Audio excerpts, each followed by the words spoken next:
"I think I hate this too," said Quinn. We were plastered in the stinking fluid that the snakes used to tell each other apart, and I had painted the leftover goo onto the sides of our rowboat. "I'll have to throw these robes away after this," Stargazer griped. "Quit whining," I said. "We're almost there. Stay quiet unless you're really keen to go down in the archives as the person who tried to fight 100 serpents and lost." The fork was directly ahead of us. To the right lay the longer loop around the old Imperial iron mines. The river curved around a stretch of stony, barren ground before disappearing behind the hunched shoulders of what I called a mountain. Our more widely traveled guild siblings had told me that it was nothing compared to the really mountains further west, but it was still the biggest lump of stone I had ever seen, and in my mind that made it a mountain. Either way, it didn't matter. We would be avoiding the mountain and heading down the wide, straight channel on the left side of the fork. The water was deep and still, and the banks of the river were solid gray and green cliffs of tangled trees. Branches overhung the water, leaving us in a tunnel of deep shadow. We had decided to finally give Mouse a Stargazer a break from rowing, and they sat on the bench behind us while Hawk leaned over the bow, bow in hand. Quinn and I manned the oars, but Quinn seemed distant. Their face was locked in a deep scowl, and not just from the sharp, fishy stench smeared all over us. "Just think," I said, "only a few more hours of rowing ahead of us and we'll catch your friends." Quinn answered with a one-shoulder shrug. "They're not really my friends. None of the warriors are." "Well, whatever you want to call them. It'll be good to help them get some payback, right?" Quinn shrugged again and kept staring forward.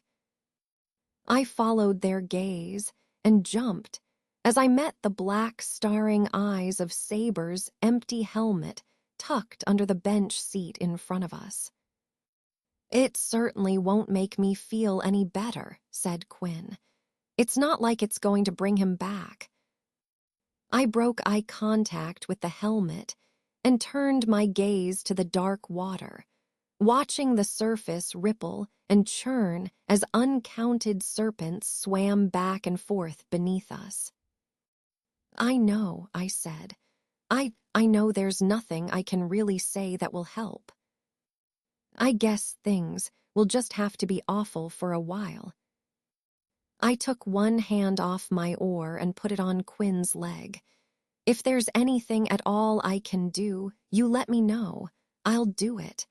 And I don't care what it is. You want me to bring you 1,000 ogre pelts, I'll do it. You want me to jump up and tear the moon out of the sky, I'll do that too."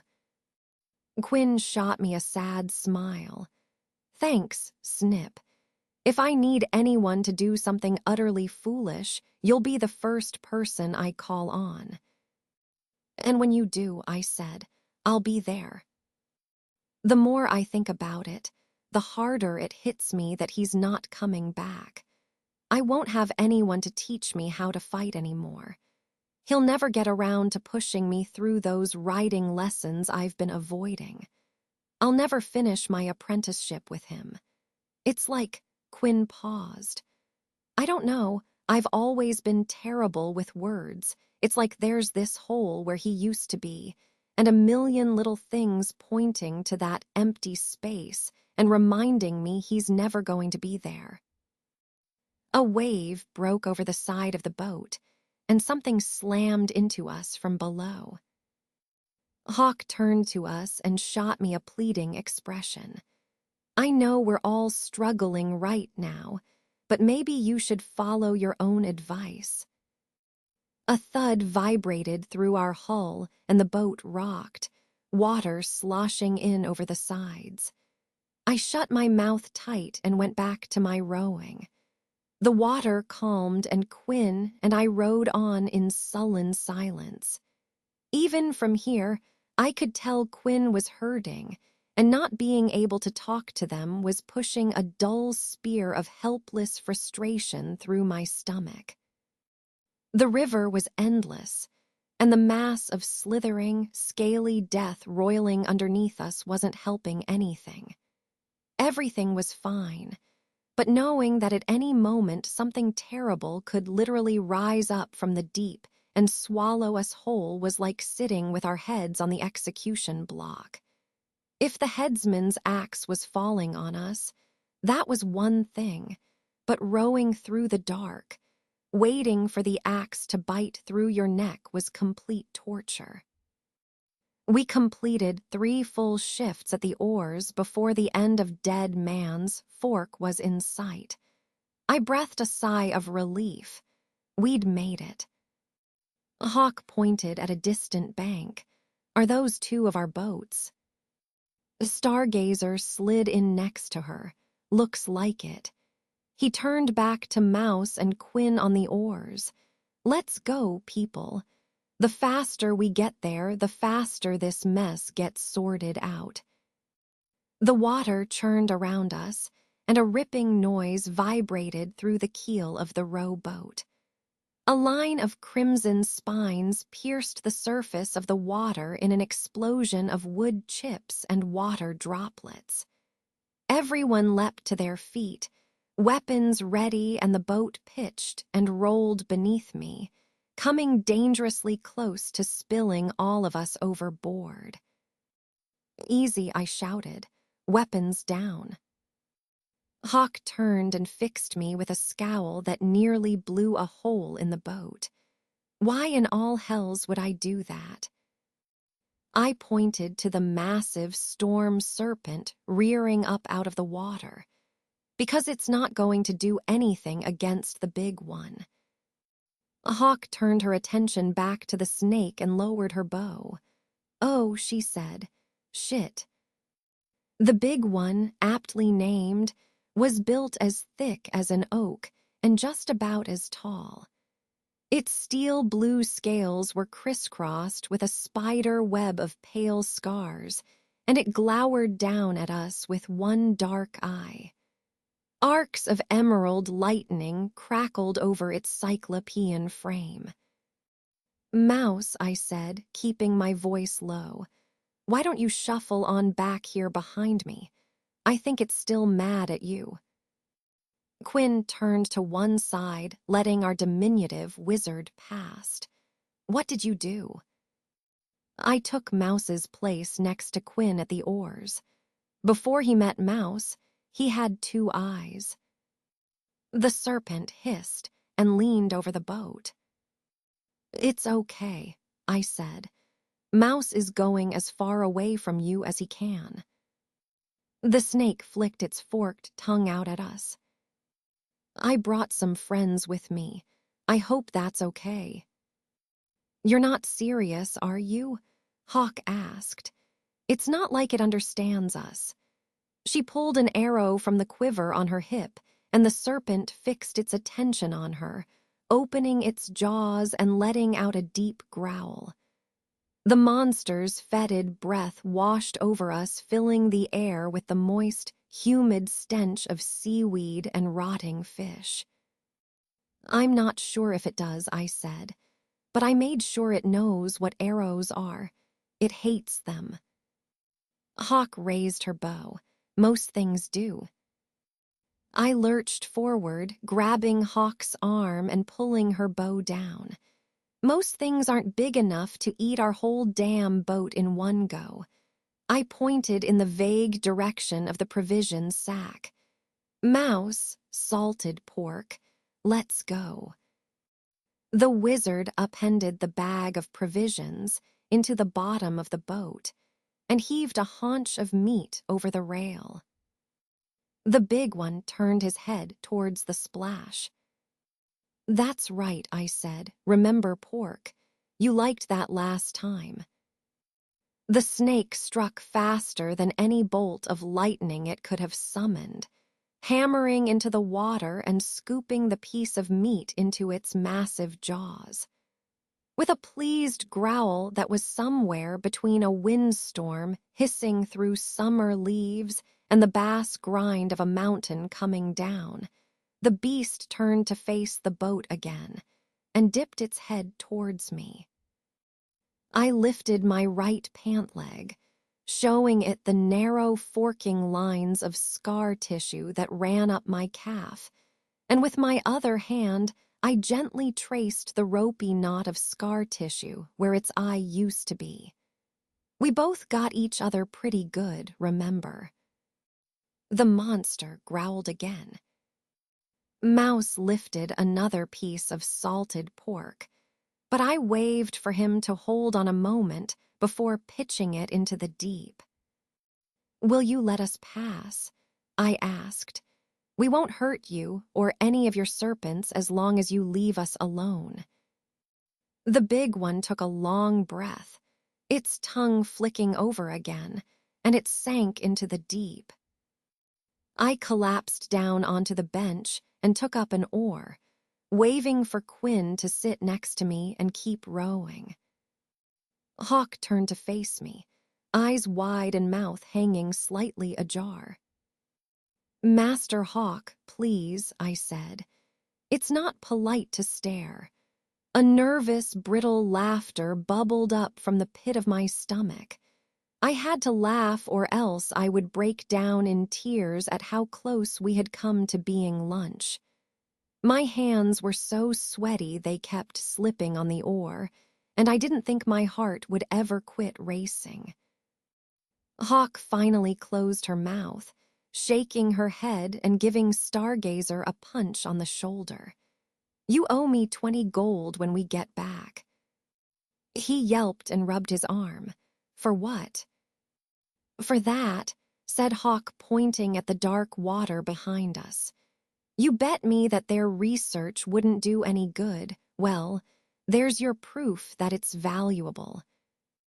"Right," said Stargazer. "That. Are we sure they didn't just get lucky?" Hawk's features twisted into a scowl, and she planted her feet, cocking one arm back halfway like she was trying to decide whether to punch Stargazer's head off his shoulders or not. "Lucky. Star, they made friends with the biggest snake I've ever seen." She pet its fucking nose. "I think you're looking at the future of the guild here." A flash fire roared across my cheeks, and I choked out a stuttering series of thankful half-words and grateful noises. "That's what I'm afraid of," said Stargazer. He leaned over the side of the boat and trailed a hand in the water, gazing into the depths. Hawes sat next to him, doing her best to stare holes through the back of his head. And what in all 7 hells is that supposed to mean? You know damn well all 3 of them are going to make the guild proud. "I know that." Stargazer lifted his gaze from the water, drinking in the moonlight, the tangle of trees around us, the tumble-down piles of round stones lining the river bank like they were the last sights he would ever see. "I just worry that they'll be running things too soon." Now it was my turn to scowl and glare at the older wizard. If he was that attached to his fancy title and his office, he could keep them for as long as pleased. I certainly wasn't aiming to steal his job away from him. Not now, not ever. I was no leader. Hell, most days it took all I had to herd Mouse and Quinn around. I couldn't imagine running the whole of Tower 4. "I think you and I will have to fight about this later," Hawk hissed through gritted teeth.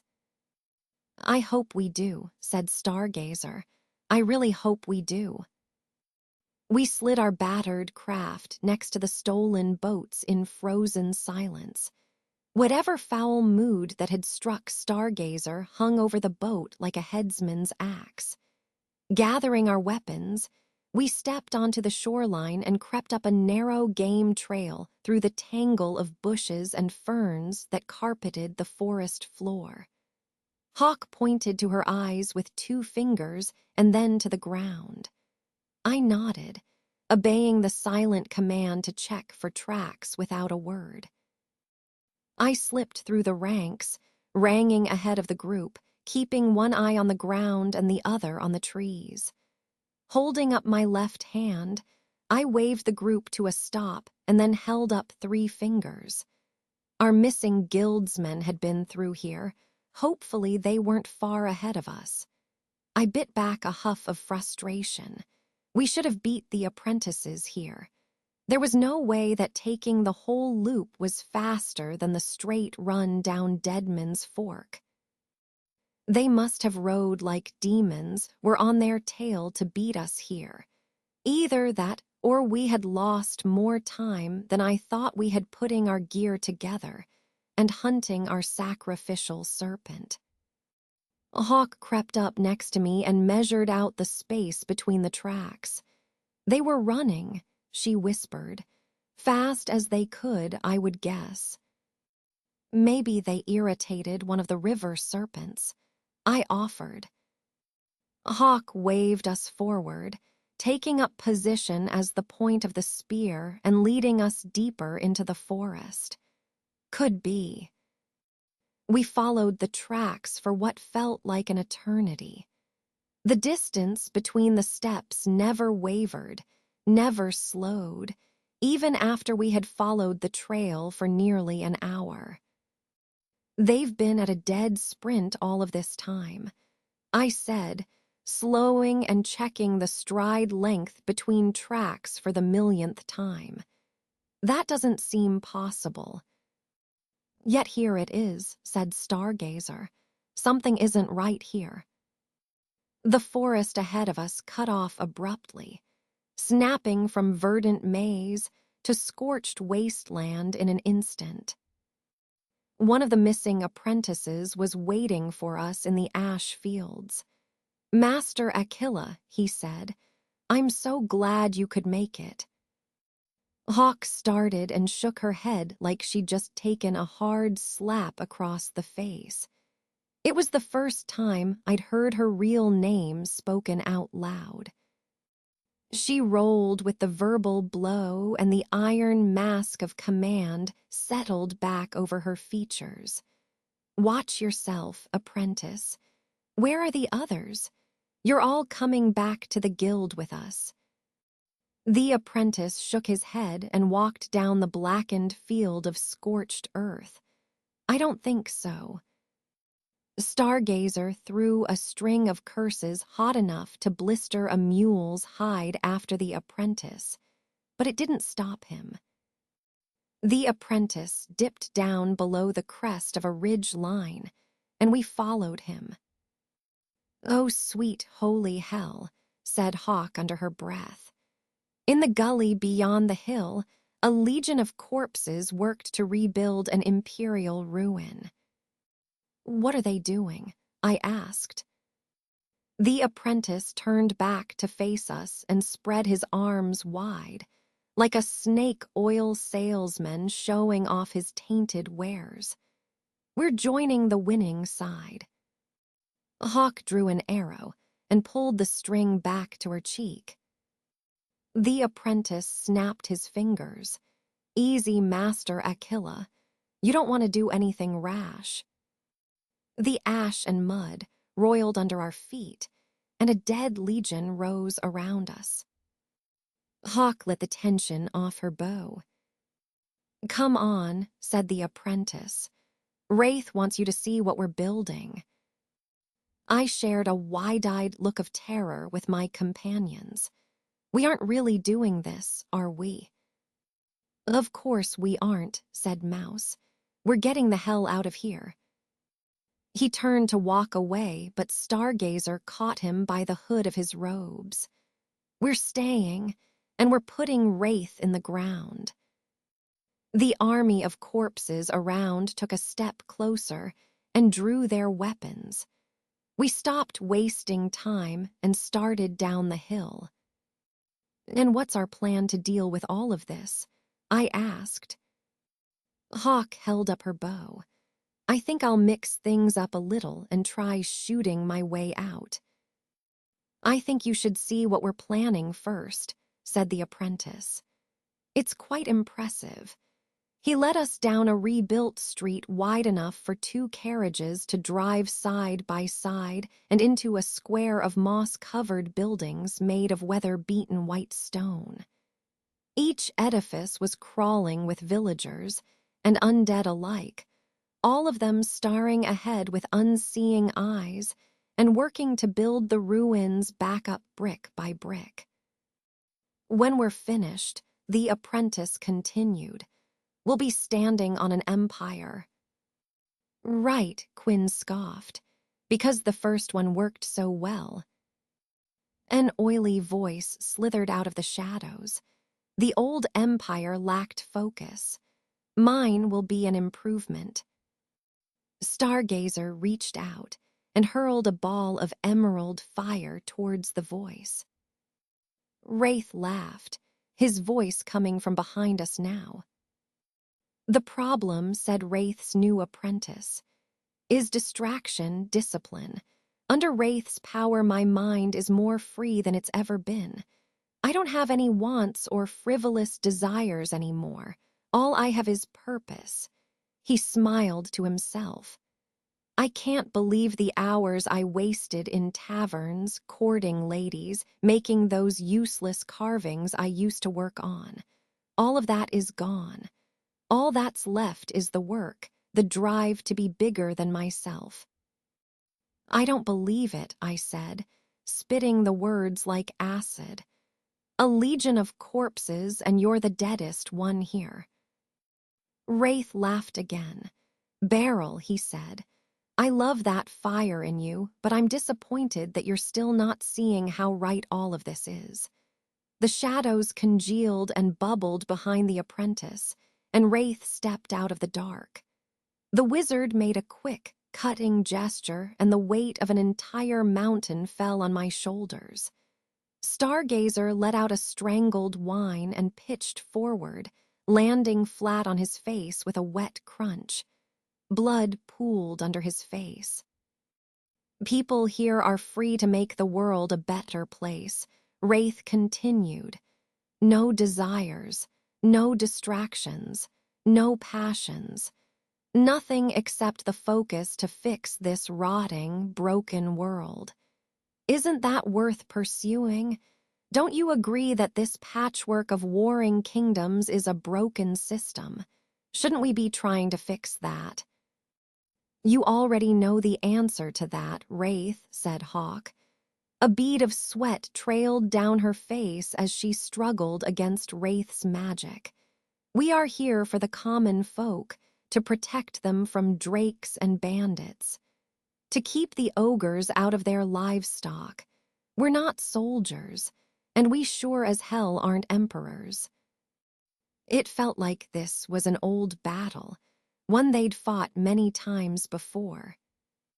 But we could be Aquila. We could be. My name, I Hawk. She took a step forward, and Wraith's hold on us slipped. The wizard squinted at Hawk, and she froze. The mountain lifted from my shoulders, and I ripped my bow from its quiver, laying an arrow onto the string and drawing it back. The bow sang, and Wraith blurred into motion, snapping a hand up and catching the arrow before it speared his throat. With Wraith's concentration breaking, Stargazer shot to his feet and barked a counter curse. I've been waiting a long time for this, said Stargazer. He snapped his fingers, and a bolt of violet lightning leapt towards Wraith. Hawk drew her sword and charged. The corrupted apprentice blocked her path, but he had no hope against the guild master. Hawk's sword flashed in the moonlight and opened the apprentice's throat before he could strike. Kill them, Wraith screamed. Kill them all. The dead lurched into motion, and we drew steel and threw ourselves headlong into the bedlam. Hawk, Mouse, and Quinn circled around me like sharks, keeping the dead at bay and pulling me back towards our boats. "You cut a path out," Stargazer shouted. "I'll deal with this piece of shit." He punctuated the sentence by hurling another bolt of lightning at Wraith. The evil wizard caught in the palm of his hand and deflected the energy up into the sky. The bolt met a swirl of dark clouds, and a torrent of icy rain fell around in great drowning sheets. "Come now," said Wraith. "I taught you better than that." Stargazer switched tactics and unslung his ebony staff, charging with a scream of wordless fury.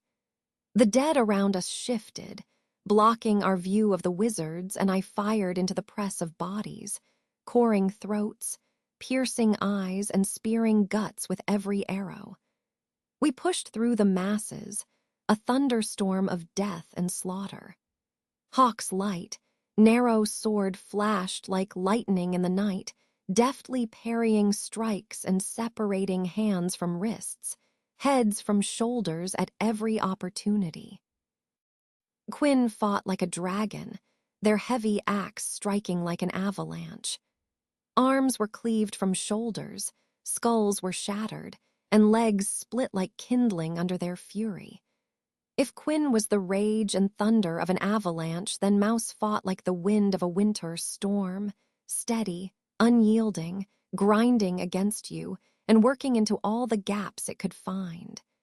His eyes blazed with fire, and he wove through the press of soldiers, dodging and striking like a pit viper. He was like trying to fight a wisp of smoke. The dead couldn't touch him. These soldiers were withered, ancient. They creaked as they moved, and each swing of their mummified arms took a monumental effort. They were far from Wraith's best, and they fell before us like wheat to a scythe. But there was no end to them. Wherever one fell, two more rose in its place, stepping into the gap in icy silence, faces locked in a rictus of two wide eyes and grinning teeth like their desiccated skin was too small for their rotting bones. The last arrow fled from my quiver, and a well of despair opened inside my heart. We weren't going to survive this. "Hawk," I shouted above the din of battle. "We should regroup with Stargazer. Pull together and try to find a defensive spot." Hawk spun in close to me, slapping aside a strike that would have cut my throat. He knows what he's doing. He'll be fine. The ground shook beneath our feet, and for a moment night turned to day as a massive fireball bloomed behind the dead legion. A bolt of emerald lightning roiled down to meet the fire, and two figures rose out of the smoke, flinging killing curses and bolts of violet at each other as they flew over the battlefield.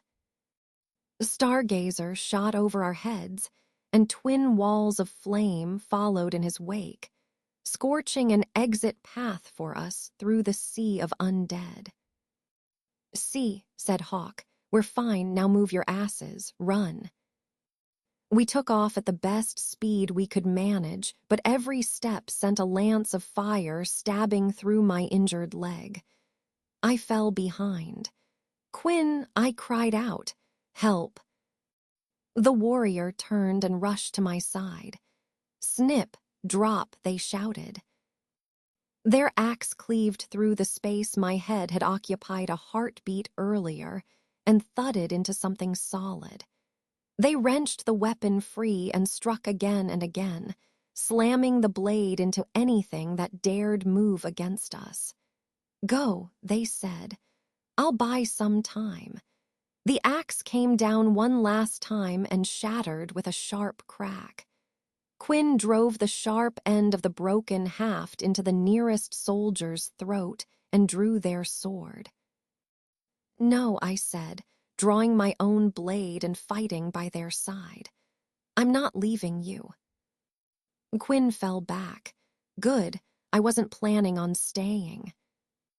We kept pressing forward in fits and starts, alternating between running like hell and pausing to kill anything catching up with us. Our group made it to the base of the hill, just one more uphill battle, and we would hit the relative safety of the tree line. Wraith and Stargazer landed ahead of us and launched into a flurry of blows and counter-strikes, staves clacking together and spitting sparks when they came together. The younger wizard missed a step in their dance, ankle rolling over a loose branch, and Wraith seized the opening. He knocked Stargazer's staff aside and cloaked his offhand in a veil of red mist. With one snapping blow, Wraith hammered into Stargazer's ribs. The wet crunch of pulped organs and splintered bones echoed over the field. Blood misted the air. Stargazer stumbled back, clutching at the gaping hole in his side, and fell to his knees. Hawk screamed. It wasn't a human noise. It was something so full of anger and pain that it could only have come from the deepest pit of the darkest hell. The corpses around stopped, and Wraith held up a hand. "This is your last chance, Aquila. Surrender and I'll spare your apprentices." Hawk turned to me and unbelted her sword, handing the weapon to me. "Whatever happens, I want you to run away, and don't look back." The words hit me like a sledgehammer. No, I shook my head, tears stinging my eyes. No, we're fighting through this together. Hawk plucked my sword from its sheath and started up the hill. "Not this time, Beryl." She wiped a tear from the corner of her eye. "I'm sorry I won't get to see the hero you grow into." Wraith snapped his fingers, and the dead around closed in, weapons held high. There was still a gap in their ranks, one path that was still burning with the last embers of Stargazer's spell. Mouse grabbed my arm and drug me for the forest. Hawk charged up the hill with a howl of fury, meeting Wraith in a storm of steel and magic. "Parsnip," said Mouse, "we need to go." I screamed and pulled against him. He dug in his heels. "Don't let this be for nothing. We have to live. Let her buy you time." I turned and drove a fist into his jaw. The wizard stumbled, and I broke free, surging up through the ash after my master. I crested the hill in time to see her duck under a thrust from Wraith and hammer my sword into his ribs. The blade stuck fast, and Wraith dropped his staff. He pulled a dagger from his belt and drove the stout blade through Hawk's neck. The two warriors fell away from each other, and Hawk dropped to her knees with a gurgling cry. Wraith wrenched the sword from his guts and tossed the blood-soaked blade to the ground, spitting a gob of black blood and bile at Hawk's feet. "I always did hate you, Aquila. Too stubborn to know when to quit." He motioned to the undead closest to him and took a staggering step away from the front lines. "Clean up this mess. These three aren't worth my time." Quinn looked over the mass of undead marching on us. "Beryl," they said, their voice almost too soft to be heard. "We need to go." Hawk pulled in one last ragged breath, clutching at the gash in her throat. "Go," she said. "Run." And then she was gone. The light faded from her eyes and she sank back into the ash. The last hero of Tower 4 was dead, and I was left lost and alone. Mouse and Quinn lifted me to my feet, dragging me through the mud towards the tree line. My body ran, but my mind was lagging. It was still lying in the mud, dying next to Hawk. The world was over. Hope was dead. There was no coming back from this. There was no fighting Wraith. There was no winning here. My mind finally caught up to the rest of me. All we could do was run, so we did. The dead Legion came after us, struggling through the dense underbrush. I pointed into the deep shadows between the trees. "Follow me," I panted. "We need to get off the trail."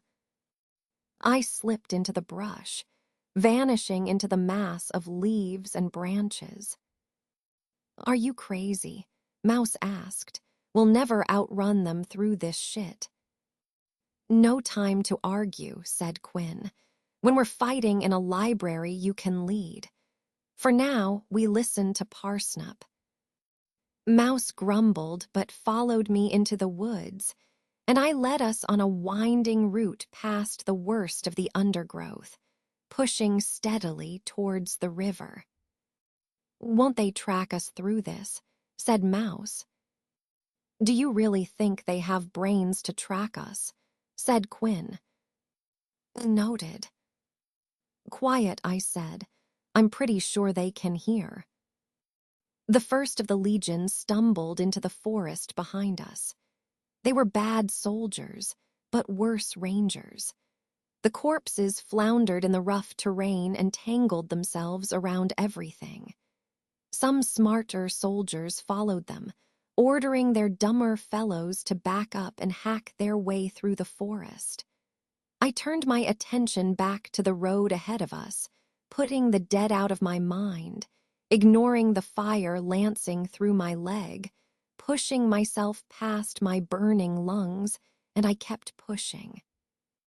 As long as I stayed focused on finding the river, on putting one foot in front of the other, my mind wouldn't wander the road it wanted to. It wouldn't tumble into the dark. As long as I had a job to do, I couldn't think about Hawk. Right now, that job was keeping everyone else alive. No one else was dying tonight. We worked through the night, staying one step ahead of the corpses, and burst through the trees and into the shallows of the river. I turned and gave the press of trees a satisfied smile. The forest was still, and the crash rusted blades on wood was far away. "See, Mouse, I told you they couldn't track us." Mouse pointed past me. "No, but they can walk down a straight trail." "Gods damn it all to hell," I said. The dead had beat us to the boats and were straggling out of the forest in ones and twos. "Less swearing, more planning," said Quinn. "Move. We need to hit them before they can spread out. Use that narrow path to funnel them in." I had nothing left to give. Every breath was like sucking down a lung full of flames, and my entire body was one solid knot of cramping muscles.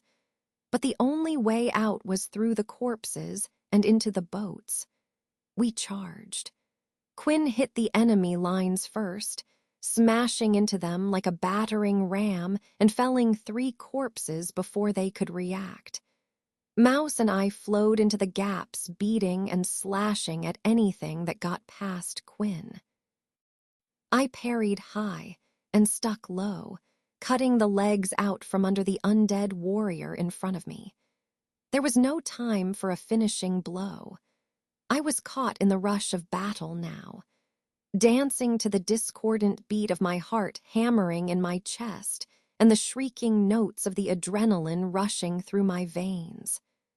Hawk's sword was longer and more delicate than I was used to, and I fought with it like a drunken oaf, crashing and hammering the blade into everything in front of me.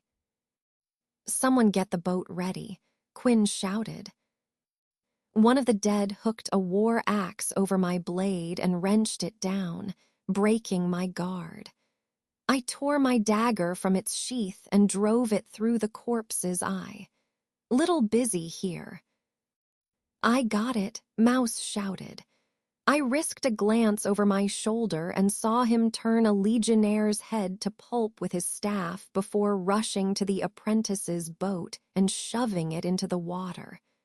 "I'll need a minute. This one has sails." "Bugger that," Quinn snapped. "Snip, fall back." I pulled back towards the shoreline and found a spare minute to take in the bigger picture. The dead were stumbling out of the forest all around us. We only had a few minutes at most before we were totally overrun. "Get to our boat," said Quinn. "Go." An arrow whistled out of the dark and slammed into Quinn's chest with a dull thunk. "Quinn," I screamed. "I'm fine," they said, snapping off the shaft of the arrow. "Keep moving." My eyes were on the tree line, searching for that archer. It was standing on a boulder jutting out of the tangled cliff face of trees and hanging moss. The bow it was using was a slender recurve made of pale wood and white bone. Hawk's bow. My heartbeat pounded in my ears and I ran. Some demon force of rage pushed me past my limits, past pain, past caring. That was Hawk's bow, and they couldn't have it. I wouldn't let them ruin it with their filthy fingers. Something moved to block my path, but I dropped my shoulder and tackled them out of the way. One of the undead rose against me, raising his sword high in an over-exaggerated swing. I took his arm off at the elbow and kept running. "Parsnip," Quinn shouted, "boats. Get to the boats." I didn't care. Slipping Hawk's sword through my belt, I scrambled up the boulder and leapt on the archer. It worked and writhed beneath me, struggling to get away. I grabbed it by the stringy locks of hair clinging to the top of its head and hammered its skull into the stone. It kicked and punched, withered fists pounding my armor. I didn't care. I slammed its skull onto the stone again and again until it cracked against the rock like an egg. Black gore pooled under the monster. "Parsnip," Quinn shouted, "are you done?" I stood and collected Hawk's bow and the quiver on the corpse's belt. The boat had been pulled up next to the boulder. Quinn had pilfered the oars from our original craft, and Mouse was fighting valiantly against the ropes controlling the boat's small sail. I leapt down into the boat and slipped Hawk's bow under one of the seats. Mouse hauled one of the ropes and the sail rose. "You two can fight later. Let's get out of this alive first." The dead formed up into ranks on the shore and marched into the water. Quinn tossed me an oar and we paddled for all we were worth, pushing back towards the guild tower. The Legion followed us, wading out until the water was nearly over their heads. "Can they swim?" asked Mouse. I dipped oar down with a groan. This night needed to be over. I guess we'll find out. The Legion took another step forward, sinking below the surface and marching along the bottom of the river. Mouse leaned over the rail and frowned down at the water. "Interesting. How do we fight that?" A morbid grin ghosted across my lips. "We won't have to. Aim for Dead Man's Fork, and this problem will fix itself." The gods granted us a small measure of mercy and sent us a favorable wind. Mouse adjusted the sail and we picked up speed, freeing Quinn and I from oar duty. An icy silence fell over the three of us. All we had to do was wait and hope the dead Legion didn't kill us. The mix of dread, terror, and boredom was maddening. The hours ticked by until we found ourselves, once again, at the straight section of river that had claimed so many ships over the years. The massive serpent surged out of the depths to greet us, crimson lightning crackling between his horns. I held up my hands in surrender. Easy, it's us. The snake growled and flicked its tongue over us. That's right, remember us. The people who smell like disgusting fish piss. A flash of lightning arced through the water, crackling along the surface. The king of serpents glared at us, and a hiss bubbled up from its throat. We brought you some dinner. It's salted and dried, but you like that, right? The serpent leaned in and I put my hand on its nose. It stared down, peering straight through my soul. Was it judging me? Could it hear my thoughts?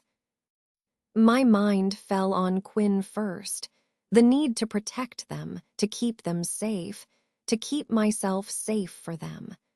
The small spark of hope I carried that we could have a life together someday. The snake didn't react. It didn't know love. The water behind us churned, and a thrill of fear shot through me. That pit of anxiety yawned open inside my mind. What if I couldn't do this? What if I wasn't enough? The serpent flared its nostrils. It had no time for self-doubt. Another bolt crashed in the deep, and a desiccated arm rose to the surface. Blood and terror churned to the surface of my mind. I saw the legion marching against us, heard the rip and tear of flesh parting under our blades, felt the hot knife twisting in my heart as Hawk's death played again and again inside my mind. And beneath all the pain was a fireball of hate, hungry and burning me up inside. The serpent pulled back with a growl, and a clod of red sparks fell from the spines crowning its head. The beast knew vengeance, and it sank below the waves to collect its toll of blood. Thunder rolled in the deep and lightning flared beneath us.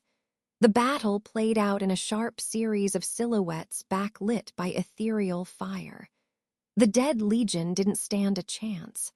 The water around us frothed and foamed as the serpents tore into them, tossing the boat back and forth. Streaks of red and black gore fouled the water. Thunder hammered against our ears. We were trapped in that hell for what felt like forever, clinging to each other as the thunder rolled. Quinn trembled. Mouse muttered a prayer. And then all was silent. The storm was over, and the wind pushed our tiny sailboat out of the fork and on towards home. With shaking hands, Quinn removed their helmet. Gods, now there's one for the archives. I scoffed. All I'd wanted for so long was my own page in the archives. I'd wanted to be a hero. What a fool I used to be. If this was the price for being a hero, it wasn't worth it. What good was honor and glory when all the people you wanted to share it with were dead? Who's left to write those pages, Quinn? I asked. There's no guild left. There's no point anymore. Mouse reached into a hidden pocket inside his voluminous sleeves and came up with a travel-sized quill and an ink pot. I can write one for you. It was an innocent comment. On some level I knew that, but it seemed to grab that knife buried in my chest and twist it. I don't care, Mouse. I don't care about the archives or the guild or anything anymore. I'm done. I'm done with all of this. He looked away, shoulders slumping, and tucked the miniature quill back into his pocket. Sorry. I was only trying to help. Well, you're not helping. He took a long, shaky breath and turned his attention to a loose thread on his robe. I'm sorry, he repeated. What do you want to do? I don't care. My stomach grumbled and persistent shiver overtook me. "Do we have anything to eat?" Quinn shook their head. "It's gone. Didn't have time to grab anything from our boat." I growled in futile frustration. Nothing could ever go right, could it? Guess we'll start with that. How long ago did we leave? Quinn let out a chuff of exhausted laughter. 5, 10 years. I forced a serious answer out of them with a glare. One incredibly long night. They pointed to the east, where the sun was tinting the horizon with streaks of pink and gold. "Mouse," I said, "steer us back to where we brought the serpent down. It might still be edible." The beast was where we'd left it, sitting in the cool shallows, staining the water around it with blood. Crows had flocked around the carcass and were doing their best to drive their beaks in through the gaps in the creature's scales. I stripped off my armored vest and helmet, unbelted my empty scabbard, and splashed down into the water. Drawing my hunting knife, I fought down a wave of disgust and revulsion rising up through my stomach. I couldn't believe I had slain an entire creature just for one piece of it. Just to make my life one tiny bit easier. That wasn't our way. That wasn't what Hawk had taught me. Even from the other side of death, her voice still called to me, telling me how to hunt, how to skin and bleed a kill, warning me to never take a life unless it was necessary. This serpent had almost gone completely to waste. Hawk had probably been disgusted with me. Tears ran down my cheeks as I rolled the monster over and jammed the tip of my knife into the soft flesh under its chin. Were those Hawk's last thoughts? That she was disgusted by how I'd failed to remember her training? Was she angry at how useless I was in that final battle? Had she died wishing she had a better apprentice? The tears turned into a sob that twisted my entire body. I fell to my knees in the shallows, crying until I had no more tears left to give. Quinn leapt from the boat behind me, running through the water and sliding to their knees next to me in soft sand and round stones of the riverbed. They wrapped their arms around me and pulled me into a hug so tight I thought I would break. I hugged back just as hard, wishing the pain could go away, wishing that something could fill the hole that had been carved into my heart. "I can finish this for you," said Mouse, taking the hunting knife from my hands. I pushed away from Quinn, wiping my nose on my sleeve. "No, I can do it." "Let me try," said Mouse. He swallowed hard and failed to stop himself from gagging when he cut into the serpent's hide. "You'll make a mess," I said, drawing the small knife Hawk had given me all those years ago. Feeling the hilt in my hand and running my fingers over all of the tiny carvings on the handle brought on a fresh wave of tears. But I didn't let them stop me from helping Mouse. If he was left to his own devices, we wouldn't have any meat worth eating. With shaking hands and an assistant who couldn't stop dry heaving, we managed to cut enough meat for a few days, and I could lose myself in the monotony of the task. As long as there was a serpent to harvest, I didn't have to think about Hawk. When we had loaded the boat with as much meat, hide and horn as we could carry, I stood and rinsed my hands in the river. "I think I'm ready to go home." Mouse nodded, and we all climbed back into the boat, sailing not to the tower, but to our secluded riverside hideaway.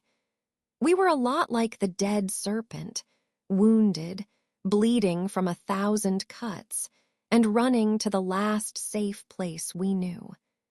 We stowed the boat and stumbled up through the curtain of reeds to find a campsite waiting for us. A tent was set up where it should be, right on the flattest piece of ground. A stack of firewood sat ready next to a circle of stones, and 2 large chests had been set next to the tent. A note was pinned to the tent flap. Even from 10 paces away, I recognized Hawk's neat, elegant handwriting. The message was short. If we've won, we think you deserve a holiday. Time lost all meaning. When I next woke, it was light outside, but I had no idea if it was the start of the day or the end. What I did know was that I would surely die if I didn't get something to eat and drink right now. I pushed my way out of the tent and tried to stand. Tried and failed. A white-hot lightning bolt of pain shot through my left leg, and I pitched forward, landing flat on my face. I barked a curse and lay there in the cool dew, fuming. Thankfully, one of my companions came to my aid and lifted me to my feet. "Thanks," I said, looking over to find that it was Quinn who had picked me up. Of course it was. Quinn was always there when I needed them. They escorted me to a stump next to a flickering campfire, and Mouse slipped a plate of food into my hands. These 2 were too good to me. A bubbling wave of affection and adoration welled up inside me, sparking another round of tears. Quinn sat next to me on the stump while Mouse fetched me a cup of water. Quinn didn't say anything. They merely held me while I tearfully wolfed down my food. Mouse took my empty plate. How was it? I hadn't really tasted it, truth be told, but I'd been so hard on Mouse yesterday, I didn't have it in me to tell him the truth. It was great, Mouse. Thanks, I really appreciate it. His face lit up with a smile that burned some of the bleakness out of the world. There's lots more if you want seconds. I took a shaking breath, feeling like the emotional version of a deer taking its first steps. Trembling, fragile, liable to stumble and fall at any moment. "Maybe later," I said, inspecting the sorry state I was in. I'd fallen asleep in my padded armor and travel trousers. Every inch of me was stained in blood, guts, and mud, and even I could smell the foul reek coming off my clothes. One of Hawk's many words of wisdom was, if you can smell yourself a little, the rest of us can smell you a lot. I heard that one often when I was younger and spent most of my days covered in mud and tree sap. I wouldn't say no to some time in the water. But I suppose there isn't a change of clothes for me anywhere. "You're in luck," said Mouse. "Hawk made sure we were well stocked. There's fresh clothes for all of us, thank the gods. I don't think I could have put up with one more second in that stinking robe." My brows furrowed. Mouse had been wearing the drake skin robe I had made him. He saw his mistake and recovered. Not that I don't like the robe. It's my new favorite thing. I'm just not wearing it until it's been thoroughly cleaned. I nodded. "Quinn, can you help me up?" They lifted me into their arms and carried me to the river. This isn't quite what I meant. I wasn't complaining, though. Quinn was dressed in a wool tunic and deerskin leggings. They were soft and warm, and I never wanted to leave their arms again. "Are you kidding?" they said with a hollow smile. "After that battle, I'm never letting you go again." "Okay," I said, leaning my head on their chest. Quinn set me down on a stone at the edge of river and eased my boots off. "Are you doing okay?" I asked. They shrugged. I'm okay. They moved to unlace the front of my armor, but I caught their arm, my heart racing and stomach fluttering. Hey, my arms still work. Quinn blushed and they backed off, standing and shifting their weight from foot to foot while they stared at the ground. Sorry, I'll give you some privacy. Stay, I said. The word came out sharper than I'd wanted it to. I meant to offer it as a suggestion instead. It came out as a command and Quinn obeyed. I mean, if you want to, I'll need help getting into the water. Quinn's blush deepened, and their cheeks turned as red as maple leaves in late autumn.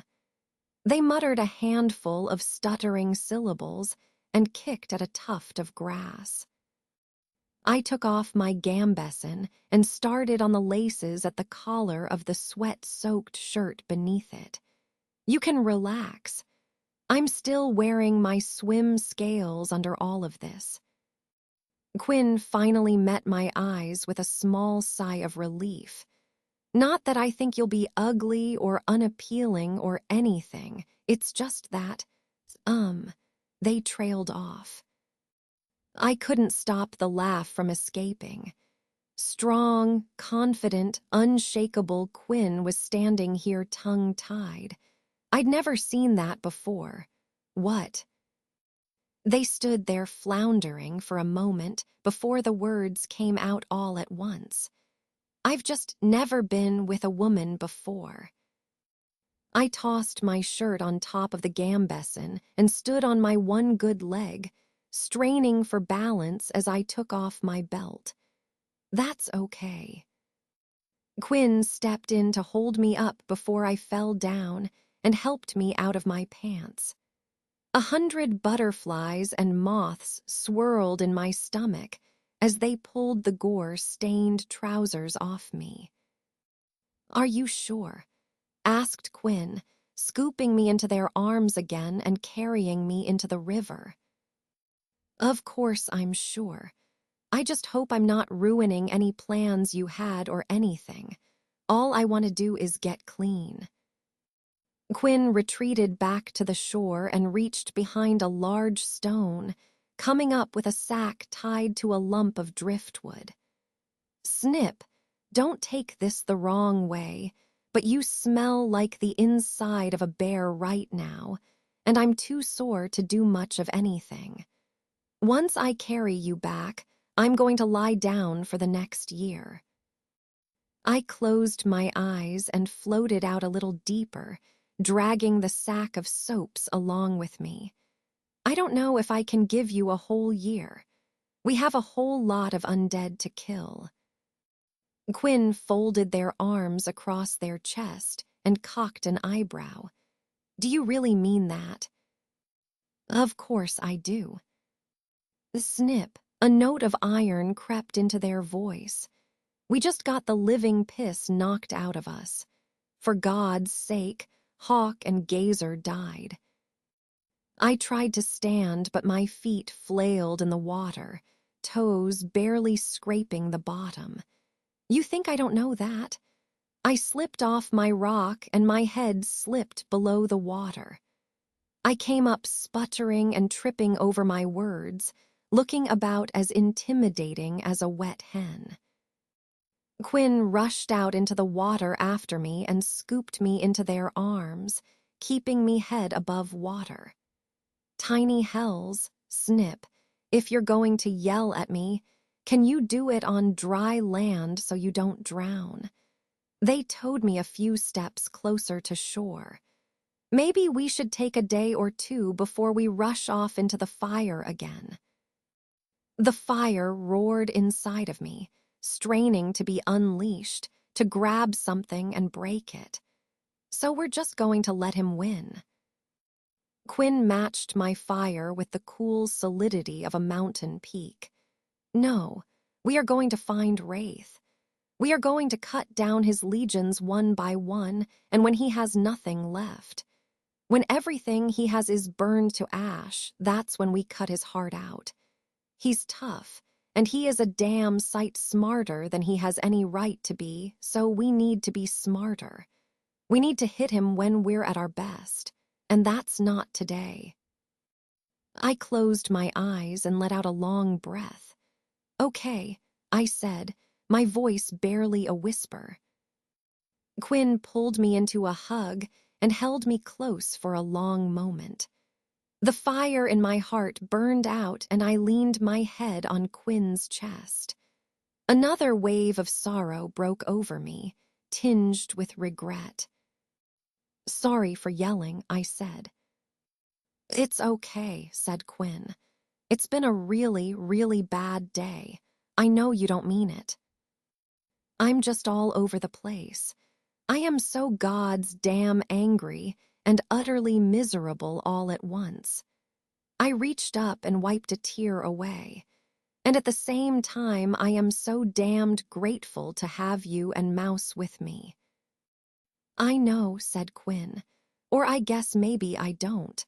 I feel like I'm barely holding together. Half of me wants to follow your crazy plan, grab the nearest sword and cut Wraith into little pieces. The other half wants to lay down and cry for about a month, and I only lost a teacher. And not even one I was close to. You lost a parent, and I can't imagine that pain. I can barely carry all of the hurt inside of me. I don't know how you're even standing." "I'm not," I said with a morbid chuckle. "Legs all messed up, remember?" "That's not what I meant." "I know.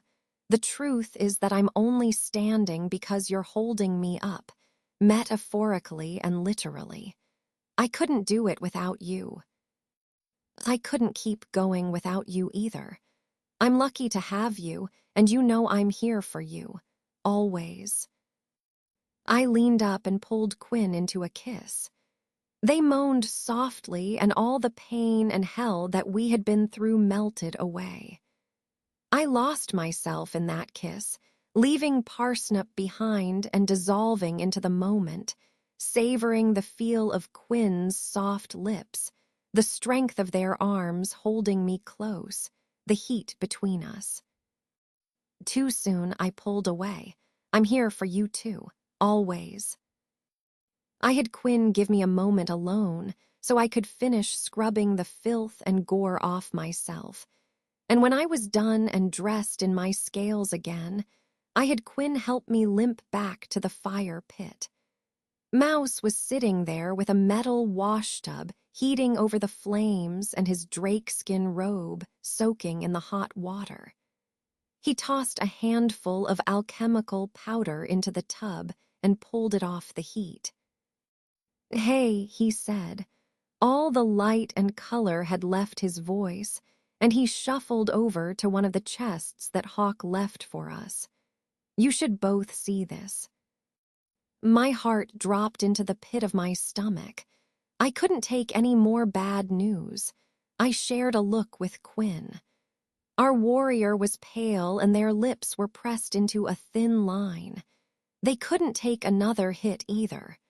So, battered and broken as I was, I stepped up to take the blow. "Please tell me it's good news." Mouse dipped into the crate and came up with 3 clay jugs and 3 scrolls. One of the scrolls was already untied, but the other 2 were sealed. Nothing terrible, but definitely something we should look at. Together. I half-hobbled, half-hopped to the wizard, and he handed me a scroll and a bottle. "This one is yours," he said. He tapped the side of his nose. "It smells like Hawk after a feast day." Frowning, I uncorked the bottle and took a caution inhale. A stinging haze of plants and herbs wafted out, undercut with the fresh pine scent of the northern forest after a summer rain. Aqua vitae, the lifeblood of the ranger school. I replaced the cork like I was handling a red-hot drake stone that was about to explode. "Is it safe to drink?"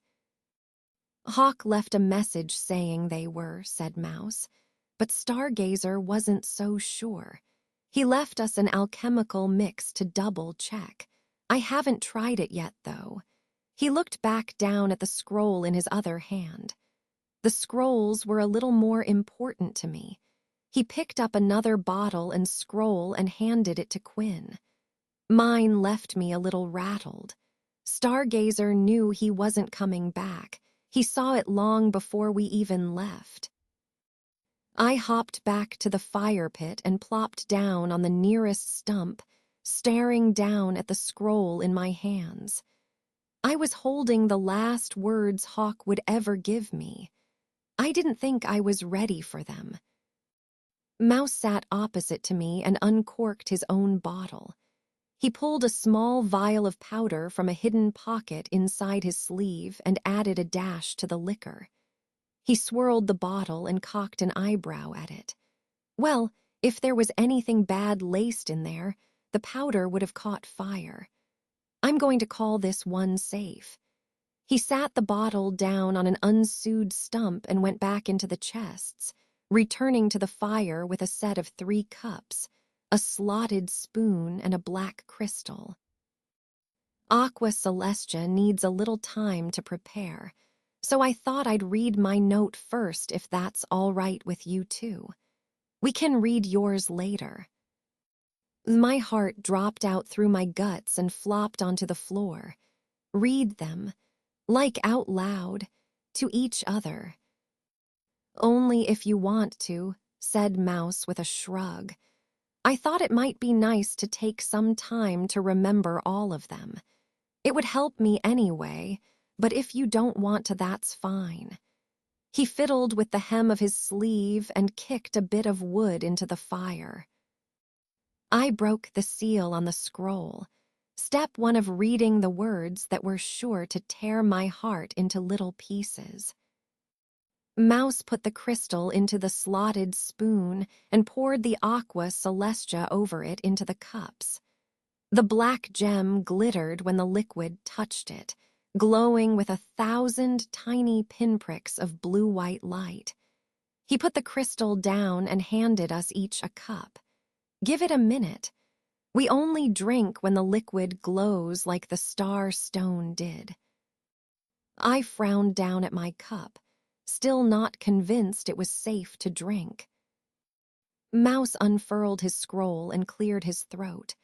I'm sorry that this letter won't be quite as optimistic as my companions. He paused and looked up from the sheet. Hopefully that means yours are a little happier. Mouse laughed and looked back down to his sheet. Mouse, I hate to say I'm leaving this life with more than a few regrets. When I was your age, I promised myself that would happen. What a fool I used to be. I've seen the end of our time in the guild. I know I am not long for this world.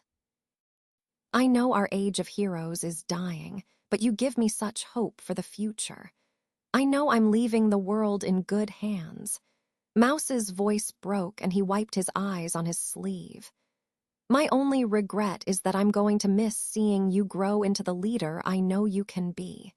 I've seen your past, Mouse, and your future. I know what you're running from, and I regret that I didn't have time to teach you to face it. A new age is coming, and it's going to need people like you to lead it. Mouse rolled the scroll back up and lifted his cup. To Stargazer, you weren't the master I wanted, but you taught me to stand on my own 2 feet, and that sometimes it was okay to go out there and take what I wanted. To Stargazer, Quinn and I repeated. I took a drink of the dark liquor swirling in my glass, and a sharp, herbal bitterness hit me so hard I nearly fell out of my seat. The bitter notes faded to a subtle sweetness like candied fruit. The drink left me scowling down at my cup. Now that, I said, is probably the strangest thing I've ever tasted. Mouse gave me a weary grin. Then it's working. Stargazer always said it was brewed specifically to make you think. He said it's like a slap to break you out of a habit or a tired line of logic and leave you open to new ideas. "We're not going to start having visions, are we?" asked Quinn. "You aren't for sure," said Mouse. "You never know with me. But the hallucinations are just a rumor. You won't see anything special unless you start drinking the stuff by the bucket load." We finished our drinks, and Quinn uncorked their bottle next, refilling our cups with their aqua ferrum, the tradition brew of the warrior school. Mouse added another dash of his mystery powder to his cup and leaned away from it with a wince. He breathed a sigh of relief when it didn't burst into flames. This one seems safe, too. Quinn read out Saber's letter. It was an echo of the old warrior's final words in the Medica Hall. With each sentence, Quinn's expression darkened, and when they finished the note, they balled it up and pitched it into the fire. "It's a damn shame you couldn't say any of that while you were alive." They lifted their glass and drained it in one gulp. To Saber. "For being so God's damned concerned with acting tough, you couldn't give a single shit about the apprentice you liked the most." I stared down at my feet and kicked the fluff off a dandelion. To Saber, I guess. I lifted the cup and took a small sip. If the aqua celestia was enough to knock me out of my seat, then I was sure the warrior's drink of choice would tear my head clean off. I was pleasantly surprised. The liquor was brighter and sweeter than I expected, dancing across my palate with notes of sugar and sweet corn. When the drink hit my stomach, it caught fire, sending a rush of heat up through my chest. "I know Saber wasn't the greatest," said Mouse, "but he did try his best. To be honest, I don't think he was smart enough to lie. If he said you were the best fighter he had, I'm sure he meant that." "It doesn't matter now," said Quinn, folding their arms across their chest and scowling down into the crackling fire pit. "He's gone, and nothing is going to change that. He could write a million fluffy words, and it wouldn't bring him back." I scooted my chunk of log closer to Quinn and threw an arm around them, pulling them in close. "He'll never be completely gone, not really. You'll still remember him. And I'm sure that whatever afterlife he's looking down from, he's proud of you. He might be gone, but you can still grow into the hero he knew you could be.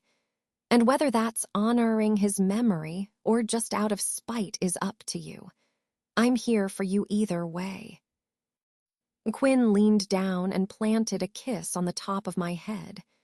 "That means a lot, Snip. Really it does." I smiled, and another flush of heat crept up my cheeks, and it was most definitely from the drinks. We sat in silence for a long while, until Mouse poured each of us a measure of aqua vitae. "Are you ready to read Hawk's letter?" I swallowed hard and unfurled the scroll. "You don't have to," said Quinn. "We can keep it safe until you feel ready to read it." "No, it's fine," I said. I held up the scroll and couldn't stop myself from laughing. "What did she write?" asked Quinn. "Nothing." I turned the scroll around, showing them what Hawk had left me. It was a tattoo design for the Tree of Souls, the Ranger's symbol of victory. "Wait," she left something on the back. "Beryl, I know you're a full member of the guild now, but I have one last critique for you, master to apprentice. You don't value yourself highly enough.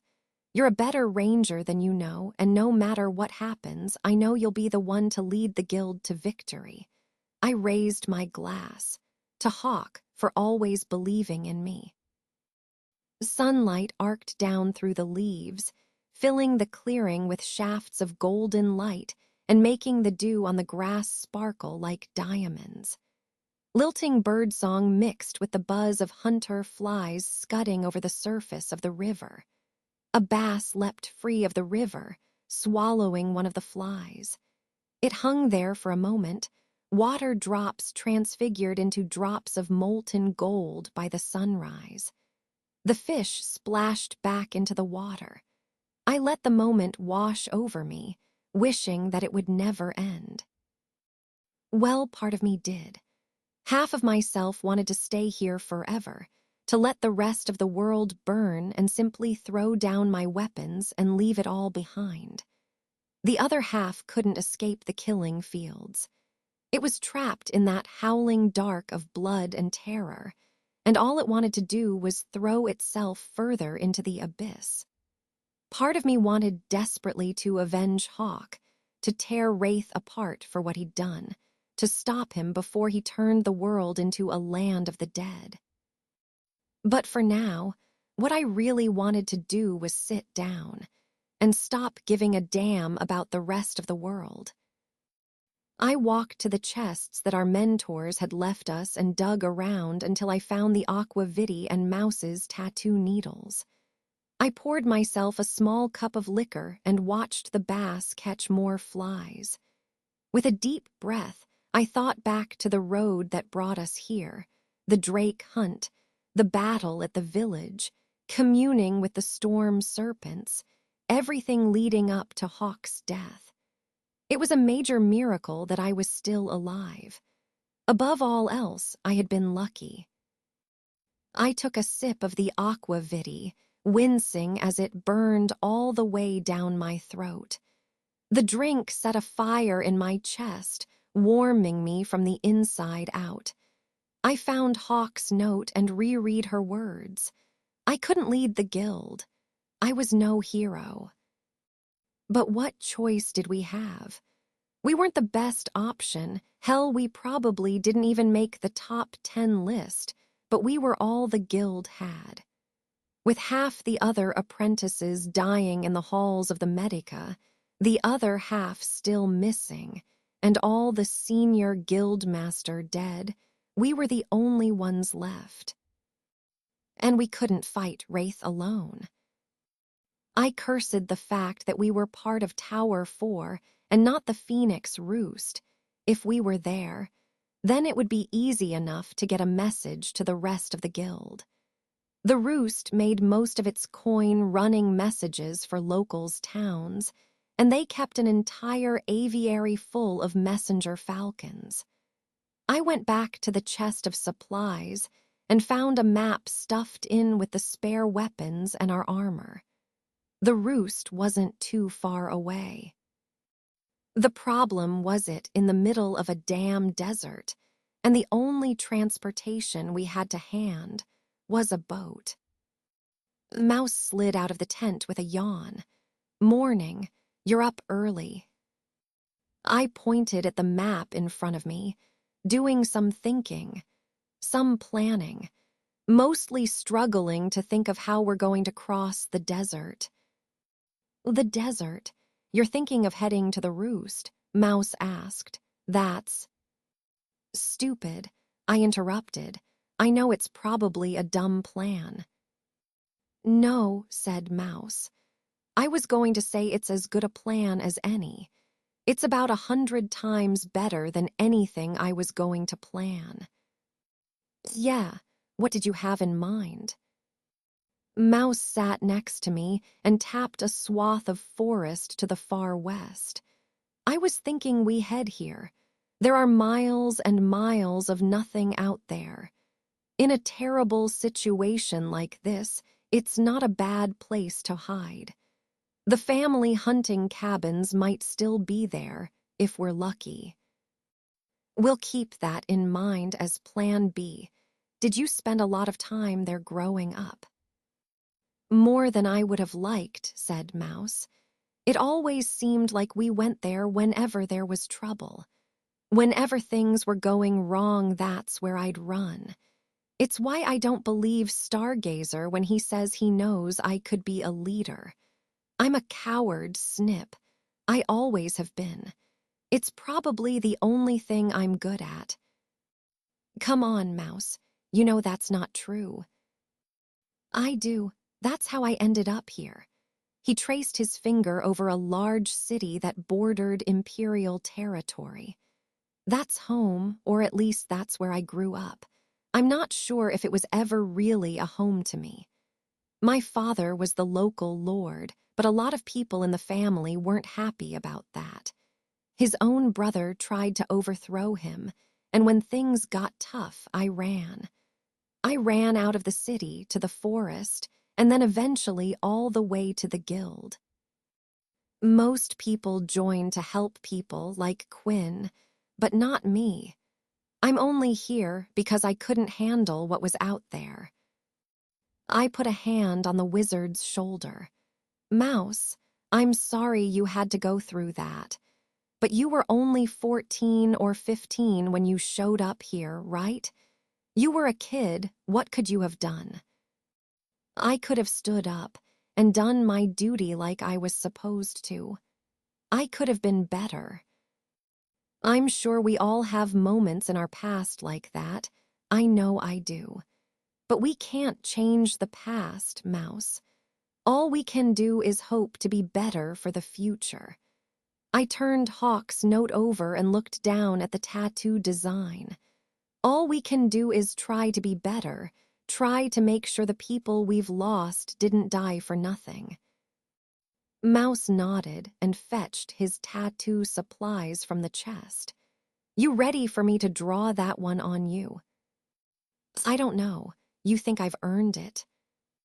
Mouse dug out a reference book and flipped through page after page of guild marks. Tree of Souls, a mixed sigil, representing both victory and Rembrandts for the fallen. He snapped the book shut. I think it's safe to say you've earned that one. Where's a good spot for it? Depends on how much room you have. I'm just as much of a zero as you are, Mouse. I have space everywhere. He set a pot over the fire pit and tossed in a handful of kindling. The tent flap opened again and Quinn stepped out with a yawn. They looked beautiful, as always, in an undyed linen dress, and they had finally let their hair down. Gods, it feels good to be out of that armor. Do we have breakfast going yet? Mouse snapped his fingers, and a small spark fell onto the kindling. We're doing a little artwork first. I couldn't take my eyes away from the tattoo design. You know, I remember the first guild mark she ever gave me. I turned my left arm over, looking down at the trio of leaves there. I was 14 and Hawk woke me in the middle of the night by throwing a bucket of water in my face. Next thing I know, she's taking me deep into the forest, and I was so damned tired. I had no idea where we were going or why. She set up a tent for me and I went back to sleep. When I woke up, Hawk was long gone. I smiled down at the tattoo. It took me 3 days to find my way back to the tower, but Hawk was there waiting for me with the biggest smile on her face. I was in such a sour mood. 3 days with nothing to eat but berries and mushroom. Mouse sat next to me and laid out his inks. That is such a shock, he said with all the sarcasm he could muster. I've never seen you get unreasonably angry when you aren't fed.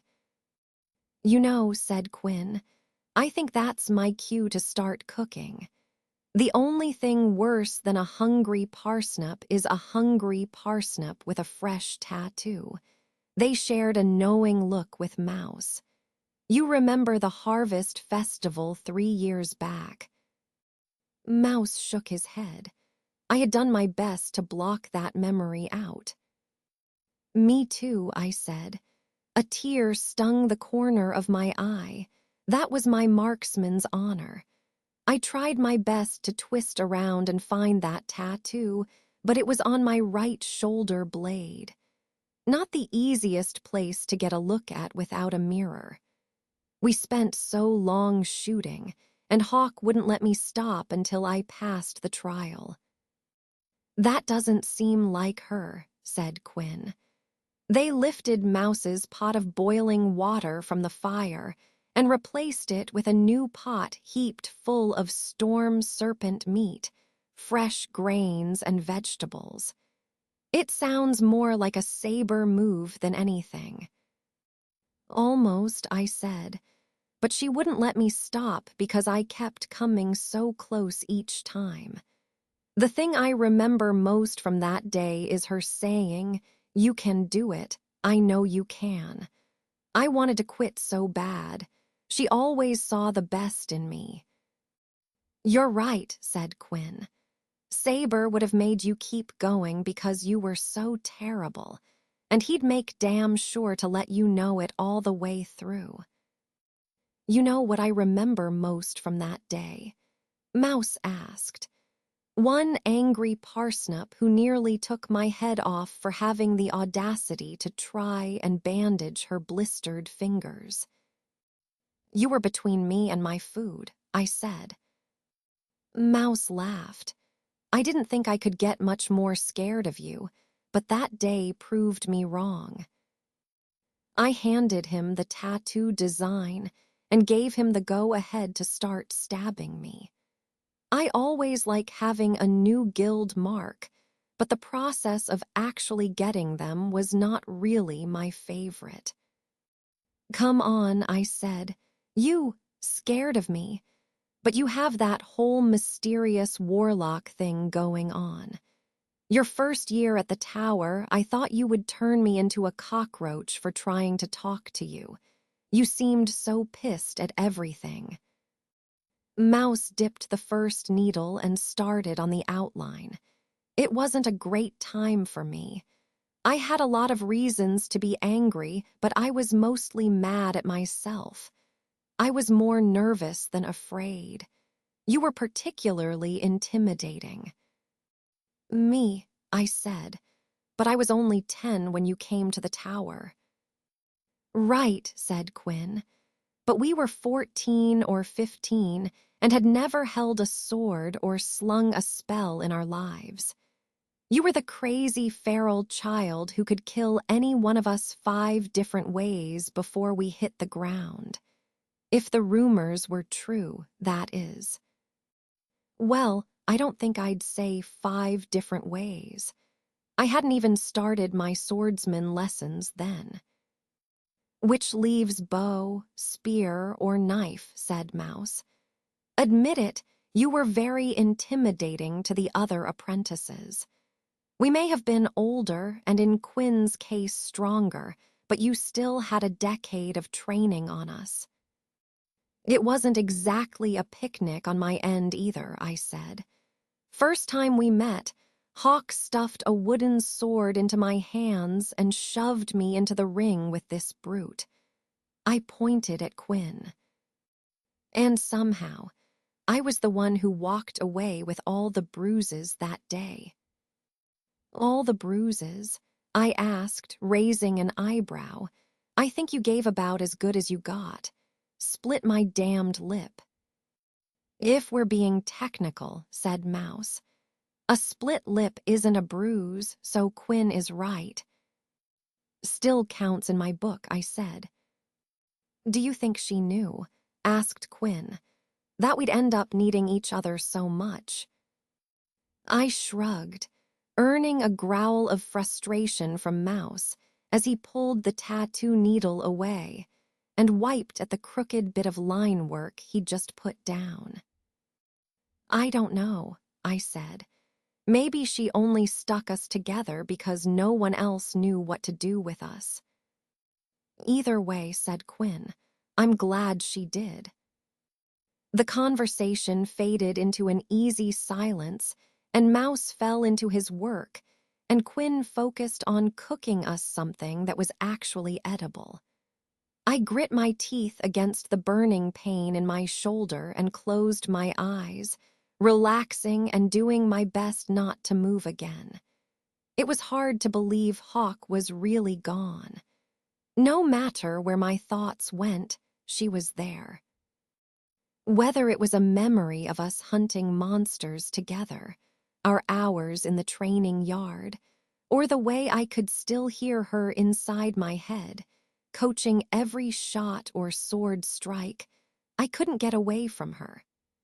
It was like she was the central pillar holding the rest of my life up, and now that it was gone, I kept waiting for the whole world to come down around me. Except it didn't. Everything was still standing. Life went on, even though I couldn't figure out how. There was no hawk to hold me up anymore, only this big hawk-shaped hole in my life where she used to be, and me staring into that shadow, wondering how in all hells I was going to fill that space. I opened my eyes, watching Mouse work away and Quinn stir the breakfast pottage. At least we had kept each other safe. Things were about as bad as they could get, but I still had my friends. There was still the barest spark of hope on the horizon. How could I step into Hawk's shadow? Maybe I was already doing it. Mouse finished the new tattoo and slathered a handful of alchemical salve over the fresh ink. He packed his supplies, and we shared a meal in contemplative silence. When we were done, we worked together to clean up and pack the camp away. It was an unspoken agreement between the three of us. We all knew it was time to move. We'd had our break from the horror and hell of Wraith and his plans. It was time to raise our swords again and dive back into the flames. I could do with a trip to the armory, said Quinn. I need a new axe. Maybe 2 axes this time. I tossed a pack of our belongings into our borrowed boat. That works for me. We all piled into the boat and headed back to the tower. Even the river was crowded with ghosts. No matter where I looked, I found memories of Hawk and I fishing, of her teaching me to swim, of camping together on the beach. It only got worse the closer we got to Tower 4. Can you two do something for me? I asked, if I need it. Is that even a question? Said Quinn. Of course we will. I don't know if I can take a walk through the tower right now. If it's too much, can you get some arrows for me? And this is going to sound stupid, but there's a rock I want from my room. It's on a shelf with some ogre stuff. It was from the first quest Hawk took me on. Of course, Snip, said Mouse. Whatever you need. We tied the boat off at the dock and walked across the grounds to the tower. A thick haze filled the air and the grounds were filled with the sickly smell of burnt hair and charred meat. We broke into a run. The grass crunched beneath our feet. It was brittle and dry. We sprinted past the remains of the outer wall. The dry grass gave way to scorched earth. It was all gone. The stones were still standing, blackened with soot and ash, but it was only a skeleton. The remains of something long dead. I fell to my knees in the ash. It's gone, I whispered. It's all gone. It's gone, I repeated. It's all gone. Quinn put a hand on my shoulder. We don't know that. There might be something left. People might have survived. I balled my hands into fists and shot to my feet. Are we looking at the same tower? There is nothing left. My home, my whole fucking life is gone. Mouse stepped past us, squinting at the shattered windows ringing the library at the top of the tower. Curls of black paper drifted on the breeze. There were a few iron chests in the library, said Mouse. There's hope that something useful is still here. I walked to the door of the tower and waved for the others to follow me. Nothing could have survived this. The stone of the tower was still warm, nearly too hot to touch. I was shocked the whole thing hadn't toppled over and collapsed in on itself. The front door had been blasted off its hinges and lay up against the far wall of the entryway. There wasn't much of it left. When I was small, that door seemed impossibly solid to me. It always promised safety and a comfortable bed. Now it was little more than a few scraps of charcoal and bands of steel that had been warped and twisted by the blast. "We should check the armory first," said Quinn. The air was hot and dry, but inside I was freezing. I was numb, like I had been dunked in ice water. All I could do was stand there and nod, only half listening. "If there are any weapons left, we'll need them," Quinn continued. "Okay," I said. "Good a place as any to start." We pushed through the ruined atrium. A few charred pots still carried the skeletons of charred plants, and a few threads of a huge tapestry still clung to the wall. Mouse frowned at the tapestry and walked up to it. "Huh," he said. "Was this always here?" "A burnt carpet," I said, my voice dripping with acid. "No, Mouse, this wasn't always here." Mouse dropped his gaze to the floor and his hands balled into fists. He took a deep breath. "No," he said, not quite able to keep the frustration out of his voice. "Not the tapestry. The door behind it." He ran a hand through the soot on the wall, clearing the grime away from a shining steel door inlaid with curling copper runes. "No," I said. "Well, I'm sure it was always here, but this is the first I've seen of it." Mouse tugged on the copper hoop that served as a handle. "It's locked. I wonder if there's a key somewhere." "And that will help us how?" I said, folding my arms across my chest and doing my best to look at anything but the ruins of the place I used to call home. I didn't succeed. Every inch of the atrium, every fleck of ash, sent a fresh dagger through my heart. I had always been Parsnip, nobody guild apprentice from Tower 4. Now I was Parsnip, nobody from nowhere. I was a guildsman without a hall, without a master, without a single hope in the world. "Snip," said Mouse, "I know you're hurting. I know you're struggling more than we are, but for God's sake, I need you to pull yourself together right now. This attitude isn't helping." Apparently, the frozen lake of pain sitting in my chest was secretly made of lantern oil, and Mouse's comment struck a match to it. A flash fire of rage seared my heart. I crossed the space between us in one long stride and jabbed a finger into Mouse's chest. "You listen here, you little shit. You don't know what I'm feeling. Imagine standing in the ashes of your home. Hell's all of this ash is probably the only thing left of our brothers and sisters. Imagine that, Mouse. Imagine breathing in the black flakes of the people you looked up to and just pull yourself together. Put it out of your mind and get on with your job. I don't think you could do it. So you don't get to tell me how to feel or act right now." A tear rolled down my cheek.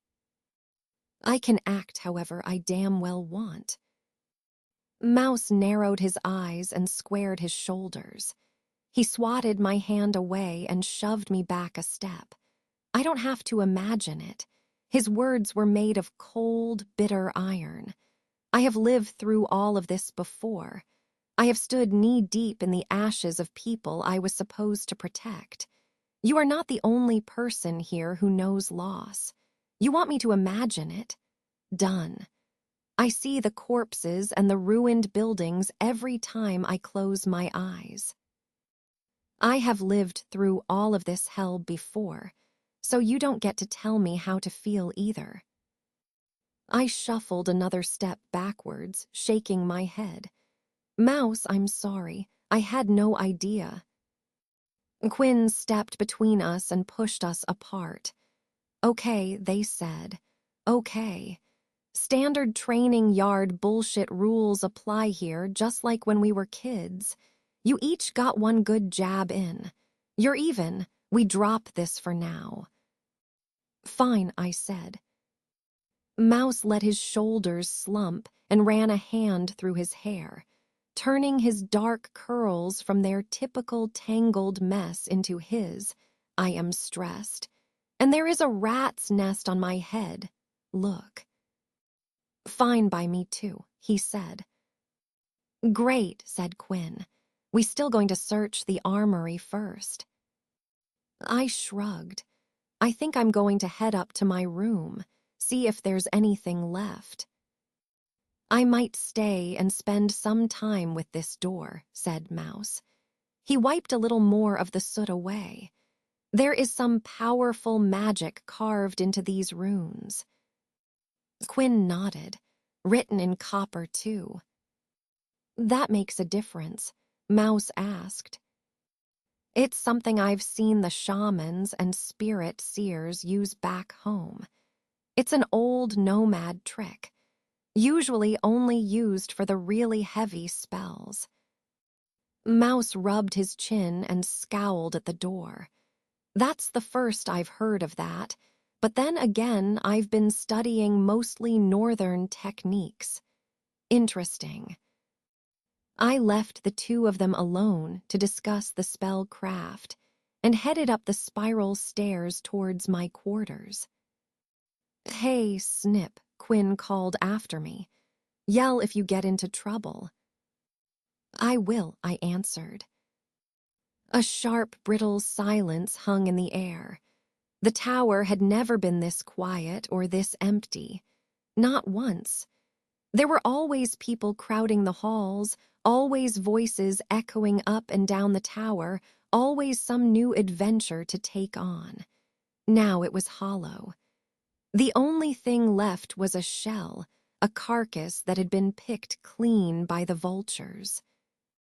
The tower I had been my home, and it seemed so foolish that only a few short weeks ago I had been so willing to run away from it all. How foolish was I? Couldn't I see how much this place meant? Couldn't I see how much that would have hurt to leave it behind? I guess I couldn't. Not then. But now that loss drug me down like a stone around my neck. I was falling into the dark, and there wasn't a damned thing I could do about it. I couldn't bear the weight of that pain. I couldn't believe I had wanted to step away from this. So many of my memories, so much of my life was here. I was a fool for not being able to see that until it was too late. I climbed the last twist of the spiral stairs and shouldered my door open. By some miracle, my room had been spared the worst of the flames. Some of my drawings were gone. The bits of driftwood from my childhood were charred and warped, but most of it was still here. That was somehow worse. The whole tower was dead, but the gods had seen fit to save my ogre teeth and the eagle feather Hawk had given me. I plucked the feather down from the shelf it was sitting on and collapsed onto my bed. I don't know what to do, I said, rolling the feather between my fingers. How do I keep going? Only the wind answered me, blowing in through my shattered window and carrying the bitter scent of ash and death. I guess there's nothing left here, is there? It's all gone, and that's all there is to it. Not a damned thing I can do. The wind blew harder. I glared out the window and scoffed at the breeze. What are you doing trying to blow me away? I guess this doesn't really change anything. We already knew that most of the guild was gone. We were already planning on heading for the Phoenix Roost. Doesn't change anything, but also doesn't make it hurt any less. I looked away from the window, staring down at the feather in my hand. Gods, look at me. I'm talking to the wind. Parsnip, you're losing it." An acid gust tore through the broken window, kicking a cloud of grit into my eyes and sending the feather flying into the hall. "Shit," I said, blinking the dirt from my eyes and scrambling to my feet. The feather turned one lazy loop in the stairwell before landing on the steps leading further up. I didn't believe in ghosts, not really, but Hawk hadn't been gone long, and she certainly had a connection to this place. It wasn't possible that maybe some part of her had come home, was it? I picked up the feather, and for the briefest moment, barely half a heartbeat, I could have sworn I felt a hand resting on my shoulder. "Gods," I whispered. "I hope that's you, Hawk. I don't have the strength to fight any kind of vengeful ghost right now." I pressed on, climbing higher and higher, until I reached the last floor of personal quarters before the library. I pushed Hawk's door open and slipped into her room. It had been years since I'd been in here. It still felt like I was sneaking somewhere I shouldn't be, even though she was gone. The room had been spared the worst of the blaze, just like mine. Whatever the doors to our quarters were made of, it was tough stuff. Hawk kept her room neat, but not so neat it looked empty like Quinn's room. There was a life here, or evidence of one, sitting up on shelves, stacked in bookcases scattered across her writing desk. That was all that was left of her now. Just relics, artifacts, dust and echoes. I plucked a small reptile skull off the shelf and turned it over in my hands. It had an arrow hole punched through the top of it, likely a trophy, maybe a fist kill or a memory of an incredible shot. "Were you ever like me?" I asked Hawk's memory. "Was this the first monster you shot? I wonder if you were as nervous as I was when I took my first hunting trip. It's hard to imagine. You were always so steady, always so confident, nothing like me." I sighed and put the skull down, walking to the next shelf. This one held a number of hunting knives, all of them polished to a mirror shine. I wouldn't have expected anything less from Hawk. She had spent hours and hours teaching me to take care of my stuff. Without her, I'd have nothing but armor full of holes and knives that were too rusted and dull to use. I suppose my armor was full of holes now anyway. Hopefully, Quinn and I could find something that would fit me. One of Hawk's knives caught my eye. It was a twin to the one hanging from my belt, only hers was older. The grip was worn down by years of sweat and hard use. The blade couldn't hide its scars, and the sheath sitting next to it was cracked and battered. "I wonder if your master gave you this. Did you make mine to match yours? To pass the torch?" I put my hand on the hilt of my dagger. "You know, sometimes I felt that you didn't really care that much about me. I think I'm seeing that I was very, very wrong there. Maybe you didn't always know how to show it. Maybe I was too blind to see what you were really saying." Wiping a tear from my eye, I left the shelf of knives behind and wandered past the bookcase to the writing desk. A leather-bound journal was sitting open on the desk next to a copper key on a steel chain. I studied the key for a moment. It was old, mottled with the verdigris patina of ages long past. Must be useful for something. I slipped the chain over my neck and sat down. The journal was open to the most recent entry. It was about me. I swallowed hard and read the entry. It was a big night tonight. Graduation for Beryl. Everyone insisted on some kind of larger ceremony, but I know she would have hated that. Saber is still pressing to put her out on more dangerous missions, to pull her out of her shell, and I'm damned near ready to knock his teeth out. Beryl needs that shell. It's part of who she is. Saber doesn't see it, but it's what makes her strong. I don't think Saber remembers that when we were coming up through the guild, we had legions of scribes and support staff to help us. He forgets that the guild makes its name on heroes, but it runs on the quiet folks in the background. The scary thing is that Beryl can do both. It shouldn't really surprise me, I guess. We had a few guild foundlings in my year too, and they were the best of us. Redmane and Black Iron Gravis. I miss those boys. If Stargazer's predictions are anywhere close to accurate, we could damn well make use of them now. Gravis especially. His life was the guild, and when he wasn't on the field, he was in the library. I've never met a finer swordsman nor a keener tactician, a natural leader, someone we all looked up to. All the same traits I see in Beryl, that quiet strength, that power to keep going even when she's breaking, raw skill like I've never seen. I wish she could herself the way I see her. She'll earn her full guildsman status tonight, and then it's on to phase 3 of the Parsnip project, teaching her to believe in herself. After that, I'm sure it'll only be a few short years until she's giving me orders. If Tower 4 has a future leader, it's her. I wiped my eyes on the sleeve of my dress. In a lot of ways, I felt like a moth circling the same flame, pushing out into the dark of despair, only to come back around and find myself looking back into the flame of Hawk's faith in me. I wanted to live up to her memory more than anything.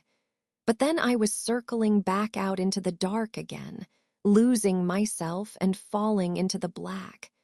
It was time to stop circling. It was time to find a comfortable seat next to that fire, to warm myself without being burned. I'd never stop looking up to Hawk. I'd never stop loving her, but it was time to find my own way, to stop staring into that flame of what she wanted me to be, and use the light of her hope and faith to brighten my own path. I closed the journal and hugged it close to my chest. I don't know if I can be the leader you want me to be, Hawk, but I'll try my best. That's all we can do. I made my way back down to the ground floor of the tower. I only needed to stop twice to rest my damned useless leg. It was improvement, but not much. Maybe someday I'd be up and running circles around Mouse and Quinn again, but it didn't feel like it would be any time soon. On top of everything else, I was stuck being half useless. At least I could shoot. If we have to fight again, they'd have to stick me in a wagon with a good-sized pile of arrows. Not a bad idea, really. I'd file that one away for later. When I was finished feeling sorry for myself, I completed the descent and found Mouse crouched in front of the secret. He had scrounged up a scrap of parchment from somewhere, along with a piece of charcoal, which I supposed was readily available. He pressed the parchment up against the door and took a rubbing of one of the runes. I held the key from Hawk's room out to him. I don't want to disparage your methods or anything, but maybe a key would work better than a drawing for opening the door. Mouse stood and took the key from me. You think so? Is that how doors work? There was a note of acid creeping into the edge of his voice. I thought we were done telling each other what to do or how to feel. I limped to the charred remains of a large potted plant and sat on the edge of the pot, rubbing at the knot of fire twisting in my left leg. I'm sorry, Mouse.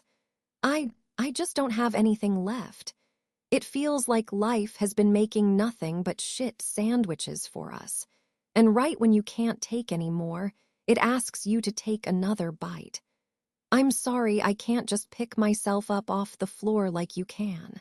I'm sorry I'm not as strong as you are. Parsnip, said Mouse, setting the parchment down. You're my best friend, and you know I love you. You have to trust that I am coming from the best possible place when I say this. I am sick to death of that self-deprecating, woe is me attitude that you have sometimes. You can pick yourself up out of this garbage heap of pity you're building yourself at any time. I don't really have the energy to do that for you right now. I have my own history to dig through. The words hit me like a slap, but maybe a well-deserved slap. I'm not any stronger than you are because I've lived this nightmare before, Mouse continued. If anything, I am more broken. You lost a parent and your entire home. I've lost all of that twice now. I know I wasn't the biggest fan of Stargazer, but that loss still weighs on me. It brings back a lot of ghosts that I had hoped to leave behind when I joined the guild.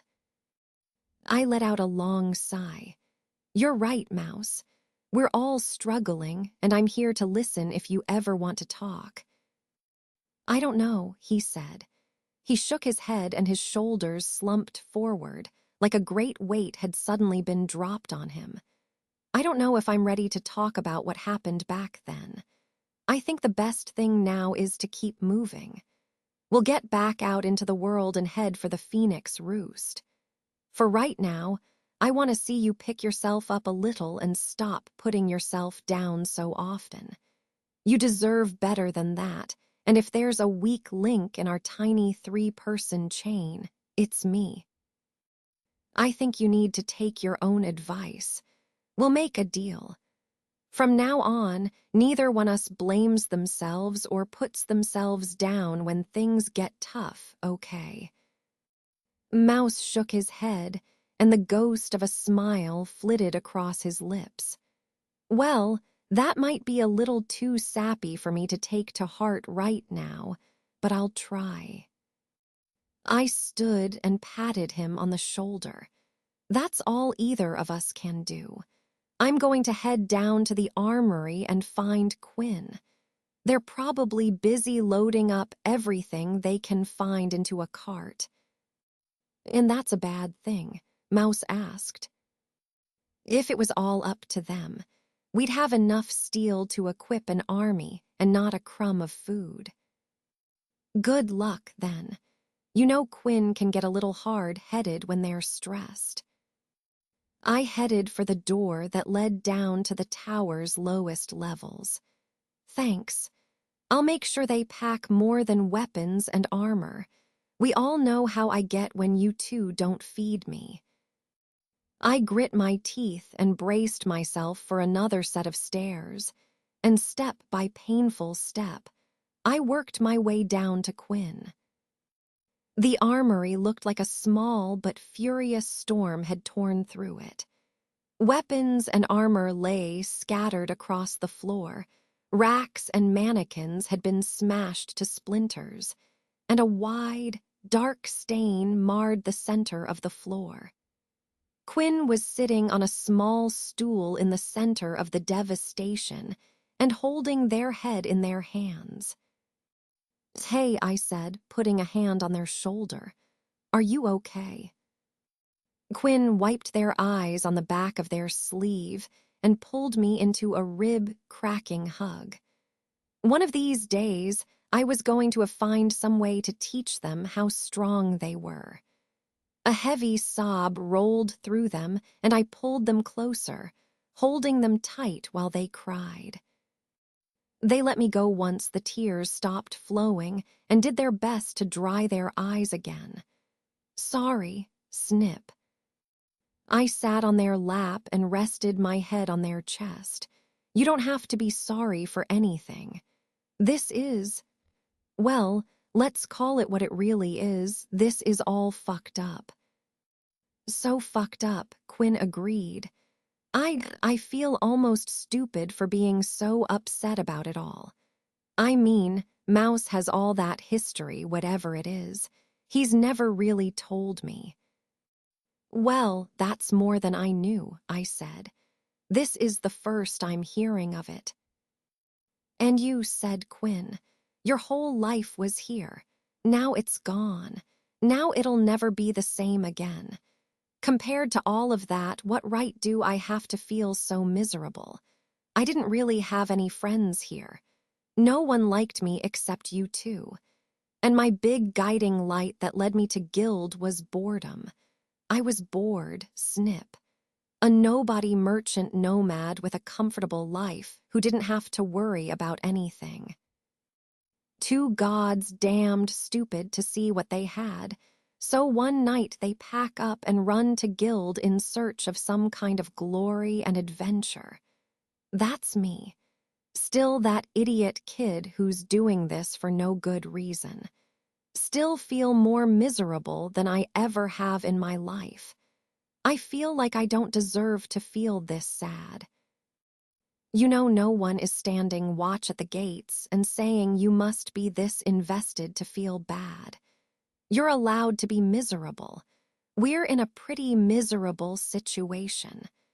And no matter what you brought you here, no matter how close you were to the other warriors, the Guild was still your family. It is still your family, your home.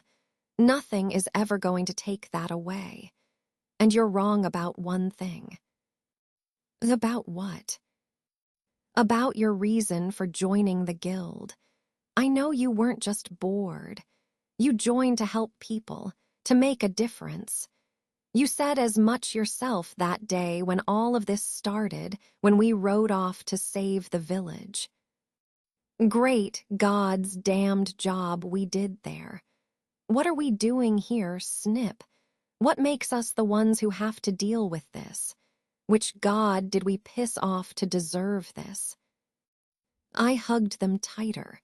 I don't know. I don't know why this is happening now or why it's happening to us, but all we can do is pick ourselves and try again. And if we fail again, then what?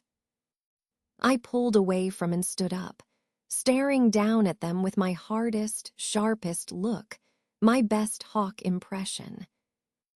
We won't. We won't, they repeated. That's right, we won't fail again. Gods, Snip, I wish I had that confidence. I reached down and took their hand in mine, hauling them to their feet. I just know that next time we see Wraith, we'll beat him. We're going to keep trying, keep getting better, stronger. We'll bring the full weight of the Guild down on him and we'll win. I know it. Okay, they said. I don't know if I believe it myself, but if you say so, then sure. We'll beat this. I still had Hawk's journal clutched in my left hand. I gestured towards Quinn with the book. I'm not sure I believe myself either, but I found Hawk's journal in her room and it kind of knocked some things loose in my brain. She seemed pretty worried about this too, and weirdly enough, that helped a lot. She always seemed so unshakable to me, so utterly fearless. But I guess at the end of it all, she was just as scared, just as normal as the three of us. If she could pick herself and fight this war, then maybe we can too. Okay, said Quinn. A touch of their usual fire flickered to life again behind their eyes. It wasn't much, only the smallest, weakest ember, but it was enough. It the tiniest scrap of hope we could scrape together, but it was all needed. With one spark of hope, we could set the world on fire if we had to. Feel better? I asked. A little. I'll take it, I said. A little bit better is the best we can hope for. Now get moving, Sir Quinn. We need extra weapons, shields, food, and water enough for a long journey. and I can't pack all of it myself." Quinn snapped a fist to their heart in a guild salute. "Yes, Guild Master Parsnip, right away." Quinn set about collecting whatever spare kit was salvageable. We still had our personal weapons and armor on our river boat, but given that Wraith had an entire damned army on hand, it couldn't hurt to pack a little extra. Certainly, it would be easier to replace than to reforge when we were out there. While Quinn gathered an armload of spare swords, I threw open the double doors to the stables and stepped outside. I was sure the smell of burnt hair and the sight of dead horses would be there greet me. Instead, I found a large cart half loaded with food and water, tack and harness for a team of horses, and Walter standing by a tree just beyond the stables, nibbling at a tuft of grass. Even at the end of the world, Walter didn't give a shit about anything. "Walter," I said, beaming. Something about seeing that horse filled me with a bright and shining golden joy. "Walter, you made it." I hobbled forward and stroked his mane. He barely flicked an ear in my direction. "Happy to see me as ever, I see." I rubbed his nose, and he leaned his head down closer to mine. He took a deep breath and blew out a sharp snort. "I know," I said. "We've been through a lot too, but it's all going to be okay now. I'm here." Something heavy thumped down into the back of the cart, and I turned to see Quinn piling swords next to a steel breastplate. They caught sight of Walter and shook their head. "Too stubborn to die, huh? Can't say I'm surprised." I laughed. I hope the other horses made it out safe too. Walter can't pull this cart all on his own. "You want any help tracking them down?" "No, I think I can handle it. Why don't you head to the boat and grab some of our other supplies?" I was leading one of the lost horses back to the stables when a darker patch of shadow sitting between the trees caught my attention. The shadow moved, and my hand fell to the hilt of my knife. Why in the names of all the gods and devils in the plains beyond didn't I bring a better weapon with me? Quinn had literally sat a dozen swords in front of me before heading back to the pier. Would it really have been that difficult to grab one? "Parsnip," the shadow called out. Its voice was hoarse but familiar. I took a wary step forward. Had one of the apprentices made it out of the fire? Or was this another one of Wraith's mind games? "Parsnip," the shadow called again. "Please, there's not much time." I said a silent curse at my own foolishness. If this really was one of our apprentices, I had to help. I couldn't live with myself if I didn't at least try. Drawing the knife, I stepped under the shadow of a barren, dying maple tree and found a young guildsman crouched in the underbrush tangling around the base of the tree. "Parsnip, please help," he whispered. "Guthook," I asked, "is that you?" Before he could answer, I bent and grabbed the collar of his cloak. With a grunt of effort, I drug him clear of the tangle of vines and thistles he'd gotten mixed up in.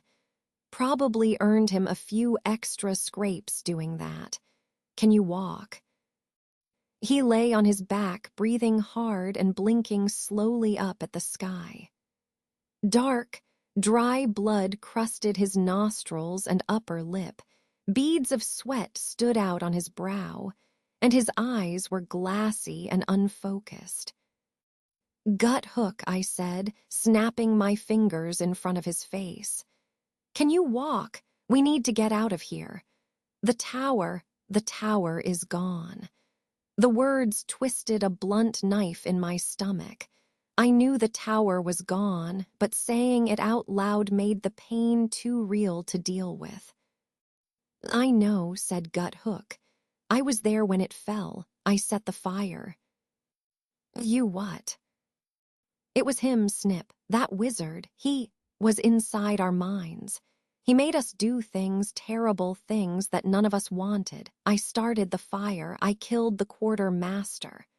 Oh God, Snare. Snare was in the Medica hall. He was lying there, too sick to fight, too sick to stand, but he wouldn't take the wizard's offer. He wouldn't save himself. Tears glistened at the corners of Hook's eyes. I cut his throat, Parsnip. He wouldn't listen, so the wizard made me kill him. You have to get out of here before he comes back. You have to run. Oh gods, I said. Hook, I'm sorry. I'm so sorry. You run. He's coming. I swallowed past the lump in my throat. Are you sure? Hawk fought him and ran him through. You're sure he's coming? Gut Hook jerked like a marionette at the hands of a mad puppeteer, and his breath came in quick, ragged gasps. He's here. Can't stop him anymore. He fell still and his breathing stopped. I shuffled back towards the lost horse, Gut Hook. His eyes snapped open and he shot to his feet. Yes, he said. His voice was flat, emotionless, like all the color had been drained from it. Hook, please, you have to fight him. A slow grin spread across his face. The apprentice's lips were so dry they cracked and bled when he smiled. He didn't seem to notice. He didn't seem to care. Why would I fight? I am free now, Parsnip, free. No, I said. No, you aren't. You're not yourself. I'm more myself than I've ever been. I have nothing weighing me down now. Nothing stopping me from doing my work.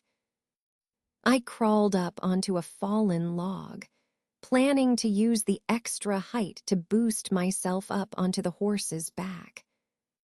Work like burning down our home, I snapped. He shrugged. If that's what it takes, yes. Sometimes you need to burn the old growth to make way for new life. It's the way of the world. What about Snare? His death was just the way of the world. Snare was foolish, selfish, too caught up in his own ambition, his own dreams to do what needed to be done for the good of the whole. I jumped and clambered onto the back of the horse. The animal flicked its tail nervously and shied away from Gut Hook.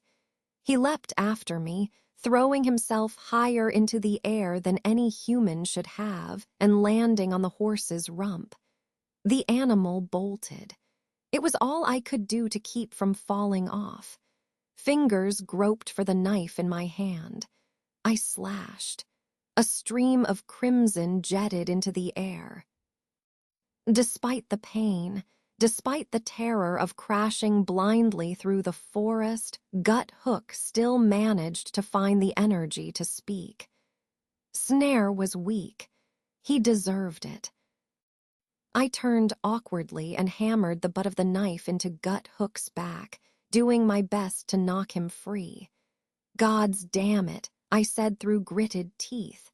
You were lovers. I hit him again and he bounced off, falling the ground and rolling through the underbrush. A sharp series of snaps rang out. Whether they were branches or bones, I couldn't tell, but it didn't stop him. He pushed himself to his feet and limped after me, one leg dragging useless behind him. A slithering, oily voice wormed its way into my skull.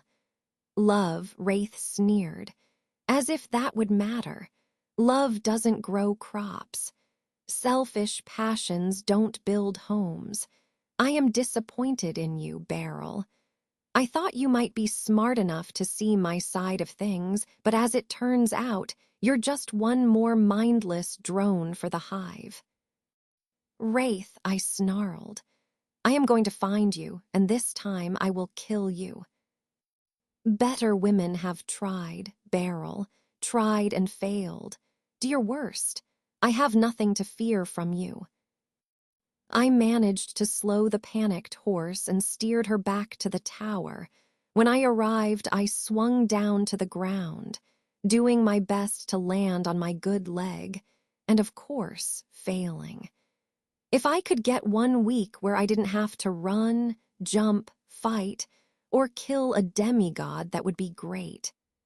At this rate, I'd be stuck with one knotted, messed up leg for the rest of my life. I worked at a scramble pace to bring Walter into line and harness the 2 horses. It was a monumental task. The lost one was still skittish and wasn't keen on being starped to a wagon right now. Walter was his usual self, stubborn as a mule, and he had only had 1 speed, glacier slow. Quinn walked out with the last case of supplies and caught me in the middle of tirade of curses that would make sailors blush, and were so vile they nearly blistered Walter's stubborn, idiot hide. "Problem?" Quinn asked. "He's here," I said. Quinn heaved the last crate into the cart.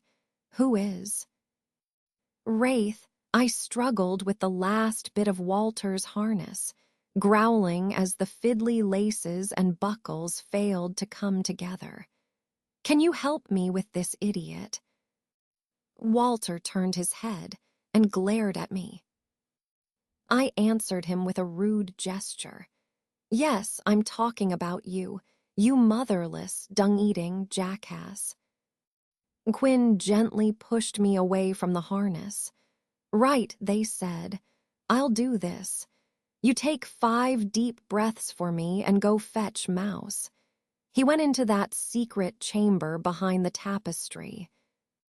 I took the first deep breath and picked an axe out of the back of the cart before rushing back into the tower. The secret door was wide open and led me down a short flight of stairs. "Mouse," I called out, "we need to move." Mouse was tearing through the hidden room like some kind of demon-possessed whirlwind. The hidden chamber was small and packed full of bookcases piled high with cracked, leather-bound tomes and bundles of yellowed scrolls. Mouse plucked a scroll from the shelves and spread it on a round table in the center of the room.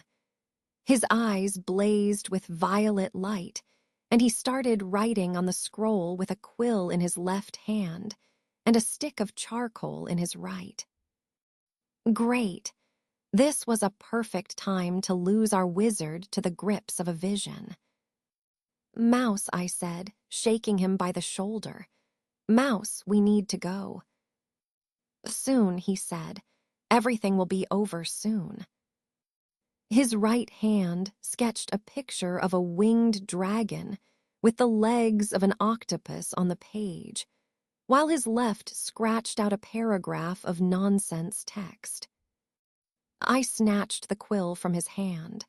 "Mouse, listen, Wraith is on his way. We need to leave."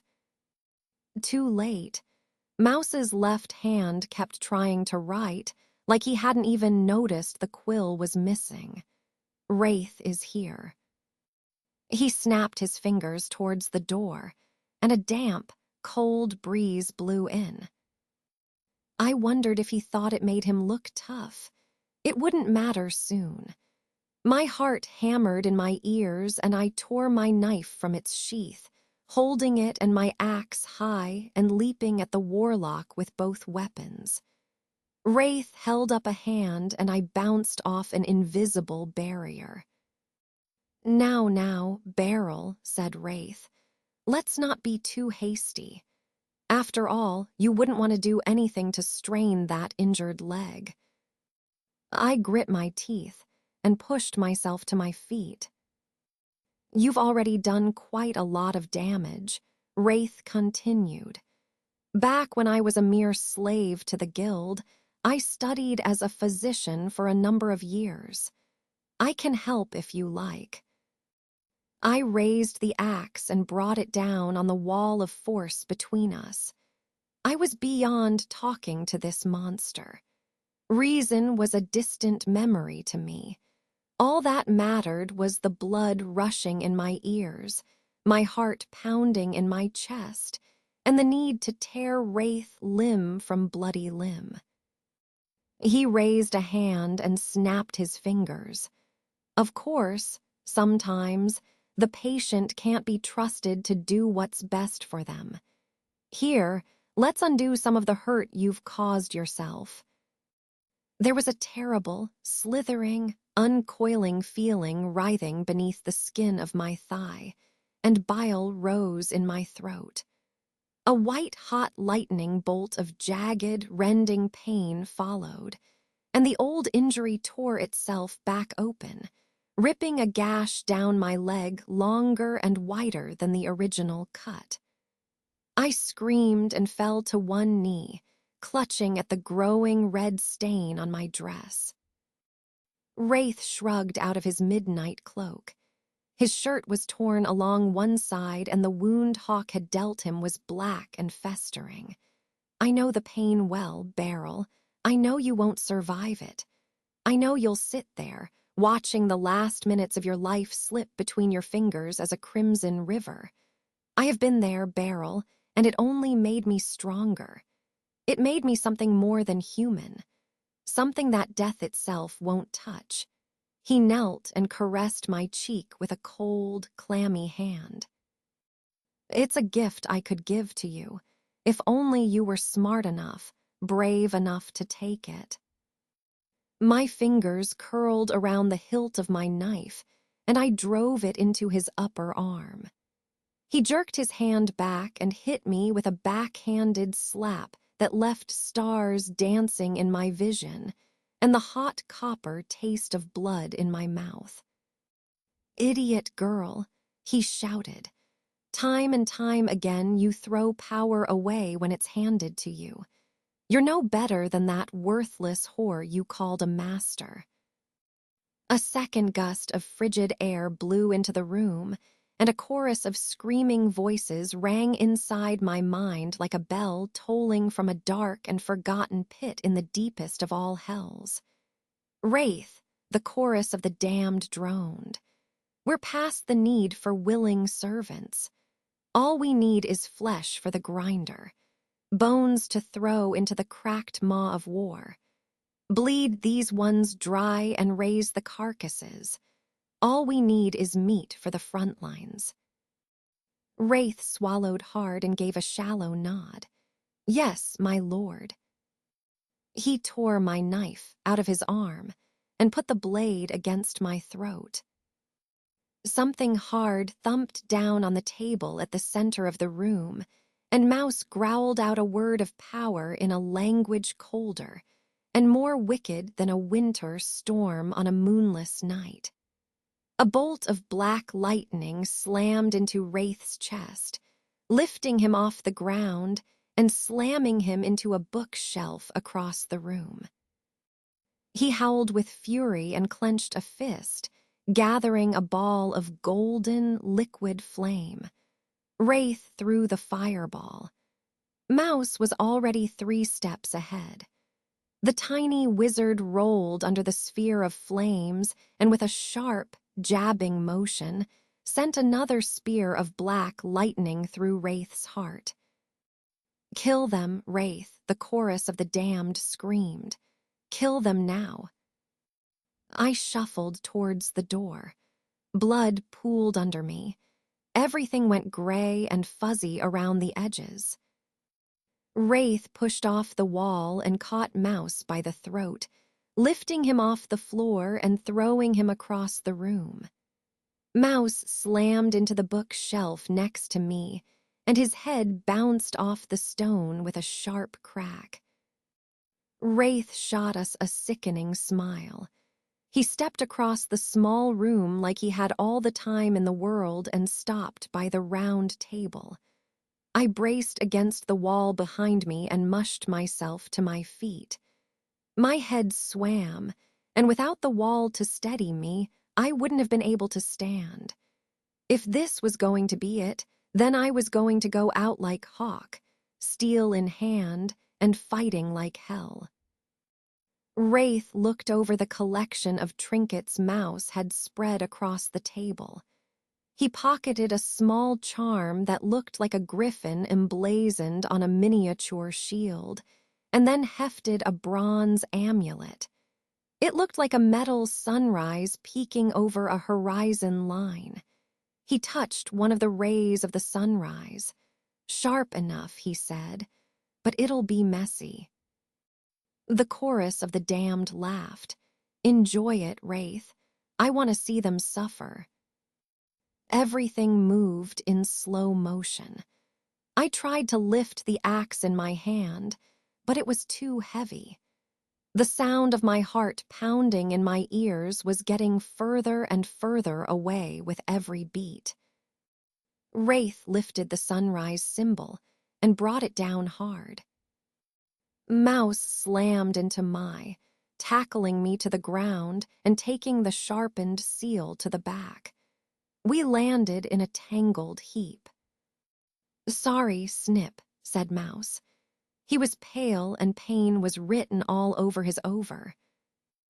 I looked past him and saw someone coming through the door behind Wraith. Their hair was long and trailed out behind them in smooth, raven waves. Their dark eyes burned with rage, and they held a short sword in their right hand. I had heard stories of the northern guardian spirits before, avenging angels who haunted the battlefield and ferried the worthy into the afterlife. This must be one of them. It's okay, Mouse, I said. An angel is here to take us away. The angel struck out faster than anything I had ever seen before. A silver flash and Wraith's arm landed at his feet.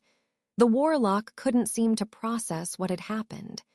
He blinked down in shock at the severed limb. The angel didn't let up. They smashed a fist into Wraith's jaw, spinning him around, and then rammed the sword through his guts, sinking it to the hilt. Mouse rolled off of me with a groan and stared up at the angel.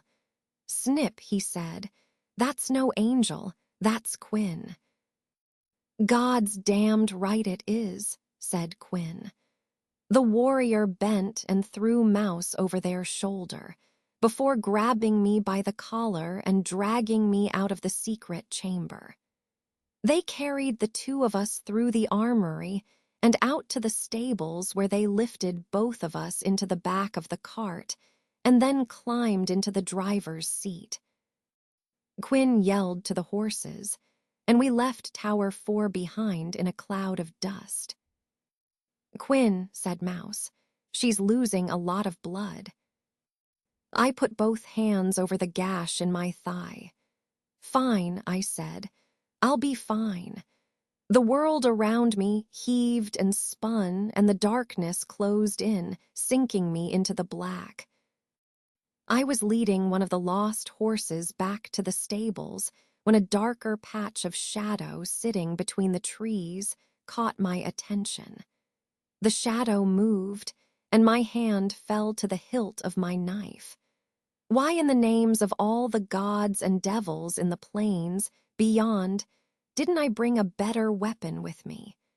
Quinn had literally sat a dozen swords in front of me before heading back to the pier. Would it really have been that difficult to grab one?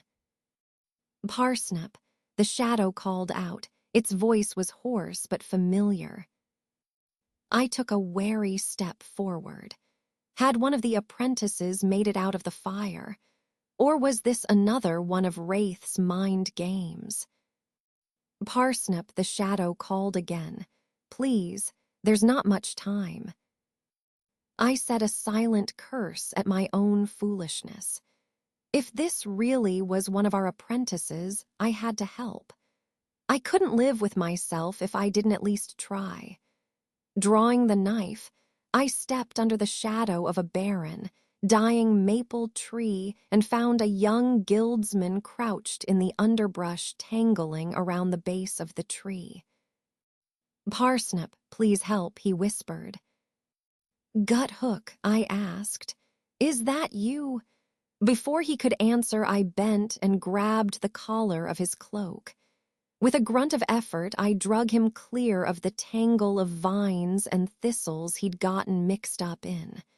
Probably earned him a few extra scrapes doing that. "Can you walk?" He lay on his back, breathing hard and blinking slowly up at the sky. Dark, dry blood crusted his nostrils and upper lip. Beads of sweat stood out on his brow, and his eyes were glassy and unfocused. "Guthook," I said, snapping my fingers in front of his face. "Can you walk? We need to get out of here. The tower is gone." The words twisted a blunt knife in my stomach. I knew the tower was gone, but saying it out loud made the pain too real to deal with. "I know," said Guthook. "I was there when it fell. I set the fire." "You what?" It was him, Snip, that wizard. He was inside our minds. He made us do things, terrible things that none of us wanted. I started the fire. I killed the quartermaster. Oh God, Snare. Snare was in the Medica hall. He was lying there, too sick to fight, too sick to stand, but he wouldn't take the wizard's offer. He wouldn't save himself. Tears glistened at the corners of Hook's eyes. I cut his throat, Parsnip. He wouldn't listen, so the wizard made me kill him. "You have to get out of here before he comes back. You have to run." "Oh gods," I said. "Hook, I'm sorry. I'm so sorry." "You run. He's coming." I swallowed past the lump in my throat. "Are you sure? Hawk fought him and ran him through. You're sure he's coming?" Guthook jerked like a marionette at the hands of a mad puppeteer, and his breath came in quick, ragged gasps. "He's here. Can't stop him anymore." He fell still and his breathing stopped. I shuffled back towards the lost horse, Guthook. His eyes snapped open and he shot to his feet. "Yes," he said. His voice was flat, emotionless, like all the color had been drained from it. "Hook, please. You have to fight him." A slow grin spread across his face. The apprentice's lips were so dry they cracked and bled when he smiled. He didn't seem to notice. He didn't seem to care. "Why would I fight? I am free now, Parsnip, free." "No," I said. "No, you aren't. You're not yourself." "I'm more myself than I've ever been. I have nothing weighing me down now. Nothing stopping me from doing my work." I crawled up onto a fallen log, planning to use the extra height to boost myself up onto the horse's back. "Work like burning down our home," I snapped. He shrugged. "If that's what it takes, yes. Sometimes you need to burn the old growth to make way for new life. It's the way of the world." "What about Snare? His death was just the way of the world." Snare was foolish, selfish, too caught up in his own ambition, his own dreams to do what needed to be done for the good of the whole. I jumped and clambered onto the back of the horse. The animal flicked its tail nervously and shied away from Guthook. He leapt after me, throwing himself higher into the air than any human should have, and landing on the horse's rump. The animal bolted. It was all I could do to keep from falling off. Fingers groped for the knife in my hand. I slashed. A stream of crimson jetted into the air. Despite the pain, despite the terror of crashing blindly through the forest, Guthook still managed to find the energy to speak. Snare was weak. He deserved it. I turned awkwardly and hammered the butt of the knife into Gut Hook's back, doing my best to knock him free. "Gods damn it," I said through gritted teeth. "You were lovers." I hit him again and he bounced off, falling the ground and rolling through the underbrush. A sharp series of snaps rang out. Whether they were branches or bones, I couldn't tell, but it didn't stop him. He pushed himself to his feet and limped after me, one leg dragging useless behind him. A slithering, oily voice wormed its way into my skull. "Love," Wraith sneered. "As if that would matter. Love doesn't grow crops. Selfish passions don't build homes. I am disappointed in you, Beryl.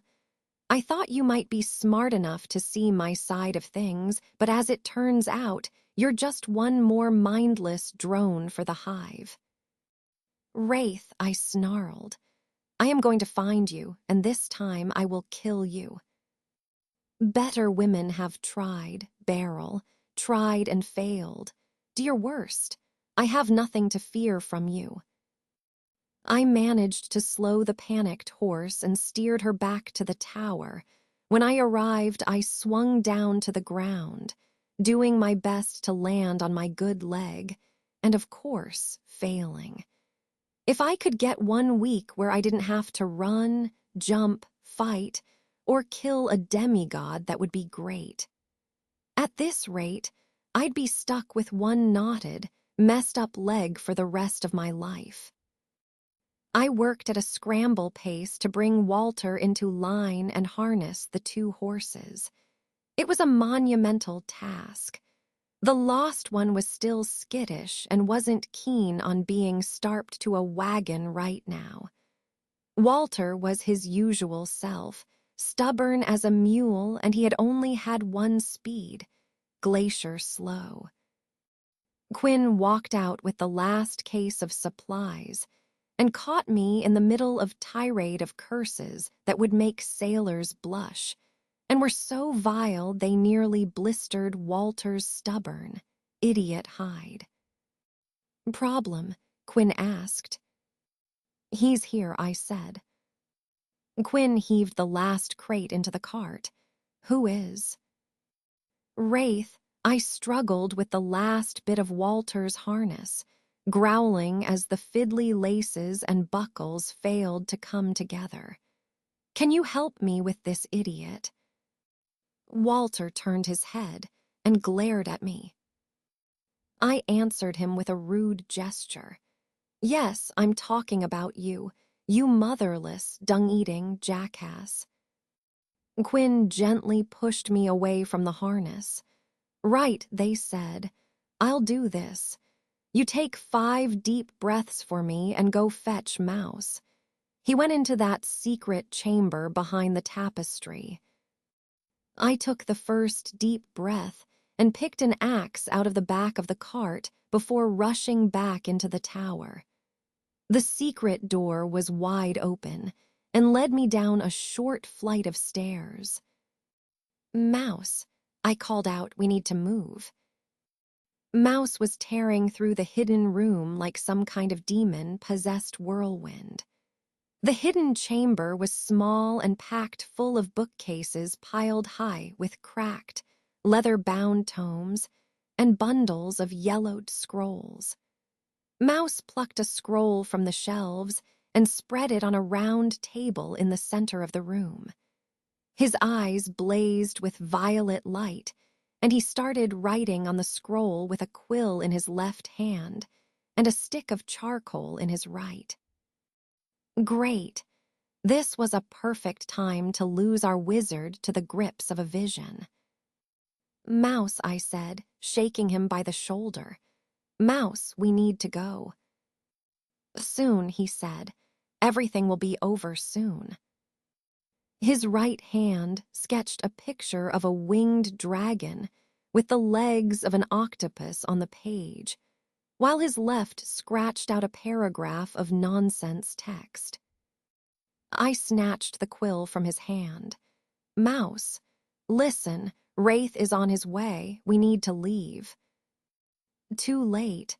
Mouse's left hand kept trying to write, like he hadn't even noticed the quill was missing. Wraith is here. He snapped his fingers towards the door, and a damp, cold breeze blew in. I wondered if he thought it made him look tough. It wouldn't matter soon. My heart hammered in my ears, and I tore my knife from its sheath, holding it and my axe high and leaping at the warlock with both weapons. Wraith held up a hand, and I bounced off an invisible barrier. Now, Beryl, said Wraith. Let's not be too hasty. After all, you wouldn't want to do anything to strain that injured leg. I grit my teeth and pushed myself to my feet. You've already done quite a lot of damage, Wraith continued. Back when I was a mere slave to the guild, I studied as a physician for a number of years. I can help if you like. I raised the axe and brought it down on the wall of force between us. I was beyond talking to this monster. Reason was a distant memory to me. All that mattered was the blood rushing in my ears, my heart pounding in my chest, and the need to tear Wraith limb from bloody limb. He raised a hand and snapped his fingers. Of course, sometimes, the patient can't be trusted to do what's best for them. Here, let's undo some of the hurt you've caused yourself. There was a terrible, slithering, uncoiling feeling writhing beneath the skin of my thigh, and bile rose in my throat. A white-hot lightning bolt of jagged, rending pain followed, and the old injury tore itself back open, ripping a gash down my leg longer and wider than the original cut. I screamed and fell to one knee, clutching at the growing red stain on my dress. Wraith shrugged out of his midnight cloak. His shirt was torn along one side, and the wound Hawk had dealt him was black and festering. I know the pain well, Beryl. I know you won't survive it. I know you'll sit there, watching the last minutes of your life slip between your fingers as a crimson river. I have been there, Beryl, and it only made me stronger. It made me something more than human, something that death itself won't touch. He knelt and caressed my cheek with a cold, clammy hand. It's a gift I could give to you, if only you were smart enough, brave enough to take it. My fingers curled around the hilt of my knife, and I drove it into his upper arm. He jerked his hand back and hit me with a backhanded slap that left stars dancing in my vision, and the hot copper taste of blood in my mouth. "Idiot girl," he shouted. "Time and time again you throw power away when it's handed to you. You're no better than that worthless whore you called a master." A second gust of frigid air blew into the room, and a chorus of screaming voices rang inside my mind like a bell tolling from a dark and forgotten pit in the deepest of all hells. "Wraith," the chorus of the damned droned. "We're past the need for willing servants. All we need is flesh for the grinder, bones to throw into the cracked maw of war. Bleed these ones dry and raise the carcasses. All we need is meat for the front lines." Wraith swallowed hard and gave a shallow nod. "Yes, my lord." He tore my knife out of his arm and put the blade against my throat. Something hard thumped down on the table at the center of the room, and Mouse growled out a word of power in a language colder and more wicked than a winter storm on a moonless night. A bolt of black lightning slammed into Wraith's chest, lifting him off the ground and slamming him into a bookshelf across the room. He howled with fury and clenched a fist, gathering a ball of golden, liquid flame. Wraith threw the fireball. Mouse was already 3 steps ahead. The tiny wizard rolled under the sphere of flames and with a sharp, jabbing motion, sent another spear of black lightning through Wraith's heart. "Kill them, Wraith," the chorus of the damned screamed. "Kill them now." I shuffled towards the door. Blood pooled under me. Everything went gray and fuzzy around the edges. Wraith pushed off the wall and caught Mouse by the throat, lifting him off the floor and throwing him across the room. Mouse slammed into the bookshelf next to me, and his head bounced off the stone with a sharp crack. Wraith shot us a sickening smile. He stepped across the small room like he had all the time in the world and stopped by the round table. I braced against the wall behind me and mushed myself to my feet. My head swam, and without the wall to steady me, I wouldn't have been able to stand. If this was going to be it, then I was going to go out like Hawk, steel in hand and fighting like hell. Wraith looked over the collection of trinkets Mouse had spread across the table. He pocketed a small charm that looked like a griffin emblazoned on a miniature shield, and then hefted a bronze amulet.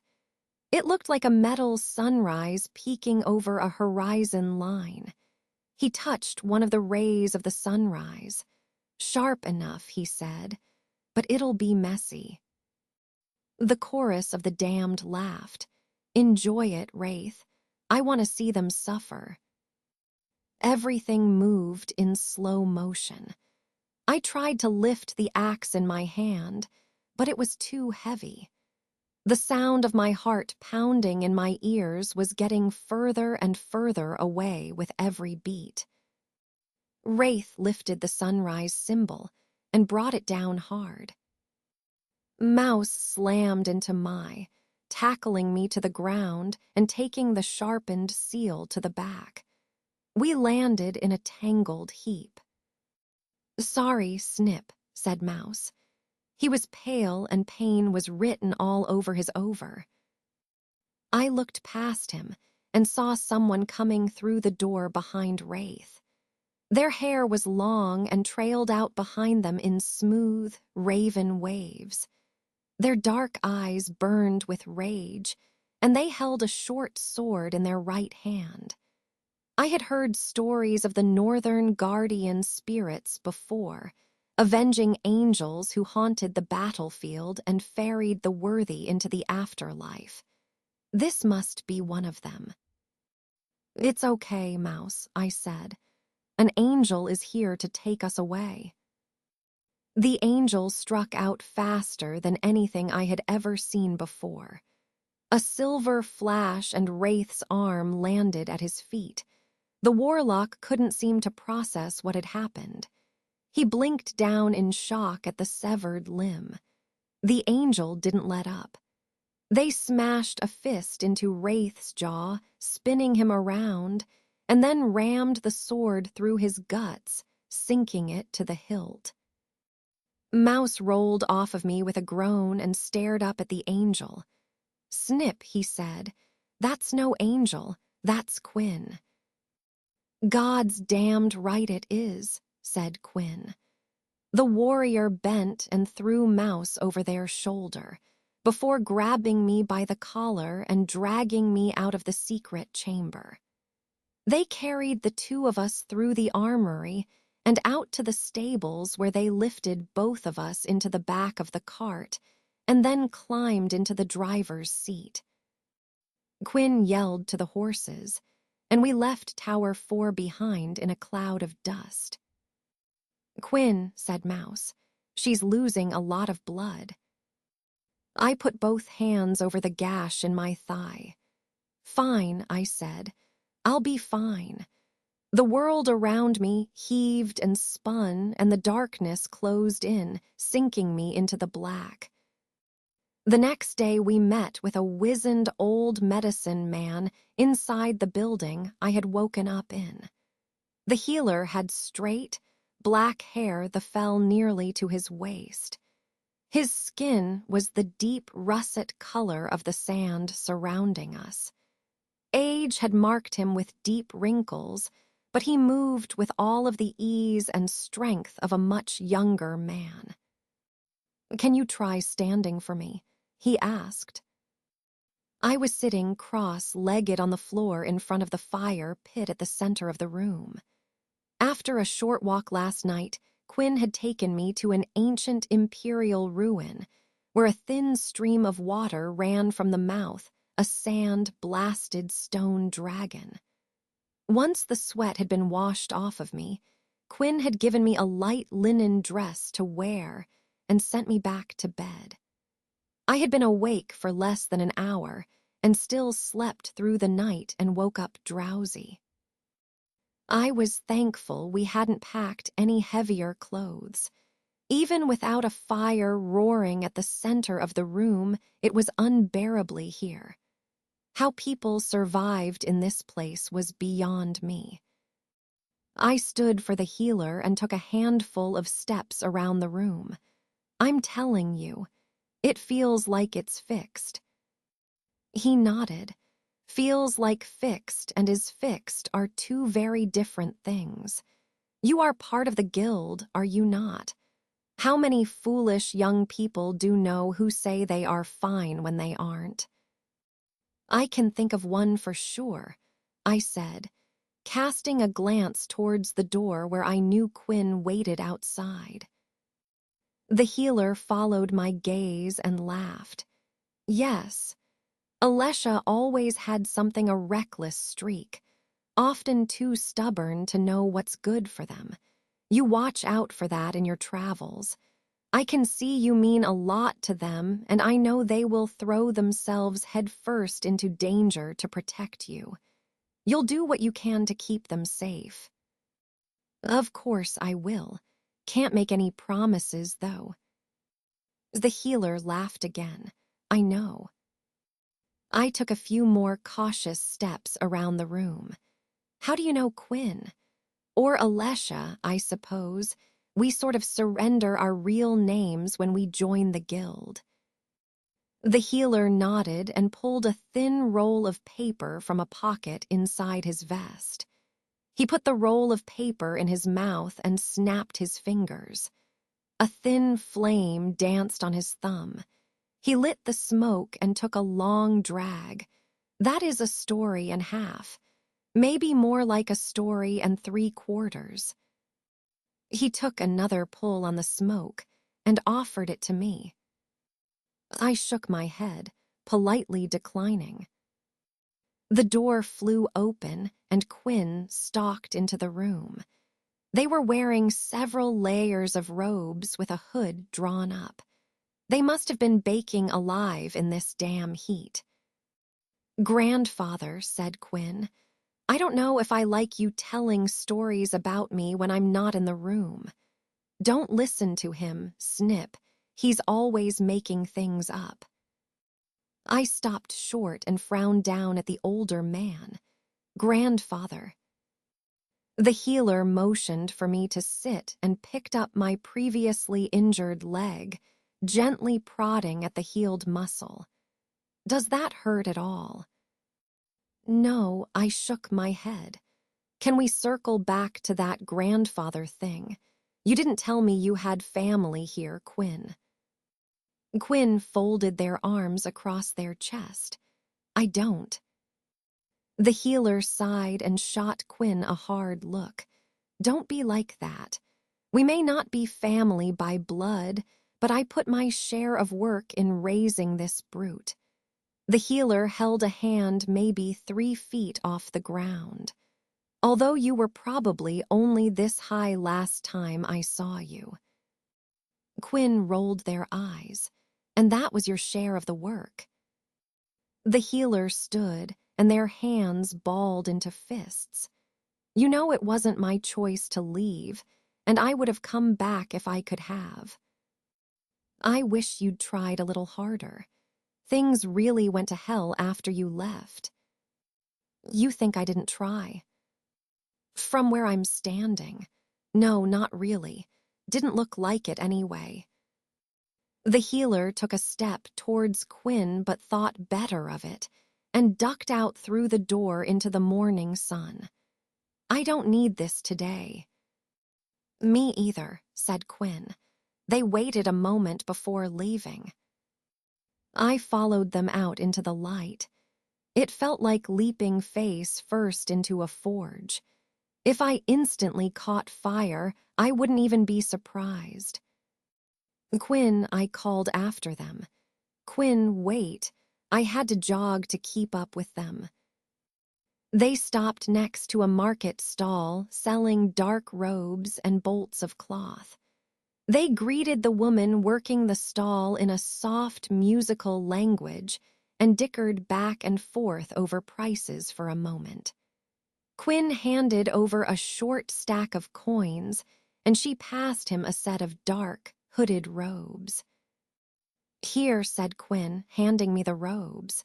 These will help. Help with what?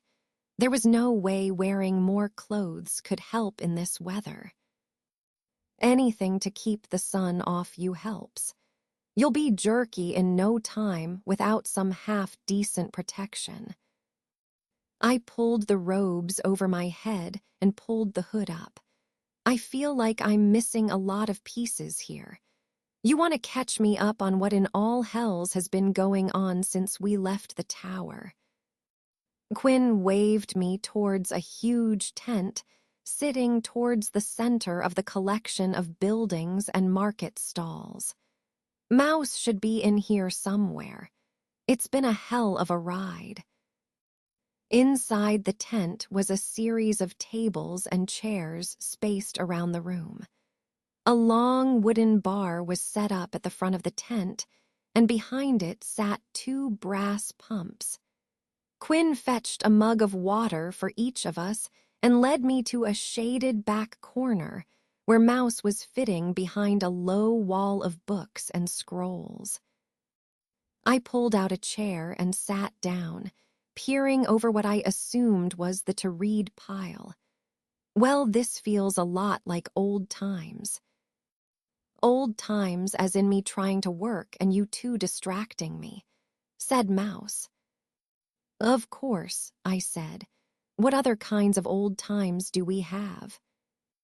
There were a couple where you two entertained each other and let me actually get some stuff done. Yeah, but where's the fun in that?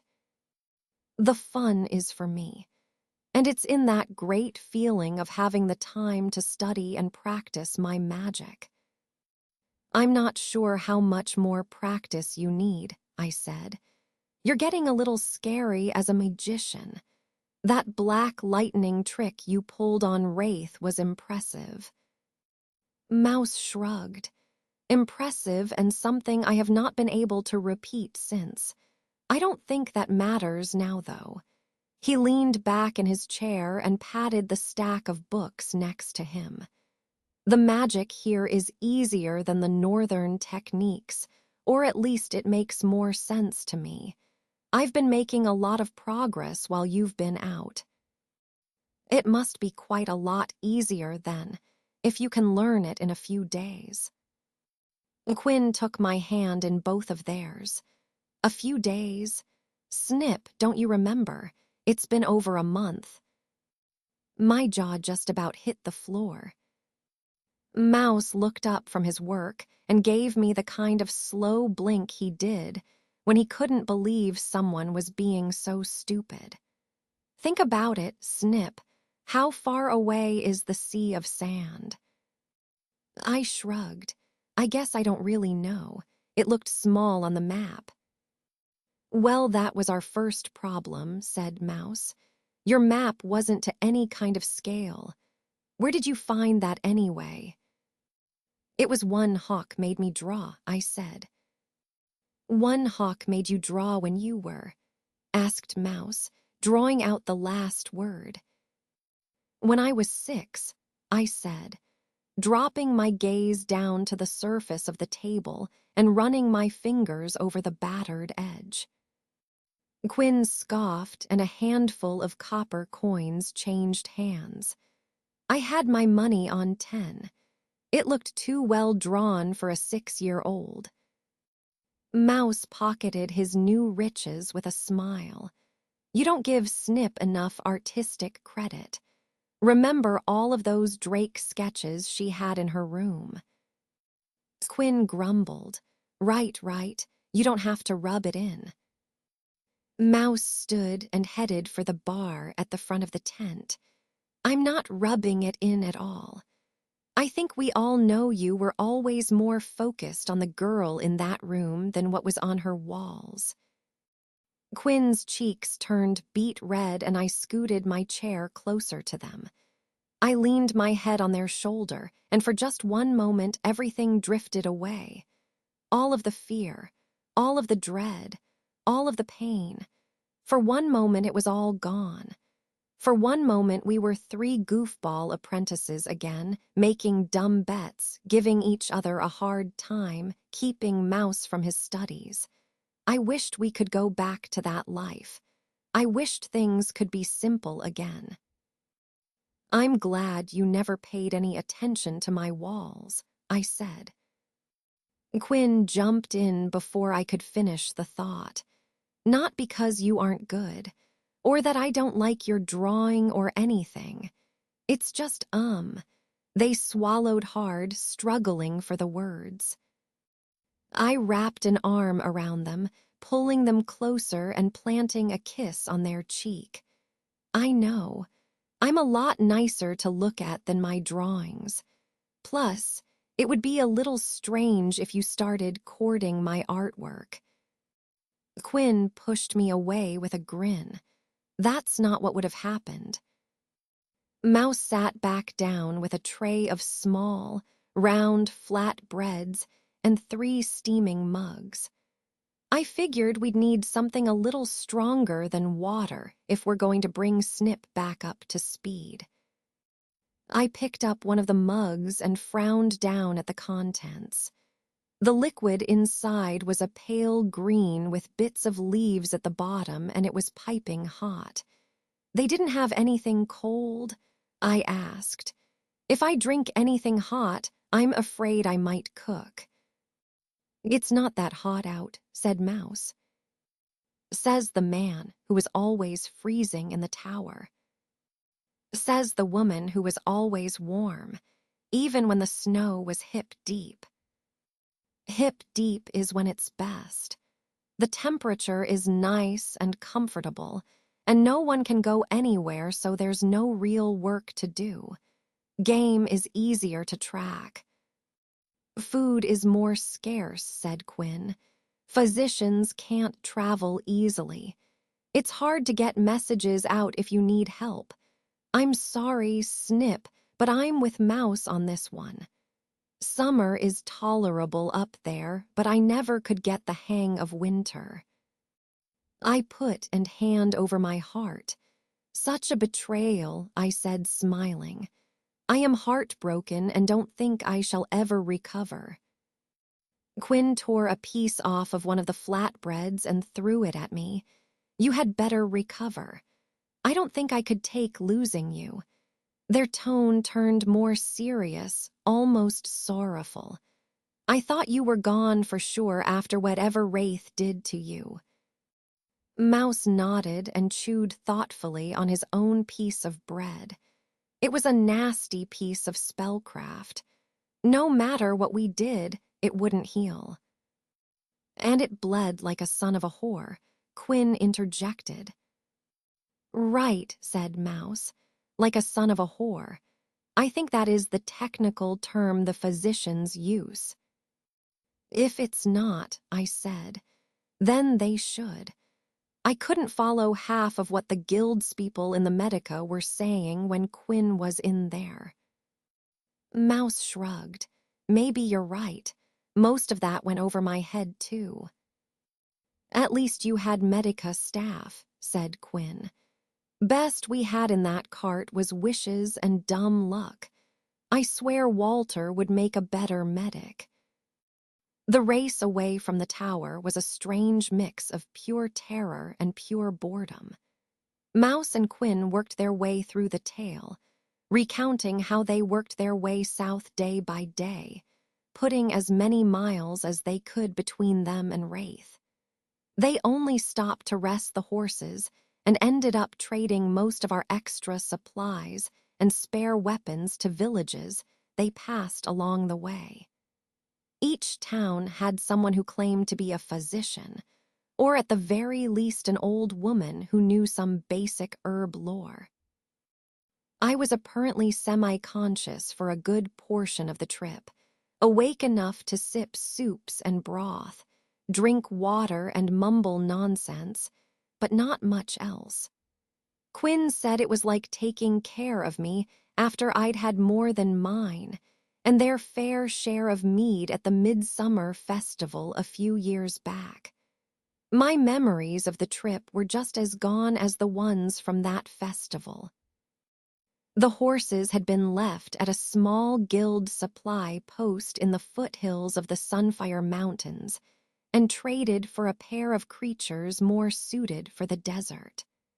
Mouse and Quinn had sent word about the tower's fall to both the Phoenix Roost and the Blackstone from there, and also noted they were on their way to this oasis in hopes of finding someone who could reverse the spell. Quinn finished the last of their tea, and that brings us pretty much to now. Well, I said, now that I'm caught up, I have news of my own to share from my time away. Whatever happened to Wraith, I don't think it killed him. Not fully, anyway. Quinn nearly spat their tea across the table. No way, they said. I took his arm off and ran him through. I remember, I said. I was there. I don't know how, but he lived. Seemed pretty damn smug about it, too. Quinn leaned forward, resting their elbows on the table and hanging their head in their hands. Who the fuck can do that? He should have bled out within a few minutes at most. Mouse took a book off the top of his stack and flipped it open. We'll have to double-check next time. Incinerate the body or feed it to a dragon or something. I rolled my eyes. Mouse, you know there hasn't been a dragon here for the better part of a century. Hyperbole, said the wizard. The point is, we feed him to something big enough to crunch him up into little pieces. Let's see him come back from that. I don't know about you two, said Quinn, but I'm hopping there won't be a next time. Mouse looked up from his book with a long sigh. There will be. How do you know that? Asked Quinn. I'm sure he got what he wanted from the tower. This has gone beyond us. It's time for someone at the Phoenix Roost, the Blackstone, hell, even Wren's Hollow to take the lead here. Anyone is a better choice than us. Mouse reached down the collar of his robes and drew out an amulet on the end of a slender chain. But only we have the key he needs. I shot the wizard a scowl. What in all hells are you talking about? The seal he took from the tower before he tried to kill the two of us. It's the family crest. Whatever he's looking for, I have the only way to open the vault it's in. I hate to say it, but we're on borrowed time here. This didn't seem like something you should have mentioned earlier. I asked. Mouse shrugged. For the past little while, we've been busy keeping you alive, and before that we were trying not die, and before that we trying to keep Quinn alive, and then we're back to trying not to die again. I haven't exactly had ample free time to think about it. Point taken, I said. So this vault, what's in it? Mouse ran his hands through his hair and looked up towards the ceiling for a moment, thinking. He looked like he was trying to peer into his own brain to find the thought he wanted. "I'm not exactly sure," he said. "We had a lot of ancient stuff from the Empire, the wars of collapse, the dark times. My great-grandfather had a soft spot for history and nearly spent the entire family fortune on antiques and old relics. He filled a whole tower full of them, and then the library that cataloged what everything was burned down. We have a whole tower filled with mysteries." Quinn let out an acidic bark of laughter. "Well, if that doesn't scream, we have too much money. I don't know what does." "Look, Quinn," said Mouse. "If I could have gone back in time and stopped him from buying all that garbage in the first place, I would. But I can't change the deck now. We just have to play the cards we've been dealt. Could always sell." Quinn waved a hand at the few people milling around behind us in the tent. "I might know a trader or two here that could make that happen." Mouse tucked the amulet back into his robes. "You're not the first person to have that idea. It didn't end well." He grew distant, staring off into the middle distance, lost in memory. Not in the slightest. I reached across the table and put a hand on his arm. "It's not a weight you have to carry alone. We're here if you need it." Mouse nodded and blinked away a tear. "I know. Maybe some other time. For now, I think I'd like to spend some more time with the books. Focus on work, you know. There has to be something written somewhere that will point us in the right direction." I frowned at the stack of books. Is stabbing in the dark and hopping to find something in a random assortment of books really the best choice? He shrugged. "I don't know what else to do. Plus, the spells here are really useful. It's helping."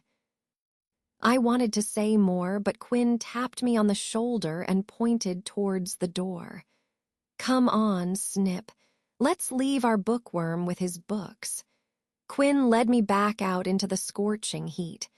Mouse has always been honest when he needs space. No sense pushing him. We took a short walk around the village, but the sun was too much for me, and Quinn soon had to find us a shaded spot to sit down and some more water. We sat under the only tree in the village, if you could call it that.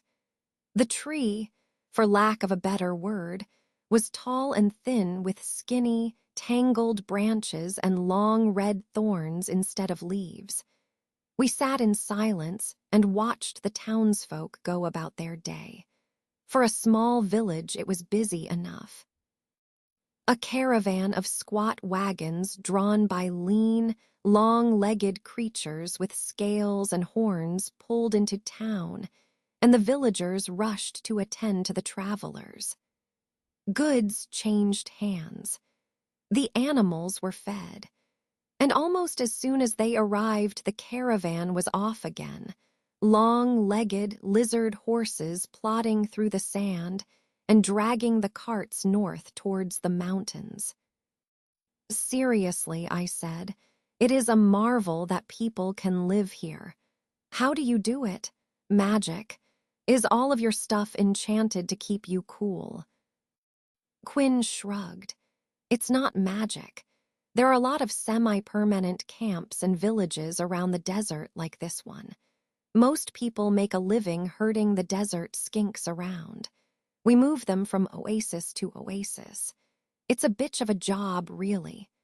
Skinks eat everything, and you need to be careful they don't devour all of the plants and drink all of the water whenever you stop. So we keep them moving. By the time you leave one green space, the next one is usually recovered enough to harvest again." I looked around at the endless waves of sand rolling around us. If this is what you consider a green space, I'd hate to see what you call a barren zone. Quinn laughed. This is more of a trading post than a grazing area, close enough to the mountain communities in the foothills of the Sunfires to the north, and the skink drivers to the south that it serves as something of a rest spot between the two. Makes sense, I guess. I scooted closer to them and rested my head on their shoulder. So this is how you grew up, traveling to places like this between long stretches of desert. Quinn tensed and started tracing an idle scribble through the sand with one finger. I guess you could say that. You guess. I laughed. I'd think that would be a yes or no answer. It's complicated. We did trade a lot, but we also fought a lot, ran a lot, drank a lot, yelled at each other. Not of all of the things we traded we ours. Quinn let their thought trail off and grew distant. That makes it sound like we're bandits or something. We called ourselves family at the time, but you're right. Bandits is a better word. The village healer stepped out of a tent on the other side of town, and Quinn nodded in their direction. Things were better when grandfather was in charge. He likes to exaggerate, so I wasn't quite as small as he said I was when he left. I was maybe 10. Certainly old enough to remember what life was like when he led us, and what it was like after he left. Things got really, really bad, snip. I am not the good person you think I am. I took their hand in mine, interlacing our fingers, and kissed the back of their hand. What you used to be doesn't matter. The guild takes that, remember. The only thing that matters is the person sitting next to me now. That's the person I love. I don't care who you were before. Like always, you're too good to me, snip. Besides, I said, it's not like I'm exactly sweet and normal either. A mercenary pulled me out of a vegetable patch and put a sword in my hand as soon as I could walk. Kind of messed up when you think about it. So if you're okay with courting a crazy person whose first memories are learning to fight, then I think I can be okay falling in love with a reformed bandit. We did a lot of evil, snip. Homes got burned down. People got killed. When I was 11, just after you joined the guild actually, Hawk took me on a quest to wipe out a pack of ogres. They were minding their own ogurely business. Unfortunately, that included stealing livestock and eating people. We burned homes that day, too. That's different, though. Ogres aren't people. Not as different as you might think. They were beating drums and singing songs when we showed up. They might not be people, but they're closer than you think. They had families, too. I still think about that day a lot, still dream about it sometimes. Well, look at us then, couple of sad, haunted excuses for guild heroes. I don't see us that way. I say we're both people who made mistakes and who have a chance to do better next time. Quinn leaned down and planted a kiss on my forehead. I like the sound of that. Can I ask what changed? What made you leave your family and find the guild? Another wagon crested the dune to the south. This one was pulled by a single reptile that looked like the smaller, meaner cousin to a lowland drake, and had a black banner mounted on a pole attached to the back. Quinn pointed to the cart. She did. I squinted out over the sands. The person driving the cart looked to be armed. The pommel of some kind of weapon peeked up over their left shoulder. Who are they? I asked. Quinn stood and headed for the center of the village. She called herself Vulture when I knew her. She was only an apprentice then, so I'm not sure if that's changed. Is that an option? Quinn shrugged. Pretty sure I've heard of that. One of Saber's other apprentices was excited to earn full guild status so he could change his name. I don't think that's true. Hawk never said I could get a new name. Quinn turned and smiled at me. I like Parsnip, though. It suits you. You really think it's the best name going forward. People won't listen to a guild master Parsnip. I know I would. Yes, but you listen to anything I tell you. Not everything. No, and you're deflecting away from my question. So you met Vulture. What happened next? Quinn shuddered. After that was the shortest battle I've ever fought. See, we had just pulled a string of bad jobs and someone called the guild to take us down. We caught wind of it and spent the next week preparing for a whole damned army to march on us. Instead, they sent Vulture. She chased us across the dunes for a month, and every time we stopped to sleep or rest, someone would go missing. Eventually, it was just me left, and I decided to fight, like the idiot I was. I barely got one swing in. I thought I was done for, but the quest card wanted us brought in alive. She gave me a choice: face trial with the rest of the family, or sign on with the guild and leave it all behind. Things had been miserable for a long time, and I didn't want any part of that life anymore, so I joined up. Trained a couple years at the Phoenix Roost before being shipped off to our tower. And that was that. I'm glad you made the choice you did. Me too, said Quinn with a sad smile. I heard a few years later that some of the old clan tried to escape a fair trial, paid for that mistake with their lives, and as far as I know, the rest of them are still in the dungeons below the roost. You ever think about paying them a visit? I asked. Quinn grit their teeth and shook their head. Not even once. We stopped in the center of town and waited for Vulture to make her way down the dunes. The cart rolled to a stop next to us, and she swung down from the driver's seat. She was a tall and gaunt woman with sunken cheeks and dark circles under her eyes. If I didn't know any better, I'd swear she was part of Wraith's dead legions. She was dressed in flowing black robes with a hood, but from the bunches and bulges in the fabric, I could tell she was wearing armor underneath, at least a breastplate and pauldrons, and was carrying a handful of knives. She smiled when she caught sight of Quinn, but there was no real warmth or joy there.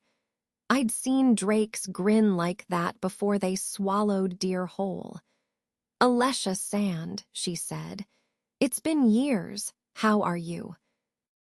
Hearing Quinn's full, real name was weird. I didn't like it. It didn't fit who they were now. Something about Vulture set me on edge, and I suddenly wished I had my bow to hand, or my sword, hell, even my tiny knife. While the two of them busied themselves with small talk, I stepped around to the front of the cart and introduced myself to the creature towing it. It had yellow scales dappled with black spots, a short, wide head, and a mouth that quirked upwards at the corners like it was always smiling. The lizard's limbs were thick with muscle, and its toes were tipped with wicked claws. It looked friendly, but I had no doubt it would gut me and eat my innards without much of a second thought. The cold glare in its gray eyes confirmed my suspicion. I kept a healthy distance and did my best not to make eye contact while it sniffed me and flicked its tongue in my direction. Zit looked away. I wasn't a threat, apparently. I took a step forward. My name is Parsnip. You are a very pretty creature." The lizard turned back towards me and watched me with its eyes half closed. I smiled. That was an even better sign. I did my best to mirror its expression and took another step forward, still avoiding eye contact. Good boy or girl, I guess. Hard to tell with drakes and their cousins. I reached for the reptile and it pushed its nose up against my hand. Its scales were rough and hard as iron. "You are very impressive. You must be very tough." I ran a hand down under its chin and along its jawline. "And I bet you can crunch bone like it's nothing, eh?" The lizard's tongue shot out and licked my hand. It was rough as the sands under our feet. "Not a very soft or cuddly beast, are you? That's okay. Fluffy things get too much attention anyway." I heard Quinn say my name and pulled my attention back to their conversation. "She's the guildmaster," asked Vulture, "the one talking to my skink." "That's right," said Quinn. Vulture stiffened and shook her head, peering down her beak of a nose at me. "Well then, guildmaster, report. What is you need?" The skink kept pushing at my hand with its nose. Sure," I said, looking down at the sand. "We should probably find some place to sit down. It's quite a story." We brought Vulture into the central pavilion tent and sat down at the table with Mouse. It took then, we thought, to bring her up to speed on recent events, but she listened to our whole tale and took notes as she went. "And that," I said, "pretty much takes us to now. Wraith is still out there somewhere, and we could use any help we can get." Vulture nodded and pulled a pipe carved from bone from inside her robes. She stuffed the bowl full of dried leaves and lit it with a spell. "Right. And in this whole convoluted tale, I fail to see what the phoenix roost can do for you." The three of us shared a look, waiting for her to laugh or let us in on the joke. Silence settled over the table like the first snow of winter and stayed there until we were frozen. "You're serious?" I asked.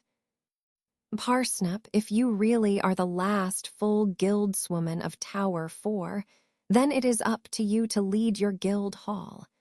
It is up to you to lead. Did your master not tell you that?" I frowned. No. She didn't have time to tell me much of anything about leading a guild hall. "Why am I not surprised?" said Vulture. "It is a true miracle that the tower stood as long as it did. It may well end up for the best that those fools were culled from the order. If the wounded and sick can't keep up with the herd, they die. It is the way of things. I don't see why we should be any different."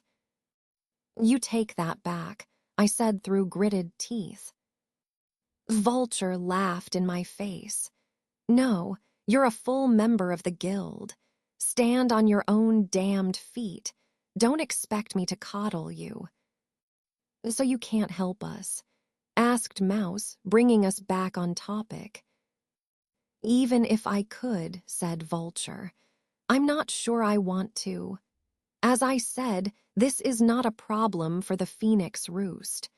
Wraith is not threatening any of the lands under our protection. There is no one paying us to get rid of him if he exists at all." "If he exists," I snapped. "What proof do you need? There are legions of corpses in his wake, entire villages burned." "And I have seen none of them for myself," said Vulture. "Furthermore, if this wraith is the same one that I know, the same wraith that trained Hawk, then I have no reason at all to help you." "Why not?" asked Quinn. "Because I will not help avenge a murderer and a traitor. I was there at Hawk's trial, and she deserved everything that happened to her. Rage hammered through me like a shot from a trebuchet, smashing a fortress wall. I shout to me feet, and Quinn leapt up to meet me, holding me back and gently pushing me back into my seat. Mouse was the only one of us who was keeping their cool. "Could you explain that for us?" he asked. "I feel like we're missing some important context." "Full guild member don't get sent to the tower without reason," said Vulture. "Wraith was Hawk's master, and she murdered him." "That's not possible," I said. "Delude yourself if you wish," said Vulture. "I was there doing some additional training at the Blackstone, and Hawk, along with some failing wizard, pulled a bad quest. It's happened to all of us. You get a card, and things don't go to plan, civilian casualties. I'm sure you've been there and you know the guild isn't pleased when a job goes sour. And rightly so, failed jobs don't fill the coffers with gold." I leaned back in my chair and folded my arms across my chest, not to mention the deaths. Vulture waved a dismissive hand towards me. "Yes, yes, very sad, but peasants die all the time. It's not like it's something to dwell on." Quinn sat a little straighter and balled their hands into fists. "And the gold is." "Of course it is," said Vulture. "You can't feed yourself on dead peasants." She paused, and a sick smile spread across her pinched features. "Well, I suppose you can, but only if there isn't anything better to eat." She laughed at her own joke. We didn't. Even Mouse was starting to lose patience. He stared across the table like he was looking at a reeking compost heap. "Please," he said, "after this failed job, what happened?" Vulture shrugged. "After that, things get messy. Hawk and her idiot friends lost their minds. They started going on and on about how Wraith had set them up, and how he wanted those villagers killed. All of it nonsense, if you ask me. Wraith always had a good head on his shoulders and a keen sense for what would make the guild extra coin. It's not something he would order. Hawk couldn't take it and clearly cracked under the strain." She started telling the most unbelievable stories about how Wraith was experimenting on the bodies, raising the dead. You would have to be a true idiot to believe it. The only ones who went along with her stories were her friends, the fool wizard, and some idiot warrior I can't remember the name of. They plotted and planned for weeks and cut Wraith's throat in his sleep. I wanted her executed, but there was some disagreement, and she was exiled to the tower instead. I rolled my eyes. This is such bullshit. Hawk was always quite a storyteller. I'm not surprised you think that way. I think this way because it's the truth, I said. Plus, said Mouse, we've fought Wraith and his legions. Whatever he was working on back then, he succeeded and took his knowledge with him into Imperial territory. As far as we can tell, he's raised entire armies of soldiers from the Imperial catacombs. Vulture took a long drag on her pipe and blew a smoke ring in Mouse's face. And you're sure of this? You've seen the catacombs. You've checked your facts. You should have passed some Imperial ruins on the way here. It wouldn't have been too far out of your way. Mouse grumbled and dropped his gaze to the battered table top. No, we didn't check. The standards at the tower have clearly fallen farther than I thought. It's amazing you can even call yourselves member of the guild. It's amazing that you can, I said. I thought the guild was supposed to help people. Vulture sneered down at all of us. Oh, you're one of those, are you? I stood. Quinn didn't hold me back this time. One of what? One of those sentimental bleeding hearts, like the penniless fools in Wren's Hollow and some of the lay-about wizards in the Blackstone. Not real heroes. We're 3 times the heroes you'll ever be, I said. Vulture stood slowly and untied the belt holder her robes shut. She shrugged out of the robe and let it fall to the ground. Underneath, she wore a metal breastplate, pauldrons, breeches, and leather boots. Her arms were unarmored and she spread them wide, making sure I could read all of the guild markings she had earned. If you want to press the issue, she said, I would be more than happy to put you in your place. I pulled of my own robe and pushed up the sleeves of my dress, mirroring her stance. My markings looked pitiful in comparison. Vulture's arms told a story of bandit raids and defeating great beasts. Mine told a story of someone who had barely completed their basic training. One of us was a real hero, the other little more than a common thug. And I was willing to stake my life on which was which. If you want to take this outside, then let's go. She laughed again and motioned towards the door. If you need a beating to drive the lesson home, then I am more than willing to lend a hand. We stepped outside and found the village gathered in the center of town. They were all listening to a small man in robes like the midnight sky, who was flanked by 2 soldiers whose features were entirely hidden by great helms and plate armor. It looked like my fist fight would have to wait. Mouse Quinn, I shouted back into the tent. Get our weapons, now. I ran to the edge of the crowd and found Quinn's grandfather trying to peer over the shoulders of the people in front of him. Grandfather, I said, you need to get all of these people out of here. Now. Is there trouble? He asked. More than you know. Please, is there a safe place nearby? Somewhere you would go to wait out a storm.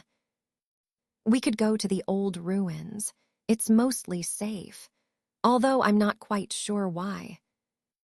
At the front of the crowd, someone disagreed with Wraith. It was the last mistake they made. I heard the dull thud of an axe biting flesh and someone screamed. The crowd scattered. That's why I said, move.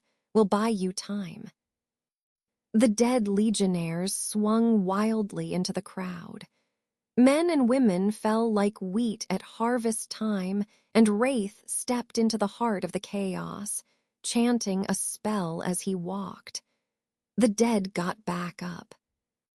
I turned to give Vulture a cold stare. Believe us now. She shook her head. This isn't possible. No, magic can't do that. Wraith laughed. It can. I'm quite practiced at the art now. Soon I'll have all of the power I need to forge the world anew. I will. Quinn sprinted up behind the warlock, sword held high, and cleaved him nearly in 2 with an overhand blow. No more speeches, you son of a bitch, Quinn snarled. They ripped the sword free and kicked Wraith's dying body to the ground. The wizard fell, and the 2 soldiers he had brought with him dropped like puppets whose strings had been cut. Hit him again, I shouted. He's not getting back up this time. Quinn nodded. They planted the tip of their sword at the base of Wraith's skull. They rammed the blade down through the warlock's neck and twisted. I heard vertebrae separate with snap. Blades of ice skated across the inside of my skull. Wraiths laughed echoed inside my head. Quinn wavered, holding the side of their head. Again, I said, he's not done. Quinn wrenched the blade free. Wraith laughed again. Mouse stepped up next to me and pushed my quiver and bow into my hands. He hefted his staff and sang a spell. A circle of blazing orange runes appeared in the air around the tip of the staff. "Let me try," he said. "Quinn, you might want to back off." Quinn staggered back, still holding their head, and sat heavily in the sand. Blood dripped down from their nose. Mouse loosed the spell, and a stream of golden fire as wide as my arms slammed into the wizard's corpse. Wraith disintegrated under the blast and drifted away as a cloud of smoke and ash on the wind. I fell to my knees in the sand and couldn't stop myself from smiling despite the stench of burnt flesh hanging in the air. It was over. After everything, it was finally over. "We can still beat the shit out of each other if you like, Vulture, but I think we can go our separate ways. It's over. We can pack up and never see each other again." I laughed. "It's over." I stood and pulled Mouse into a hug. I squeezed him so tight he made his parsnip "you're killing me" noise, and then let him go. "That was incredible, Mouse," I said. "I can't believe it." "I think," said Vulture, "I'm going to take you up on that, go our separate deal. If this is the kind of bullshit you're dragging the Phoenix Roost into, I want no part of it unless you're paying me a heap of money." I didn't even turn to look at her. "Fine, fine, leave." The smoke that was left of Wraith clung to the air and settled over the center of town like a low-hanging fog. It was stuck, and no amount of desert wind or us trying to fan it away could make it move. Quinn stood with their hands on their hips, staring at the cloud. Just couldn't leave peaceful, could he? Had to ruin something on his way out. Mouse nodded. "We sent the people here away, right? I don't think I want anyone messing with this until I can figure out what it is. Too bad the roost is packed full of greedy idiots. We certainly could have used their library." Vulture was driving back up the dunes and heading out of town as fast as she could. "I can get her back here," I said. "She's still within shouting distance." Mouse shook his head. "Don't bother. If you weren't going to fight her, then I was. If she was back, I don't think I could keep my composure." Quinn laughed. "If you weren't going to beat her and Snip wasn't going to, then I was. Again. Probably best to let her go or else we'll give ourselves a bad name." "What do you mean, again?" I asked. Grateful as I am for her introducing me to the guild, when I was 14 I snapped. Couldn't put up with her ideas anymore. We fought. I got sent to the tower. "Well, I'm thankful for that," I said. We all took a collective step back towards the central tent so Mouse could return to his research pile. A familiar oily voice filled my head. "Fools," said Wraith. "Fools, fools, fools." His voice faded for a moment and then came back as an unintelligible mix of gibbering and screaming. The sound was like a dagger being driven through my forehead. "You don't know," Wraith continued. "You don't know that I am something beyond death and time. This one can't die. Can't die. Won't die. Refuses it. The screaming came again and had all three of us rolling on the ground, clutching at our ears. "The dragon of death won't eat Wraith," he said when he had control of himself again. "Won't take Wraith no matter how much it hurts him. I am its master no matter how much it burns." Wraith screamed again, but this time the pain disappeared. I lay still in the sand for a long while, panting. When I stood up, the smoke at the center of town was churning and piecing itself back together. For a brief moment, Wraith stood before us, dark and translucent like a living shadow, and then he fell to his nest, arching his back and screaming in silent agony. The shadow image flickered, distorted, grew. There was a crack of thunder, a wet tearing like flesh ripping. The smoke devoured the corpses of Wraith's legionnaires, and the wizard's form came apart and congealed again. When the black smoke settled, we weren't looking at Wraith anymore. The thing standing before us was a six-winged horror made of rotting flesh and blackened bone. The beast stretched its long, serpentine neck and snarled at us. Two voices screamed in unison, sounds mixing together so any meaning was lost in the noise. "Wraith," said the horror, "you were but a puppet, a tool that no longer have a use for." Wraith's voice whispered on the wind, just beyond the point of hearing. "You've done your job, the veil thinned, and now here I am. Rest now, Wraith, your part is done." I swallowed hard and crawled back towards the tent on my hands and knees. "So, Mouse," I whispered, "got any spells for killing whatever a dragon of death is?" Mouse shook his head. "Not a one. I'm open to other ideas." "How about running?" said Quinn. I nodded. "Running works for me." We ran as hard as we could over the sand, rushing for a shaded set of stables on the outskirts of town. "Come on," said Quinn. "Cart with our stuff is this way." I stopped for a moment, turning and drawing my bow as the dragon gave chase. It moved with wobbling, unsteady steps. It was like a newborn deer taking its first steps. I hoped it took longer than a deer to get the hang of walking. I hoped it wouldn't have the chance.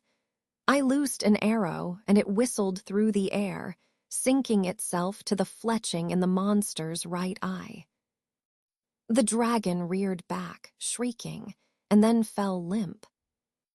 Quinn looked over their shoulder and gradually slowed to a stop. "Holy hell, Snip. Did you just kill it?" I pulled another arrow from my quiver and put it on the string, ready to draw it. "I'm not sure." Quinn lifted their sword and took a careful step towards the corpse. "I'll check." They stalked forward, and as soon they were within reach, the sword whipped down, carving a deep gash through the creature's rotten hide. It didn't move. "Damn," said Quinn. "I think you got it." They turned and walked back to me. The gash in the dragon's hide knit itself shut, and the creature lifted its head. The arrow forced itself out of the monster's eye, and the wound healed in seconds. "Shit," I said. I drew and loosed again. The arrow thunked into the beast's hide but failed to strike anything important. The dragon charged and leapt for Quinn's back. The warrior ducked and rolled under it, springing to their feet and landing a series of slashes on the monster's back. It turned to bite Quinn. Slow, unsteady. I had all the time I needed. Another arrow slammed into the dragon's neck, and a river of black blood ran from the wound.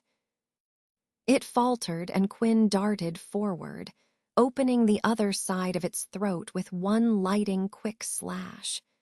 The dragon fell, but Quinn didn't stop. They circled the beast, laying open every important vein they knew of and sinking their sword to the hilt through the dragon's vital spots. If it played by the same rules of anatomy as other beasts, Quinn would have lanced through heart, lungs, liver, bowel, and kidney. They wiped their sword on the dragon's leathery wings, cleaning off the black gore. There. Come back from that, you son of a whore. Something heavy padded through the sand behind me, and wooden wheels creaked as they rolled. I turned to find Mouse driving a small cart towed by a massive, red desert skink. It was easily twice the size of the one Vulture owned, and it eyed the pile of carrion in the square with hungry eyes. I stepped in front of it and made an introduction, repeating the slow steps that had won the affection of Vulture's animal. The skink wasn't quite as attentive this time. To its eyes, I was keeping it from a massive feast. "You really don't want to do that," I said. "That thing will probably make you sick." The skink grumbled at me. It had a deep, grinding growl like stones being ground against one another. "I know," I said. "I know. You're not happy, but we'll find you something better to eat later." Quinn stepped past me and climbed up into the back of the cart. "Snip, I really hate to interrupt your whole one with all the animals bit, but we really need to get moving. I want to be as far away from that thing as possible." I gave the skink one last pat and followed Quinn up into the back of the cart. Mouse flicked the reins, and we turned away from the dragon's body and started out over the sands. "Which way, Quinn?" asked Mouse.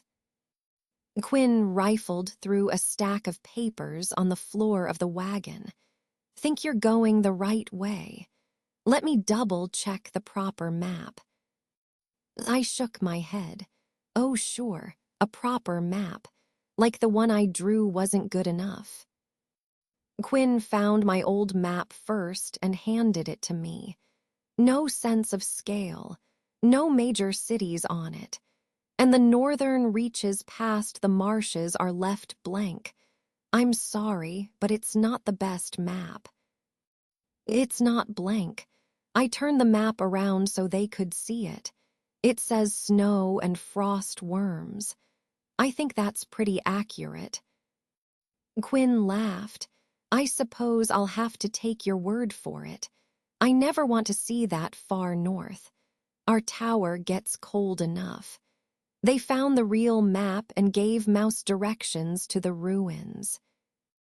I pulled up another page from the pile. It was covered in Mouse's handwriting, small drawings, and a series of runes.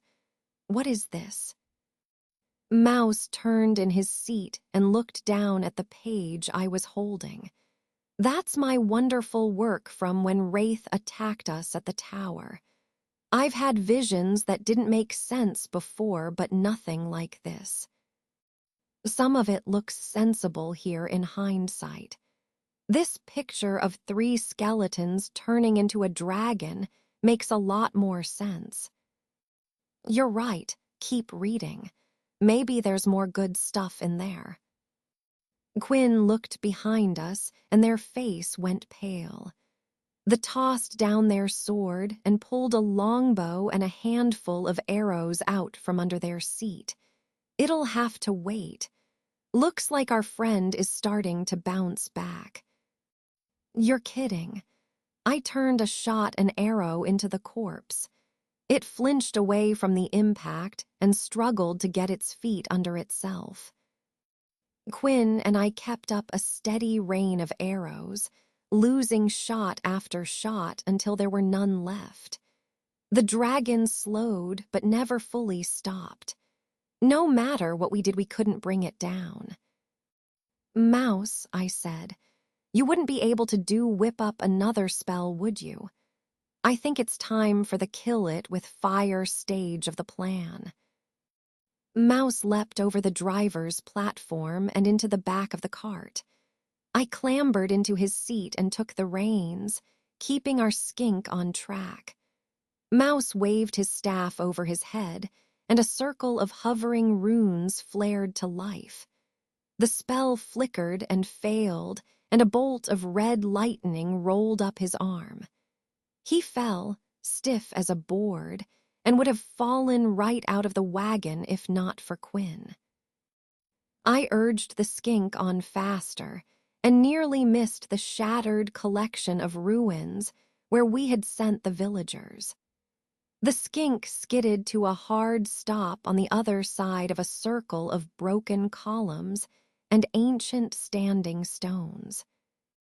The villagers were just setting up camp and clearing sand away from an entrance to an underground hideaway. Quinn's grandfather ran over to our wagon. What in all hell's happened? Quinn swung down from the cart and pressed a spare sword into grandfather's hands. Things didn't quite go to plan. The dragon of death found its wings and circled high into the air above the village. Grandfather mumbled his way through a short prayer and made a series of holy gestures. Good gods, it's happened. The old stories are true. He barked orders around the camp, telling everyone who could hold a shovel to get to work clearing the underground entrance. What stories? I asked. This place, said grandfather, is a tomb for an old hero of empire. I always thought that was made up, but that thing. He pointed to the monstrosity circling his village. Looks just like the carvings down there in the catacombs. Okay, I said, that's great. Does it say how we kill it? He had a bow. Perfect. Dragon-slaying bow. Sounds like something I can work with. The dragon took one last loop around the town and then headed for the ruins. A bow that we sold, said grandfather. I turned and kicked a stone. Shit, so how does that help us? One of the villagers dove into the tomb and came up a moment later with a delicate-looking crystal arrow. Grandfather took the arrow from him and handed it to me. We sold the bow and 3 of these, but hung on to this one. The story says you need both, but maybe this will do something. I placed the arrow on my bow string and drew the string back to my cheek. So what you're saying is I had better not miss. No pressure. Quinn looked at me and then up the dragon flying towards us. You can do it, Snip. I know you can. I loosed the arrow. The crystal shaft caught the sunlight and blazed with every color of the rainbow as it flew. The arrow glowed brighter and brighter until I could barely look at it. The glow died as it speared through the dragon's wing.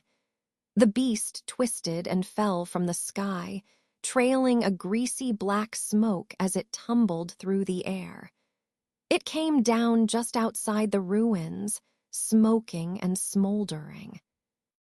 We watched as it fell apart at the seams and dissolved into the sands. Is that it? I asked. Is it finally dead? The sand started to churn, and bit by bit, the dragon started piecing itself back together. Grandfather waved the shovel-wielding villagers forward, and they scattered the ashes that were left of the beast. I knew it would only slow down its return. This bow, said Mouse. Do you know who bought it? Grandfather shrugged. Rich family off to the north and west. just past the mountains where the forest starts. Mouse reached into his robes and pulled out the family seal and vault key that hung around his neck. Were they flying banners that looked like this? Grandfather nodded. That's the one. Well then, said Mouse, looks like Wraith was trying to track down the only weapon that could kill his master, and it looks like we'll be taking a trip home. Mouse grabbed the map from the back of the wagon and traced a routed through the mountain with his finger. We ride here, then trade our cart for a rowboat and take this river home. And they'll help us, I asked. Gods, I hope so. Are you sure this will work? Not even in the slightest, said Mouse. If I'm being honest, I feel so nervous I could just about lean over the rail and throw up. I'd rather charge Wraith's legions again. But it's your family, right? Said Quinn. How bad could it be? You have no idea. Mouse threw down the rope and looked out over the water, scowling at churning thunder clouds on the horizon, the deep shadows lurking between the trees. It's hard to talk about. I'm worried a really unpleasant welcome is waiting for us. I guess we can cross that bridge if we come to it, I said. Maybe things have changed. In the city of grudges and backstabbing, I doubt it. So, said Quinn, what's stopping us from rowing straight through to the Blackstone? It's only a few more days upriver, and there will be help there for sure. I'm worried the Blackstone won't be enough, said Mouse. Are you kidding me? Asked Quinn, throwing their hands into the air. We're talking about the same Blackstone, right? The one that trained Spectre and Deathbringer and Skulltaker. The one that put out class after class of the toughest warriors. That Blackstone, right? A nerve twitched in Mouse's jaw. Yes, that Blackstone. The one that trained Stargazer, Saber, and Hawk. I don't think I need to remind you what happened to them. There might be some of the best heroes in the world in that fortress, but it won't be worth a damn against another one of Wraith's legions. This isn't like fighting one monster or a small bandit clan. Heroes won't be enough to fight this. We need numbers, we need foot soldiers and supplies. That's what we're here for. Quinn folded their arms across their chest. So we're looking for men to stand in the front line and do the dying for us. If that's what it takes, yes. You're okay with that. Mouse shook his head and breathed a long sigh. Of course not, but you'd be foolish to think that people aren't going to die. I would love it if the three of us could march in there alone and fix this, but that's not going to happen. That's not the world we live in. So then what's the point? Asked Quinn. Why go through all the trouble, all the years of training, if we're not enough when the time comes? I thought the guild was supposed to protect people, not march them into the meat grinder. I'm sorry, said Mouse, but I don't see any other options. Well, I said, let's not count our drakes before they jump out and spit fire at us. We did kill a lot of Wraith's soldiers on our own, and what about the relic? We're forgetting the spellbook we found in the Phoenix Roost. This might come as shock, especially from me, but I don't want to bet all my coin on that relic still being there. There were a lot of hard years for the family. It might not have survived the hard years. We'll keep it in mind, but I don't have much hope. We may have to spend lives and do this the hard way. I guess I'll have to have hope for both of us then, said Quinn. I don't want to see anyone else get killed. You go ahead and hope then, said Mouse. I'll stick to the realistic plan." "Easy, Mouse," I said. "There's no sense in shooting down ideas right now." "Sorry," said Mouse. "I'm just a little on edge today." "It's okay," said Quinn. "I guess having more soldiers with us won't exactly be a bad thing either." A warm breeze blew in from behind us, speeding us along and scattering the dark clouds ahead of us. We pushed through another bend in the river, and I spotted a few stone towers peeking above the tree line. The next thing that hit me was the smell. A rotten mixture of wet hay, dead fish, and old manure clung to the air so thick that I could taste it. "Gods," I said, "does it always smell this bad?" Mouse swallowed hard and put a hand over his nose. "Not that I remember." The trees gave way to farmland, but no one was working the fields. The lands around the city were absent of every usual noise save for the cawing of crows. We all shared a panicked look and pressed forward, heading for the city walls. Mouse's hometown sat buoyed up against the river bank with high walls on all sides. A series of docks bristled out from the back wall like quillback spines. Each one had a half-rotten hulk lashed to it. There must have been a dozen boats in the harbor, all of them sporting tattered sails, broken oars, and holes in their hulls. They were barely seaworthy and looked like they'd been dredged up from the bottom of the ocean. Beyond the docks, the city wall loomed over us, studded with arrow slits. A set of dark wooden gates reinforced with black iron sat at the center of the wall. They were shut tight, and the shattered remains of a battering ram lay in front of them. Quinn and I helped Mouse bring the boat into an open berth and tie it down. I pulled Hawk's sword and my knives from our supply chest and cursed myself for not wearing my armor. I should have known that there would be trouble. I should have shown up my full harness, even if that was a social blunder.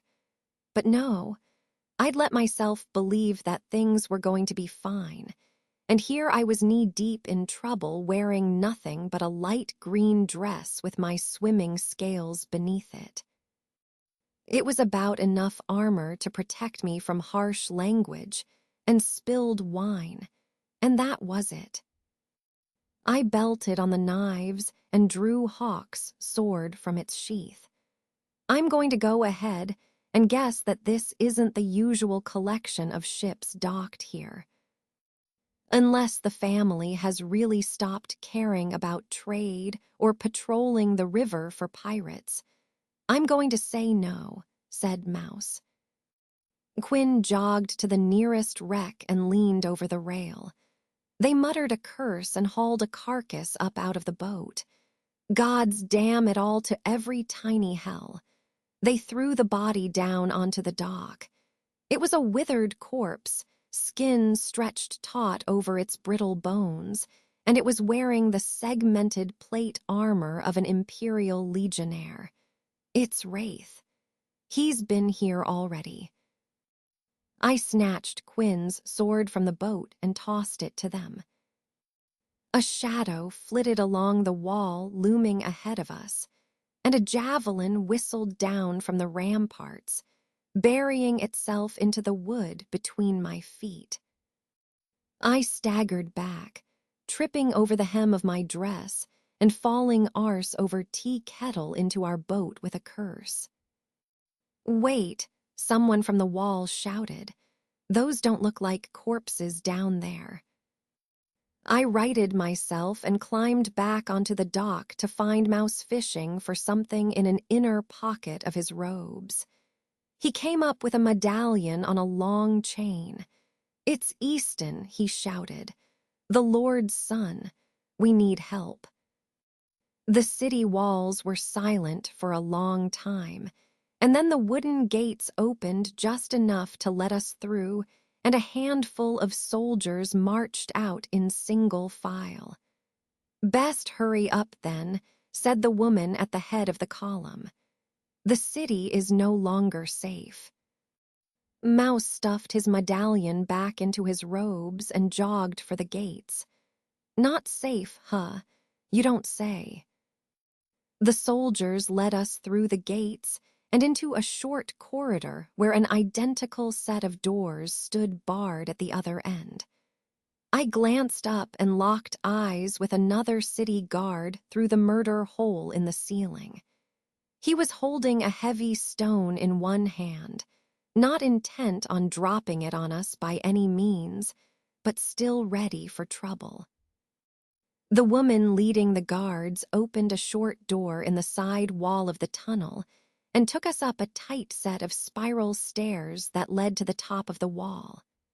Once there, we crossed to another locked door at the base of a tower, and one more spiral stair later, we were standing in a small room overlooking the city. There was a low table at the center of the room piled high with maps and scrolls. A set of bookshelves crowded the left wall, overflowing with old tomes and scattered pages, and a rack of swords and spears filled the right side of the room. A tall man with broad shoulder and dark curls stood opposite us, gazing out at the city through a narrow window. He turned, lancing us with a glare so cold it nearly froze the blood in my veins. The family resemblance between him and Mouse was clear. They had the same mess of curly hair, the same pale complexion, and the same green eyes. But where Mouse was built short and thin, this stranger was built tall and broad. "Hello, cousin," said the stranger. "I thought you died." Mouse's shoulder slumped and he took a shuffling step forward, answering with a one-shoulder shrug. "Nope, still alive." "That's a shame." I heard a sharp huff from Quinn behind me, like a bull snorting before it charged. The warrior shoved their way between us and came nose to nose with the stranger. "You jumped up, son of whore. You don't talk to my friends like that. What in all hells is your problem anyway?" The stranger took a step back and scowled at Quinn, as if the warrior was a piece of horse shit stuck to his boot. "My problem is that 2 guild rats have barged into my city with Easton the betrayer in tow. You have 5 minutes to explain why I shouldn't have my guards throw you from the ramparts." Prick that he was. The noble turned over a small hourglass and waved for us to get on with our story. Mouse grabbed Quinn's sleeve and pulled the warrior back. "Tiberius, please. You have to give us more than 5 minutes." "Did you give more than 5 minutes thought to us before you turned your back on your family and ran?" "Of course I did. You know I never meant for anything bad to happen." "You started a war, Easton. Do you understand that? Half the family is dead because of you." "Yes, I understand that." Mouse squared his shoulders and his hands balled into fists. "We have bigger problems now, though, and as much as it pains me, I need your help." Tiberius stepped aside from the window and motioned for us to look out at the city. "You'll find no help here, betrayer. I don't think there are enough people left alive to be of any use." We crowded together at the window. The city was in ruins. Entire neighborhoods had been burned to ash, corpses lay piled in the streets, and Wraith's dead legion stalked the alleyways, shambling from building to building and forcing their way inside. The music of death filled the air. The steady cry of crows circling the bodies, the sharp ring of steel on steel, the crackle of flames, the screams of the wounded. "This city is dead," said Tiberius. "There's nothing for you here." Mouse pointed to a squat fortification sitting on a low hill over the city. "What about the keep? There may be something that we need. If we can take that, we'll leave you alone." Tiberius rolled his eyes. "I cannot believe you, you sniveling little vulture. We're not even cold yet, and you're swooping down to pick the riches from our corpses. We have nothing for you. I'm the one in charge here, and I'm ordering you out of my city or I'll have your heads." Mouse clenched his jaw so tight I swear I could hear his teeth crack. "Bullshit," he said. "What about Uncle Clay? I thought he was the one in charge here, or did you have him killed too?" The young lord stiffened and did his best to glare at us even harder. It wasn't really working. Once you'd been knee-deep in shit and blood, fighting through a legion of walking corpses, one irritated noble didn't seem all that bad. "Well," Mouse pressed. "Well, what?" Tiberius snapped. "I don't know what happened to that old nutter. He ran off to the old keep a week ago with a troop of our best guards and left me here. He probably did the sensible thing and ran off to get himself killed. It's just too bad he didn't take his guild wench with him." "His what?" asked Quinn.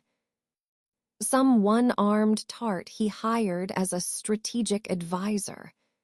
A foolish move, if you ask me." Tiberius looked me up and down with a sneer. "I mean, the guild is stupid enough to let women dress up in armor and pretend to be men. What strategic advice could they possibly have? They clearly don't have any idea how to fight a war." It was my turn to hand out contemptuous stares and dismissive eye rolls now. This fool wasn't worth our time. "Is there a safe route to the keep?" asked Mouse. "How should I know? Ask your guild rat friend if you're so keen on running off to get killed." Tiberius waved us towards the door and turned to stare at the bookshelf. Mouse stuffed his hands into the pockets of his robe. "I wish you'd run off and get killed," he muttered under his breath. Tiberius spun and knocked Mouse to the floor with a backhanded slap. It was probably the biggest mistake of his life. When I was maybe 5 or 6, I thought it was a great idea to try to play with a bear cub, and if Hawk hadn't been watching me, the mama bear would have made me into lunch. There were few creatures on this earth that could match the raw power and fury of an angry mother bear. Quinn was one of those few.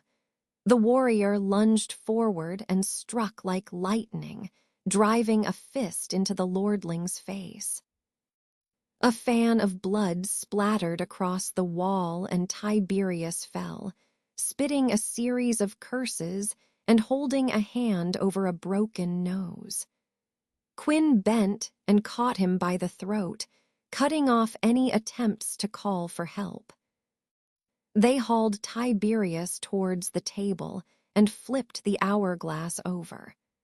"I'm going to give you 5 minutes to find some common sense and decency, or else you'll be sitting here picking your teeth up off the floor."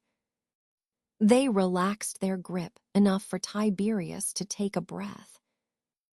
"Gods, Easton," Tiberius gasped. "Call off your fucking dog. He's mental."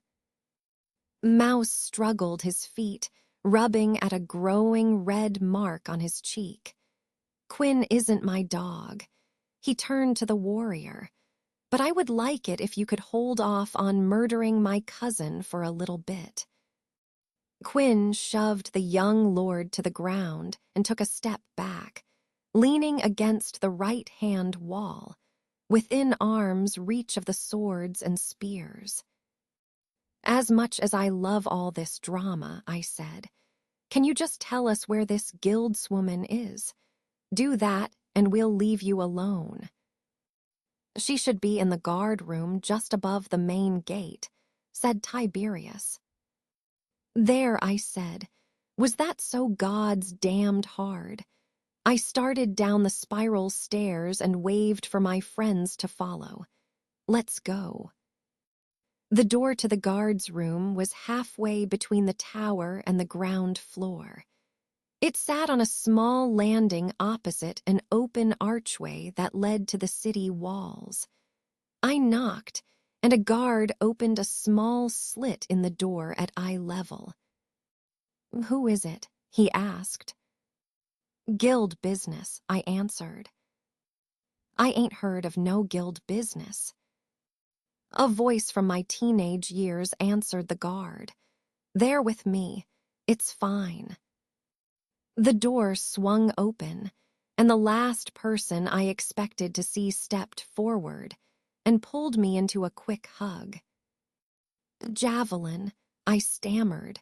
What in all hells are you doing here?" Javelin was a tall woman with dark brown skin, and the kind of heavy, muscle and fat build you often saw in the guild's best brawlers. I wanted to say that she hadn't changed a bit, and she hadn't, in some ways. She still had that dazzling smile that could always make me feel better, still had those dark brown eyes that could turn from serenity to fury in a heartbeat. She still carried herself in that easy, confident posture that made me feel like she owned every room she walked into. She was the same in some ways, but in others I barely recognized her. There was a ghost behind her smile, a sadness hiding behind the shine in her eyes, and the barest hint of hesitation in her step. A crisscross pattern of thin scars marred the left side of her face, and her left arm ended at the elbow. "You can go ahead and ask," she said. "I know I had 2 arms last time we saw each other." I shook my head. No, it's fine. I don't need to know. And I'm sure it's a painful memory anyway." It was a frost worm. Painful isn't the half of it. She waved us into the guard room with her good arm. "Come on in. Sit down." She snapped her finger at the guards milling about the room. "Leave us." They didn't need to be told twice, and shuffled past with their eyes locked firmly on the floor. I gave the retreating guards an apologetic smile and stepped into the room. It wasn't exactly a comfortable place. 2 small tables sat at the far end of the room, each with 2 chairs, and the rest of the space was filled with empty racks and 2 fireplaces for heating buckets of water or oil. In the center of the room was the murder hole I had seen on the way in, the perfect spot to dump stones or scalding water down onto invading forces. Not the most noble tactic, but hard to deny that it was damned effective. We pulled the chairs into a loose circle and sat down. "Good to see you guys too," said Javelin. "Hell, it's been years since I was beating the tar out of you on the training fields, right, Quinn?" Quinn nodded. "I think I gave about as good as I got, though." Javelin shrugged. "I suppose I did leave with my fair share of bruises. And Mouse, I'm shocked to see you so far away from your books." "Believe me," said Mouse, "if staying home with the books was an option, that's where I'd be." "So," said Javelin, "I take it you're here on official business. Finally graduate from the tower up to one of the real guild halls."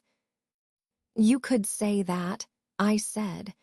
"We've been trying to find a way to beat this legion of corpses. Mouse was hopping to find some help here." "Damn," said Javelin.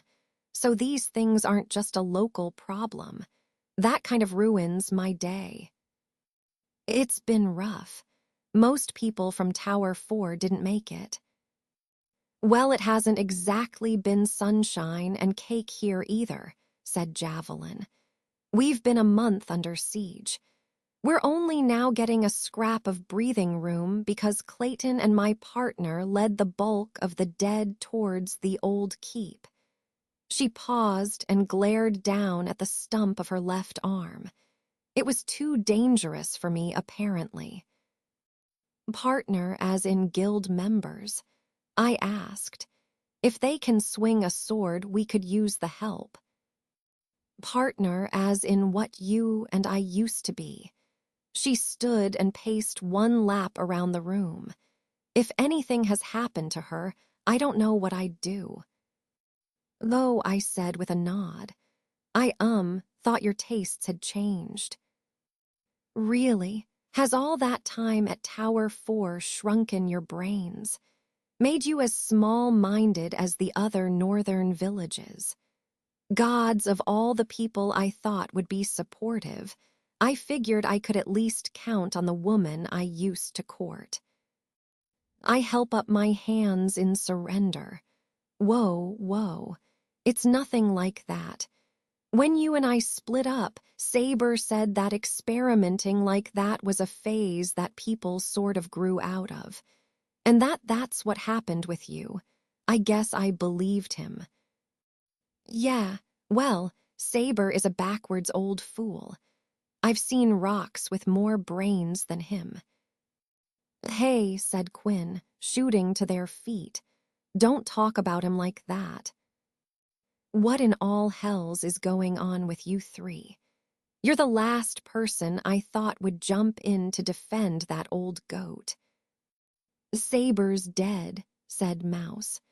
And so are Hawk and Stargazer, and about half the other apprentices from the tower. Javelin sat back down and stared at the floor for a long moment. Shit, she said. I didn't know. She looked up at me, pain clear on her face. Snip, I'm so sorry. Thanks, I said. It's been hard. So what can I do? For a start, you can help us catch up to Mouse's uncle. We need to get into the relic room at the top of the palace. There's a bow there that we hope is the key to ending all of this. That's going to be tough. Javelin stood and walked us out to the wall. The dead own most of the city. Clay and his soldiers only made it through because we were here to pelt the corpses with arrows. It bought them enough time to get into that tighter bunch of buildings. Mouse leaned on the crenellations and scowled out over the city. They went through Pauper's Row. Why would they do that? How in all hells should I know, said Javelin. It was a bit of a rough day. Most of our men were dead, and the dead were right on the cusp of overrunning us.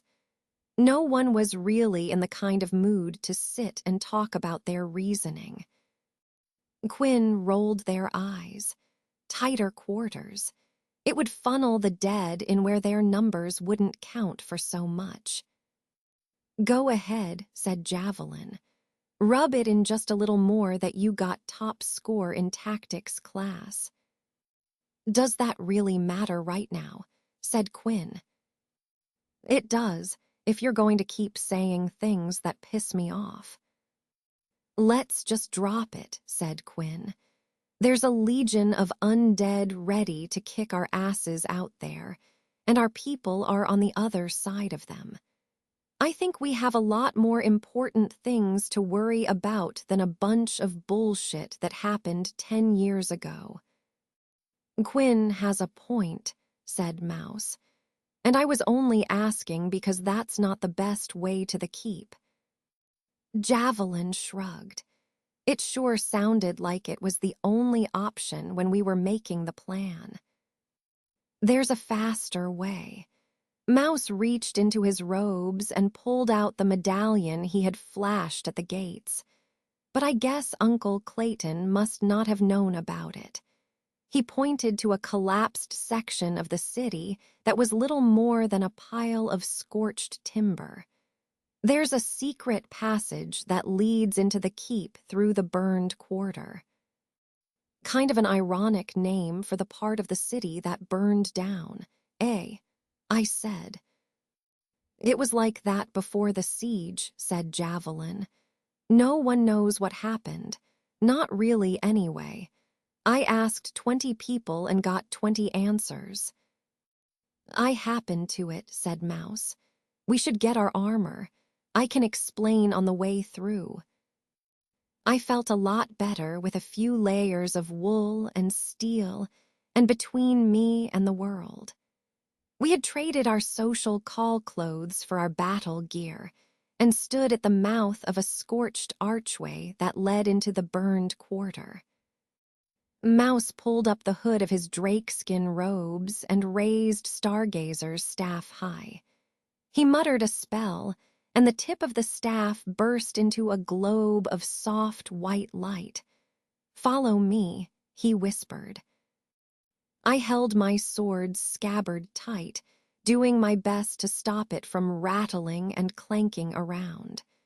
The last thing we needed was a host of undead pouring down on us. Unfortunately, there was no hope for Quinn and Javelin. We'd done our best to persuade them into lighter kit, but they weren't having any of it. They rattled along behind us dressed in their full sets of plate and mail. Javelin carried a stout sword on her hip and a sack of short spears over one shoulder, and Quinn had found himself a monstrous new sword that was almost taller than Mouse was, along with a shorter blade and a narrow dagger. Mouse was insistent that wherever we were heading was going to be too small for a sword that huge, but Quinn wouldn't budge. Honestly, I think they were in love.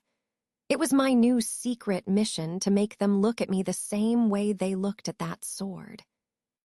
I paused on the other side of the arch and wiped the soot off of a brass plaque, standing on a plinth in front of the remains of a dead tree.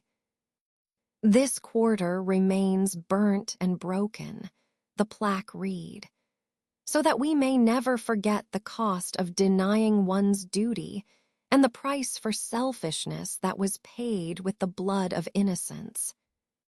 "So," I said, "do we get to know what happened here now?" A pile of blackened timbers shifted to my left, and I dropped my hand to the hilt of Hawk's sword. Something pushed its way clear of the debris, and a spear whistled past my ear before I had the chance to draw my sword. Whatever was in the pile let out a sharp squeak and fell deathly still. Javelin strode past me and retrieved her weapon. "It's okay," she said. "It was only a rat." She shook the animal's carcass free and put the javelin back into the quiver over her shoulder. "Gods," Mouse whispered. "I know," she said. "Pretty impressive shot, right?" "No, that could have been one of our people." "Oh, please. If it was one of ours, they would have said something." Quinn shoved both of them into an alley between two ruined buildings and towed me in after them. "Unless," they hissed. They were trying to hide from the cohort of undead coming towards us. I peeked around the corner of the building and bit back a curse. There were a dozen soldiers marching through the ruins towards the archway we had just passed through. A dark shadow flew in front of the sun, and I looked up to see the horrific form of the malformed dragon wraith had become soaring over the city. "Well, shit," I said. "We can't catch a break, can we?" "We can take them," said Javelin. I pulled back deeper into the shadows. "Not before that dragon sees us. We need the relic to put him down." "Then we kill them first," said Javelin. "Wait," said Quinn. It was too late. Javelin stepped out into the center of the street and threw a spear through the chest of the lead undead. It crumpled under the blow but sucked in a wheezing breath and pushed itself to its feet. Gods damn it all, I cursed, stepping out of cover and joining Javelin in the street. I whipped the shortbow out of my quiver and drew an arrow. I took an breath and let it out slowly, losing the arrow and sending a shaft whistling through the corpse soldier's eye. He dropped like a puppet whose strings had been cut. "Pull back," Quinn shouted. "We'll draw them into the alley." I fired another arrow, missing another headshot by about 3 miles and sending an arrow into the next corpse's hip. It dropped. At least I bought us a second, maybe 2. Javelin and I rushed back past Quinn and Mouse, taking up position behind them. The dead followed and got a face full of steel for their trouble.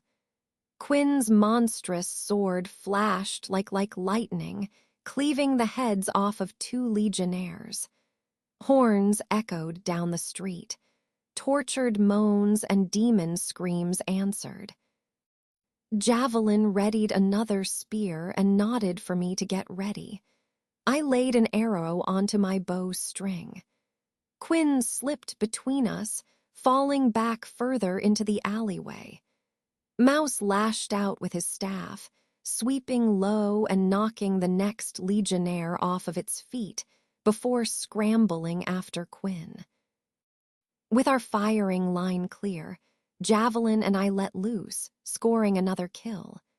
She threw Anot their javelin, spearing a core through the shoulder and nearly pinning it to the wall. I finished it with another arrow. More soldiers surged towards the mouth of the alley. They were a mix of the empty, dried husks we had fought before and fresher corpses wearing the uniforms of the city guard. I loosed another arrow. It was impossible to miss now, and the shaft lanced through the chest of one of the desiccated soldiers. It dropped, and the next one in line tripped over the body. It was time to go. We slipped back behind Mouse and Quinn as the dead closed in. Steel-cleaved flesh and bones shattered under Mouse's staff. There was no end to the corpses. A storm surge of rot and death rolled into the alley, threatening to overwhelm Mouse and Quinn. They scrambled behind us, and we bought them some breathing room, turning Wraith soldiers into pin cushions. "Hole here," Mouse shouted. I hauled back on my bow's string and sent another arrow through an undead's throat. "The hell are you talking about?" Javelin wrapped her arm around my waist and lifted me off my feet, heaving me through a hole in the wall to our left. I went down like a bag of shit, tumbling across the floor in a tangle of limbs. Arrows spilled out of my quiver and clattered across the floor. I gave my head a shake and scrambled to my feet. We were in the ashen remains of someone's home. 2 burnt chairs sat in front of a soot-stained fireplace. The charred remains of a bookshelf sat on the far wall, and a single, skeletal arm sat in front of the ragged hole blown through the wall. Javelin vaulted in after me, the dead legions inches behind her. I picked an arrow off the floor and fired over her shoulder. The arrow skated past her ear and slammed into the forehead of the corpse behind her. The legionnaire's head snapped back and it fell into the press of bodies behind it. "Gods," Javelin shouted, "you could have killed me." If we weren't seconds away from being killed, I'm sure I would have had a witty comeback. Instead, I picked up another arrow and kept shooting. Javelin heaved a spear through one of the brittle soldiers. It was nearly cut in 2. "That's my last one," she said, drawing her sword. "This way," Quinn shouted behind us. I turned and found Quinn motioning up a staircase. We ran past. Wraith's legions clambered through the hole in the wall. The poor bastards didn't stand a chase against Quinn. They moved with a perfect economy of motion, one strike, one kill, one step up the stairs. Javelin and I sprinted up the stairs and found our slevs in the charred remains of a spacious study. Mouse was already at work. The wizard had drawn a rune on the wall and laid on the glyph, muttering a spell under his breath. The wall exploded outward in a shower of shattered stone. "Shit," said Mouse. "That was a lot less elegant than I was hopping for." Quinn joined us upstairs.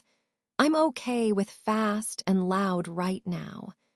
They swung their sword in an overhand blow, burying the blade in the chest of one of the risen city guards.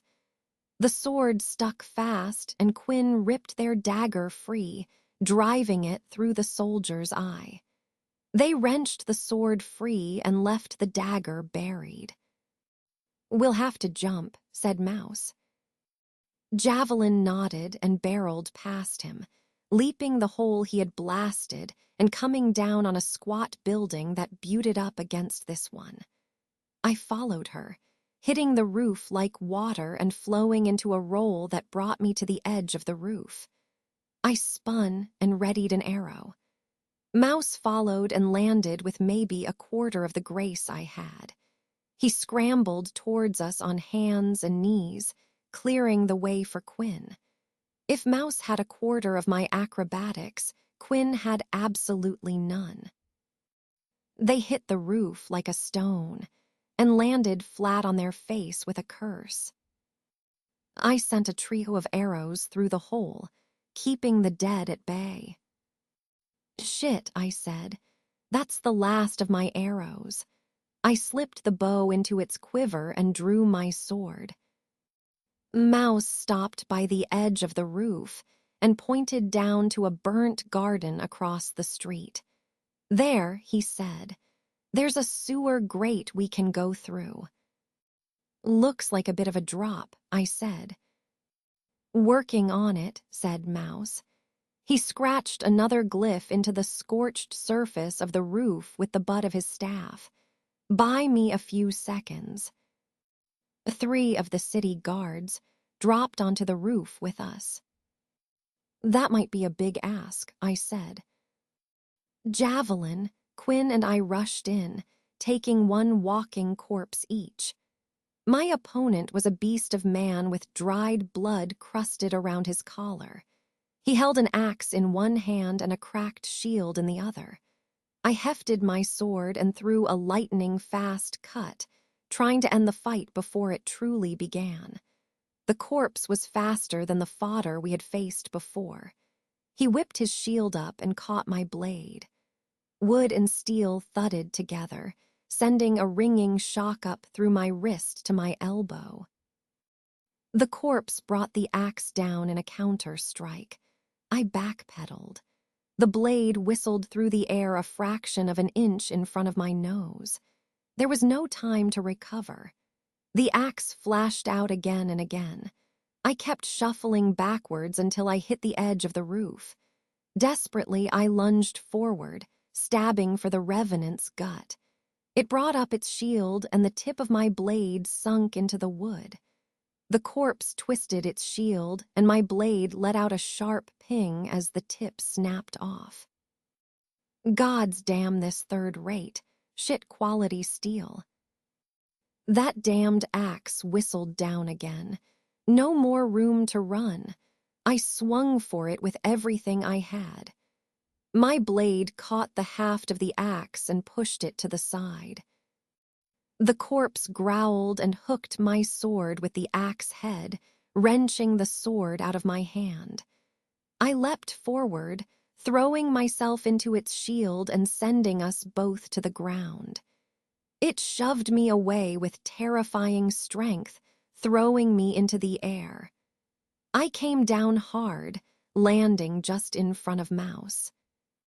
"That'll do, Snip," he said. Mouse touched his staff to the rune he had drawn, and the roof melted like wax, flowing into a steep ramp. I slid down and rolled to a stop on the cobblestones. Quinn and Javelin followed, and we rushed to the grove Mouse had pointed out.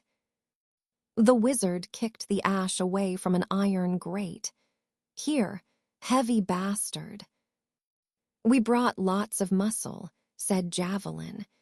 She grabbed the bars and waved for Quinn to help. Quinn tossed me their spare sword before moving to the grate. I swallowed hard and squared off against two risen guardsmen who were stumbling down the ramp. The warriors heaved. The first guardsman dashed forward and stabbed their sword towards my heart. I couldn't stop it in time. The blade slammed into my armor. The metal bent but didn't give. Breath left my lungs in one painful burst, and I fell backwards into the dark. Light filtered down through open trapdoor at street level, filtering through the hazy cloud of dust, kicked my graceful entrance. I was lying flat on my back in some kind of dry storm drain. The tunnel was round and made of neat, red brick. Javelin hurried up the ladder I had completely missed and pulled an iron lid down over the entrance. A lock clunked into place, and she joined us in the tunnel. "If they get through that," she said, "I'll eat my boot." A warm wave of pure bliss broke over me, and I smiled. The dead weren't getting through that, not a chance. We were safe, at least for now. Mouse shuffled a little ways down the tunnel and whispered a spell. A ball of light flickered to life on the end of his staff. "Snip," said Javelin, "can you walk, or are we carrying you?" "Doesn't feel like anything is broken." I held up a hand, waiting for someone to help me to my feet. Javelin rolled her eyes and looked back up at the metal trapdoor, one hand on the hilt of her sword. Quinn pulled me to my feet and brushed some dust and debris from my armor. Their fingers found the dent in my vest, and they gave it a poke. I winced. "Hurts?" they asked. "Not bad. I don't think it went through." They nodded. "We'll have to give it a proper check later. Yell if you start feeling faint or short of breath or anything." I did my best to force a laugh. We've been running like hell for as long as I can remember. Short of breath and dead tired is my normal now. Quinn shook their head and gave me a playful shove. "It hasn't been that long. You're really getting so weak-minded that you can't remember last week." "Ouch," I said with a smile. "That is extra hurtful coming from you. If the person who had 3/4 of their brains smashed out is calling me feeble-minded, then there must be something seriously wrong." We started down the tunnel, following Mouse through the gloom. "Excuse me," said Quinn with all of the false indigence they could muster. 3/4 is a bit of a stretch. It was half at most." "Oh, is that all?"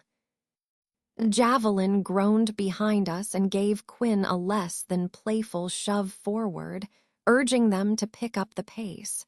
"You're both brainless. Can we stay focused? Please." Well, that happy feeling of peace and contentment sure did last a long time. The fear and tension settled back over me like an itchy cloak, and we walked on in sullen silence until we came to a T-shaped intersection. Mouse sank to one knee and picked something up out of the dust.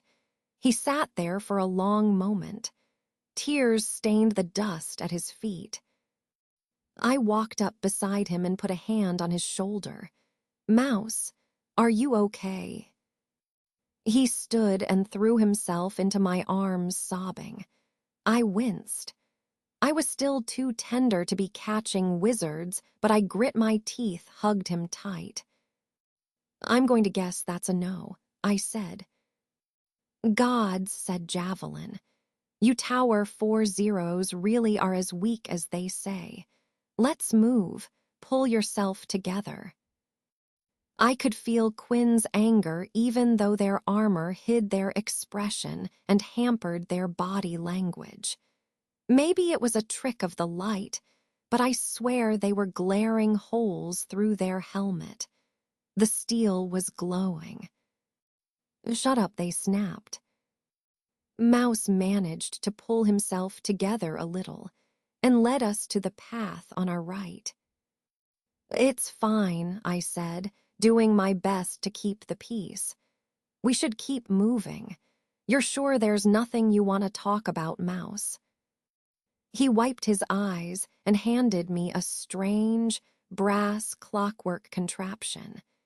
It reminded me of the alchemist calls we used to signal the guild. "That's what did it," said Mouse. He pointed to the ceiling, indicating the ruins sitting atop our heads, all of that. I shuddered at the sudden thought of how many tons of wood and stone were sitting on top of us. It definitely wouldn't cave in on us and bury us alive, right? I kept telling myself that until I nearly started to believe it. "It doesn't look something so terrible, does it?" Mouse asked. I held up the device to the light coming off his staff and brushed some of the dust off the miniature machine. "Not really. What did it do?" "Real nasty bit of spellcraft and engineering," said Mouse. "It was linked to a series of runes drawn into the stone here. I think it was meant as something of an insurance policy. It started ticking when we entered the tunnels, and when it wound down, it was supposed to fill the tunnels with fire. It was supposed to make sure no one escaped the palace grounds if you didn't want them to." My mind raced, trying to put the puzzle pieces together. I take it that it didn't work then. Mouse wiped away another tear. "Oh, it worked all right. But the workers who built the tunnel laid the runes upside down. Instead of burning us alive, it set half the city on fire." He paused and took a deep breath. "See, when things started getting bad here, Mother thought it best to take me out of the city. With me being heir to the throne and all, she thought there was a good chance I'd end up with a knife in my back. I was too small, too scared to say otherwise. I wasn't brave enough to stand and do what needed to be done. So we ran. And one of our most trusted guards slipped that thing into my pocket, and we walked right into the trap. Only instead of getting ourselves killed, we got everyone else killed. Tiberius, half of the family, was in charge of the rebuilding effort, but they wanted that part of the city to stay in ruins. They wanted to let everyone know what happened to traitors. As far as I know, the rebuild has been tied up in courtrooms and debates ever since." Quinn put an arm around Mouse's shoulders. "I'm so sorry you had to go through that." Mouse nodded. "It's why I'm here with the guild. Sacrifice your name, titles, and past to be something more, right? It seemed like a better choice than coming back here where I'd likely have my throat cut in my sleep." "I'm sorry, too," I said. "That's a lot for anyone to deal with." Yes, yes," snapped Javelin. "We're all a bunch of weepy idiots. Now can we please keep moving? Or are we going to sit here until the dead break in and devour us all? She shouldered her way past us and stomped down the tunnel. Bunch of worthless tower zeros. What did I do to deserve getting stuck with this? I have had enough of you, said Quinn. What is your god's damned problem anyway? Do you forget you spent a good deal of your apprenticeship at that tower? You forget that you and Lightning used to hang out with us all of the time. Javelin stopped short and spun to face Quinn, scowling. I didn't forget. But that was a long time ago, Alesha. She wielded the name like a sword, filling it with all of the pity and scorn she had. I moved on, remember. I left all of that behind. I was chosen to be a real hero. It's not my fault you three were left to rot at the pathetic excuse for a guild hall. Quinn shifted their weight to one foot and folded their arms across their chest, looking down at Javelin the way someone might look at any unruly child that they were fed up with. And we're all so damned sad that you left. Probably were, said Javelin. Not like you had any other friends. I'd rather 2 friends that really care than 100 who treat me like shit. Javelin scoffed and fixed me with an inquisitive stare. What do you see in them, Parsnip? I mean, really, what do they have that I don't? I took Mouse by the hand and started down the tunnel, striding further into the gloom. We slipped past Javelin without a word. She was right about one thing: we had to keep moving. Not going to answer me, Javelin called after us. That's typical of you. Run from your problems, Beryl. Gods forbid you actually face a conflict. I turned my head and glared at her over my shoulder. A heart, I said. Quinn has a heart. That shut her up. At least for now, and we walked along in icy silence until we found a 4-way intersection. Mouse pulled away from me and stood in the center of the intersection, looking down each of the tunnels in turn. Shit, he said. I followed him into the junction. All of the tunnels looked the same. I don't remember which way to go next. Why am I not surprised? Said Javelin. Excuse me, said Mouse, violet flame dancing in his eyes, for not remembering every step of a maze I ran through once when I was 12. A hollow boom and the hoarse croak of fetid air being screamed through rotten lungs echoed up the tunnel behind us. I think we had better just pick one, I said. Mouse ran both his hands through his hair. Shit, shit, shit. What if we pick the wrong one? The dead legion screamed again, likely rallying more of their number into the tunnels. What if we pick right? Mouse turned to his right and looked down into the dark. No, I don't think so. We should go left. That wasn't what I meant, but sure, anything is better than standing here. He looked at me and then stared down the left-hand tunnel. Oh, okay then. I'm not sure left is right either. Another corpse called out, closer this time. Left, right, said Quinn, fingers tapping on the hilt of their great sword. Straight even, I don't give a shit. Let's just move. Mouse took a half-dozen steps down the tunnel directly ahead of us, but then stopped and turned back. Nope, not that way. To hell with it, I said, starting down the right-hand tunnel. We're going this way. I broke into a run and everyone followed. Are you sure? Mouse called from behind me. Not a fucking clue. The tunnel curved gently to the right, and I was sure we were making at least some forward progress.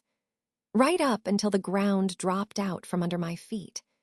I let out a strangled yelp and tumbled down a steep slope, sliding on my backside through loose stone and sharp roots until I came to a stop in a cold puddle of water that stank of vegetal rot and left me covered in green slime.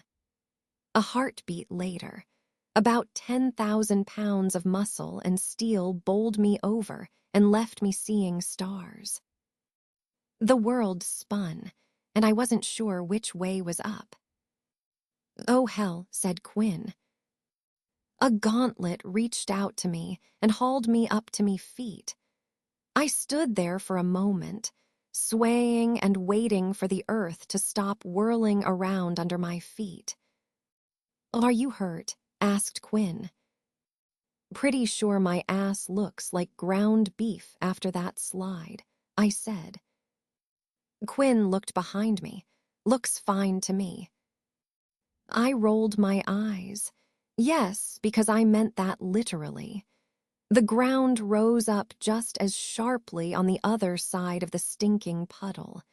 Here, we should be able to get up. It was a hard scrabble on our hands and knees to make the climb, but we managed it and came back up onto solid stone on the other side. The dead legion cried out again, closer than ever. "Hell," I said. "Hell and damn and shit." We walked around the next bend and the tunnel straighted out, leading us into a familiar-looking T-intersection. Only this time it was crowded with about a dozen of Wraith soldiers. "Looks like we should have picked left," said Quinn. I drew my sword. "Looks like. There a plan here." They shrugged. "Small tunnel, no room to move. Way out is straight ahead. Simple plan then, kill them before they kill us. And only 3-to-1 odds too. I can work with that." Mouse barked a spell and the ball of light on the end of his staff shot forward and stuck to the ceiling, lighting up the intersection. I surged forward and leapt at the closest soldier I could see. Sailing through the air, I came down on it blade first, and the sword sunk through the corpse's clavicle and down into its chest, piercing through heart and lungs for sure. We came down in a heap and rolled. I came up on top, but the sword wasn't going anywhere. The corpse drove a fist into my face. Hot, stinging pain burst across my cheek. My left hand scrabbled through the dirt, searching blindly for a weapon. Any weapon. Another punch slammed into my cheek. Stars danced in front of my eyes. My fingers closed around something. A rock. That would do. I lifted the stone high and brought it down on the corpse's forehead with all the strength I had. Bone crunched. The corpse swung again, weaker this time. I brought the stone down again, and again, and again. The dead soldier quit fighting. I dropped the rock and worked my sword free. Before I could free the blade, an axe whistled towards my face. Time froze for a moment. My breath caught in my throat. The world tightened into sharp focus, ultra detail. I could see every nick in the blade that was going to kill me. I could see every speck of rust. A flash of steel whirled down less than a hand span from my nose and caught the axe with a sharp crash. Quinn was next to me, whirling their massive sword through a tight series of loops and whirls, fending off a flurry of blows and keeping the dead at bay. My sword came loose with a wet crunch and weaved through Quinn's defensive pattern and lunged for the axe-wielding corpse. I caught it under the arm with a thrust and opened its throat with a slash before it could react. It reeled back and Quinn stepped forward, cleaving the head from its shoulders. The corpse flailed and fell, opening enough of a hole for us to sprint through. We all seized the opening without needing to be told and rushed into the dark. Mouse fired balls of light ahead of us, lighting our way to the four-way junction. Straight ahead this time, Mouse panted. "You're sure?" I asked. I looked back over my shoulder. The dead were maybe 200 paces behind us. "Sure enough," said Mouse. I nodded and pulled in deep breath, letting all of the uncertainty go and hurtling headlong through the dark. My heart hammered against my ribs and my breath burned in my lungs as we ran. We crashed through a gate at the end of the tunnel and pounded over the courtyard. The grounds were ruined. There might have been beauty here once, but now there was nothing but scorched earth. Easton Castle rose before us, an overlapping web of walls and spires that surrounded a central tower. It was like the real-life version of the anxiety wall I pictured inside my mind. Definitely not the thing I needed to see right now. Mouse skidded to a stop and pointed to the top of the tower. "The reliquary is up there, just like the library back home." I slowed to a stop and leaned up against the burnt remains of some kind of wooden building. Who knows what it used to be? Barracks, maybe. A grain silo. It didn't matter. Now it was little more than a black pile of sticks. I took a deep breath and spat a curse at the thought of climbing all of those stairs. Is that all? I panted. Just what? 500,000 stairs and who knows how many of Wraith's rotten bastards. Great. Javelin clapped me on the shoulder. "Best get moving then," she said. "I'll stay here, hold them off." I cast a fearful glance to the tunnel behind us. "Jav, no. There's too many of them." She took up a position at the top of the stairs and drew her sword. "Trust me, I am really fucking hard to kill." A shadow passed over the courtyard, and we looked up to find the six-winged dragon of death circling above us. Quinn took me by the hand and led me towards the castle gates. "We should hurry." "You're sure Javelin will be okay?" I asked. Quinn nodded. "She says she's tough. I believe her." I swallowed hard and did my best to stomp down the fear roaring through my heart like a wildfire. The dead cried out from the tunnels behind us. The dragon roared. Quinn broke into a run, and the three of us surged through the shattered remains of the first gate. We didn't have time to look back. I mouthed a silent prayer to any gods that might be listening to keep my friends safe. The gate led to a narrow strip of open ground in front of the next wall. The second wall was higher than the first and sat on a short hill. The next gate was offset from the first. It was set up to rob invaders of any momentum they might have, stopping them from rushing straight ahead and forcing them maneuver troops and siege equipment under arrow fire from the walls. The ground was littered with corpses in ancient uniforms and fresher bodies in the uniforms of the city guard. All of them were riddled with arrows and lay like floating pin cushions on a fetid pond and rotten blood. The smell nearly took my breath away, and I gagged. Mouse staggered to one side and lost his breakfast. Quinn gave him a hard pat on the back. "Keep moving, Mouse. Pull yourself together." The wizard wiped his chin with the back of his hand and kept running, pushing hard for the next gate. The dragon roared again. The sea of dead rolled, ranks of corpses stumbling to their feet in a wave. The three of us stood in a loose spear point formation with Quinn and the tip and cut into the masses. Mouse's eyes blazed with power, letting us scry a second into the future. Emerald lightning danced on his staff and coalesced around its head, forming a viridian blade of arcane light. The staff flashed out, staving in ribs and cleaving heads from shoulders, every strike a death blow. At the tip of the spear, Quinn was whirlwind of steel.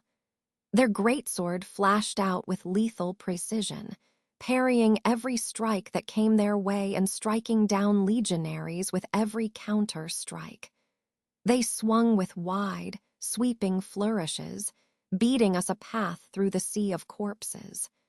Few dared to close with the warrior, and those that did met a gruesome end.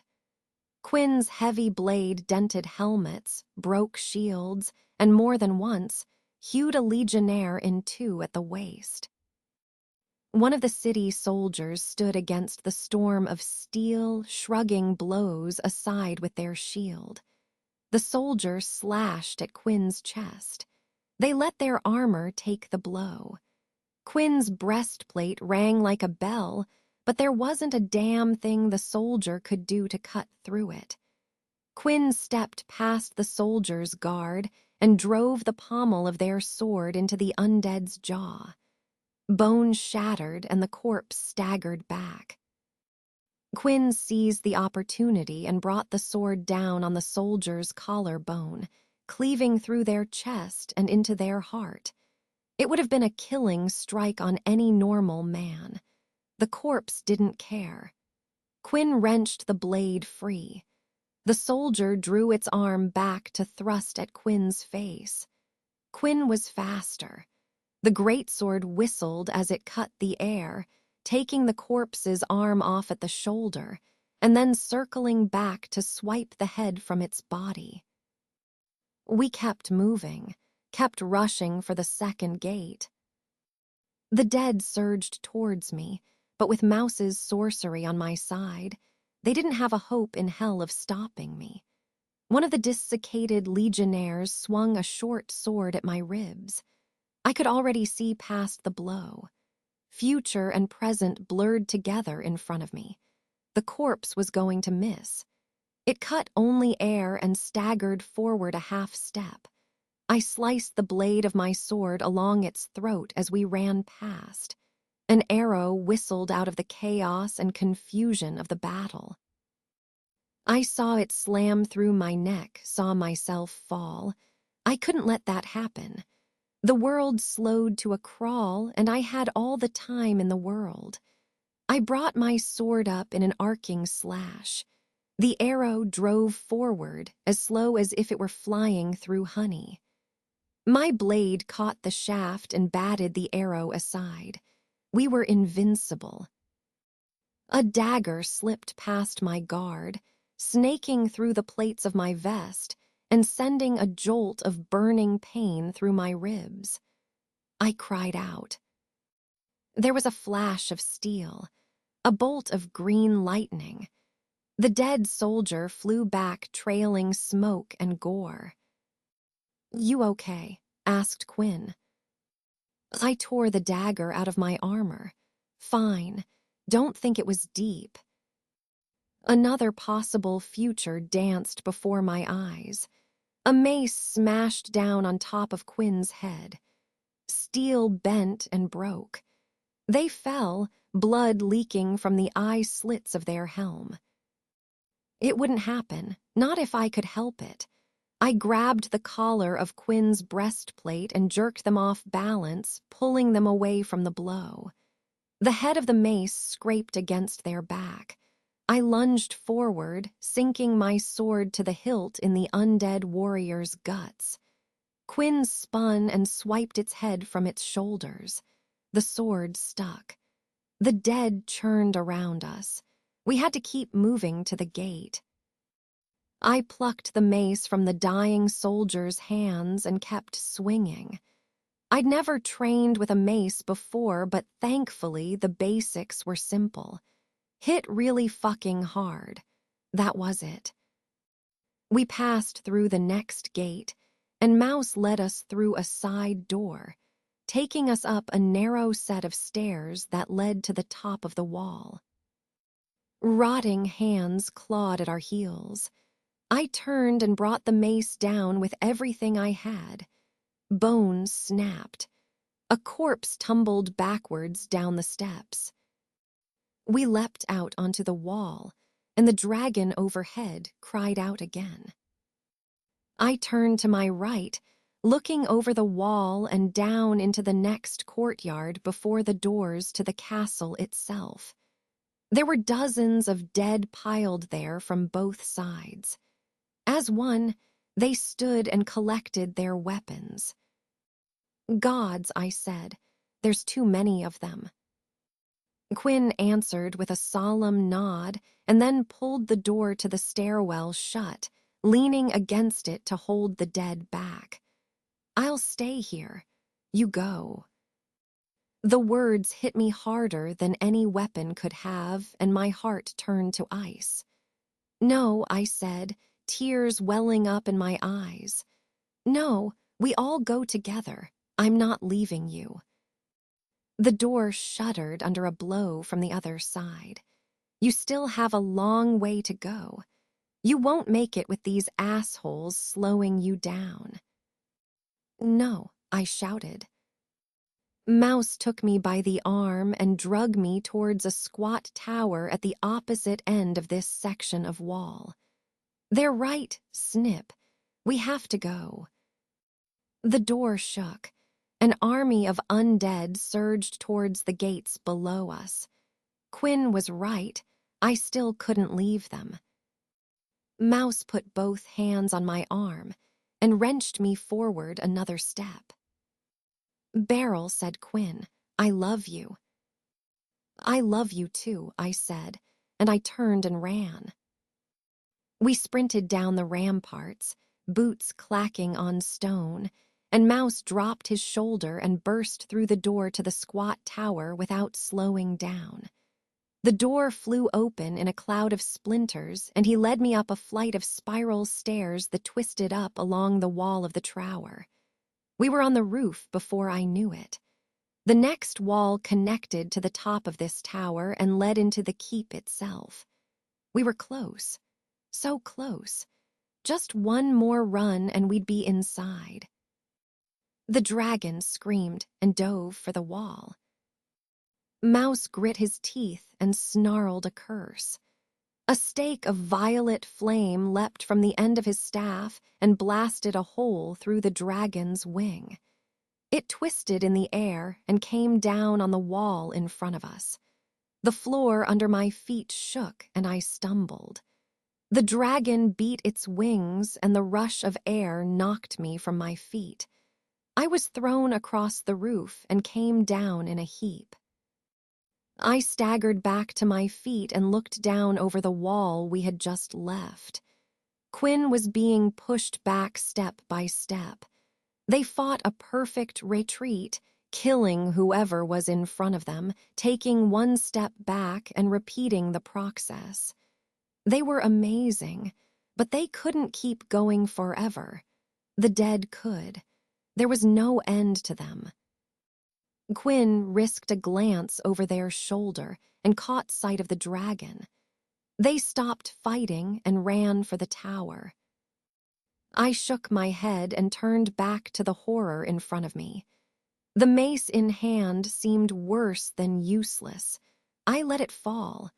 There was no hope left. Mouse kept fighting, swirling their staff in a complex pattern that sent a dozen miniature stars streaking towards the dragon. Each sphere of light sizzled where it met the beast's scales and hurled a jet of steam of blood into the air. The beast screamed.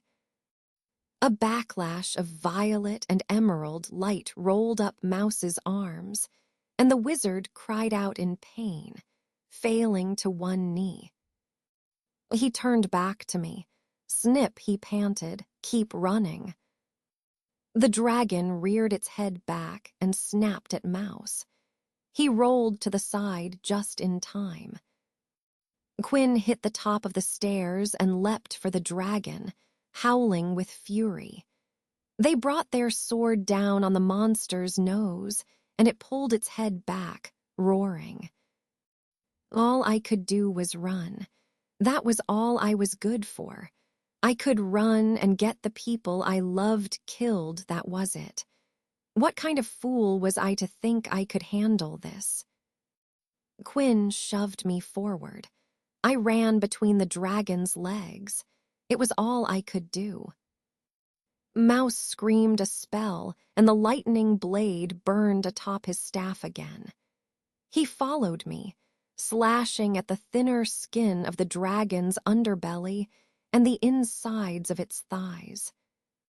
It took to the air again, and we ran.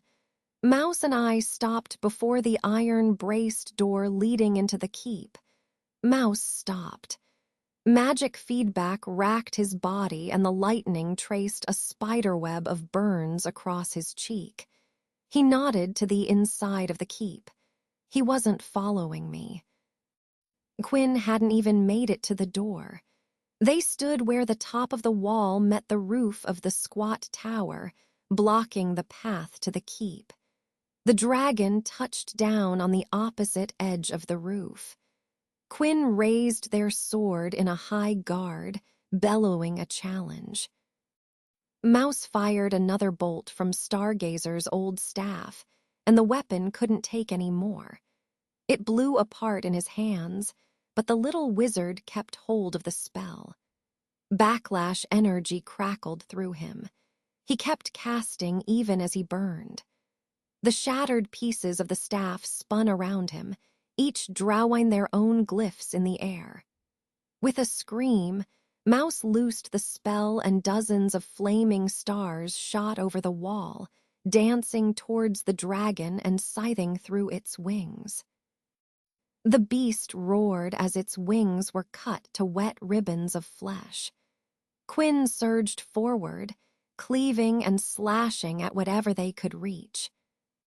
Mouse fell to one knee, smoke curling from the black scars crisscrossing his face. Snip, he breathed, his voice hoarse. Please, run. Top of these stairs is the reliquary. Please, go. I can't, I said. I can't leave you. Snip, the relic, it's a bow, has to be you. He stood and stumbled through the words of another spell. I felt sick. I felt like I couldn't move, like my legs were rooted to the floor with terror. But I broke free, turned, and ran. Every breath was fire. Every step was agony. I kept running. The world narrowed and faded along the edges. There was nothing but the stairs winding ever upwards, the drumbeat of my heart, the ragged gasps of my breath. I stumbled through a door at the top of the stairs and came out into a room surrounded by stained glass windows. Treasures of every sort imaginable sat in display cases around the room. They didn't matter. The only thing I cared about was the golden bow in a glass case at the center of the room. I staggered forward and threw an elbow into the glass, shattering it.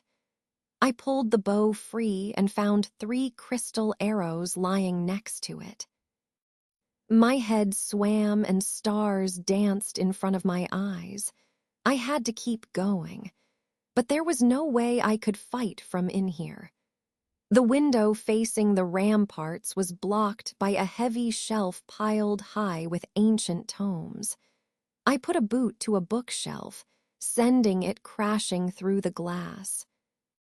That was better. The dragon danced on the rooftop, slashing down at Quinn with savage claws. No more spells shot from the doorway far below me. Mouse must have fallen. I took a deep breath, blinking back tears. There would be time for sorrow later. Now all I had left was fury. Rage hammered through me like a drumbeat from the hottest pits of hell, and I drew the bow. The arrow streaked out over the walls, catching fire as it flew. The dragon lunged for Quinn. The arrow missed. Quinn sidestepped. Too late. Monstrous jaws closed on the right shoulder. I heard the crunch from here. Steel or bone, I couldn't tell. Quinn screamed, and the dragon lifted them into the air. They twisted and pulled a long knife from their boot, stabbing at the dragon's face again and again. The steel lanced through the beast's eye, and it dropped Quinn. They hit the ground hard and lay still. I drew and loosed again. The dragon bent low, slinking towards the fallen warrior, and the arrow passed over its head. It opened its jaws to devour Quinn, but Quinn's left hand closed around the hilt of their greatsword, and they pushed themselves to their feet. Blood streamed down their right arm, and Quinn raised the sword, slashing one-handed at the dragon's face. Steel met scales in a shower of blood. The monster tired to rear back, but Quinn thrust the sword up through the soft flesh under its chin and hauled back on the blade, hooking it like a fish on line. The pain stopped the beast for the fraction of a second I need, and I loosed the last arrow. It streaked over the ramparts and slammed into the dragon's head, burying itself between the beast's eyes. Golden fire streamed from the wound and roiled outwards, consuming the dragon of death in a sphere of blinding sunlight. A bass note thrummed over the castle, so loud I felt it in my chest, and it left my ears ringing. All of the windows around shattered, and a warm wind tore me from my feet. I bounced off the bow's display case, and the world went white as the sunfire overtook the tower. In my heart, I felt this was an end to things. I braced for the searing pain of fire eating my flesh, but there was nothing. No pain, no fear. All I felt was the gentle touch of sunlight on a summer day. Warm, comforting, but there wasn't a single note of glare or harshness to it. The light faded, and I blinked the spots from my eyes. I was alive. I staggered down the stairs in a daze. Mouse was lying in the doorframe. The right side of his face was cracked and charred. His face was set in a small, content smile. He looked at peace. I fell to my knees, crying, and pulled his body into hug. "I'm sorry," I said over and over again. "Mouse, I'm so sorry." He pulled in a shallow breath and opened his remaining eye. "Did we do it?" he whispered. "Yeah, we did, Mouse. We did it." I looked past him. The stretch of wall in front of us was gone, replaced by a tangled pile of steaming stones and timber. But I don't think Quinn made it. A stone in front of the door shifted, and a steel gauntleted hand clawed the air. I leapt for the wreckage, digging frantically through the shattered stone. Quinn crawled free of the rubble and tore off their helmet. "The hell I didn't," they said.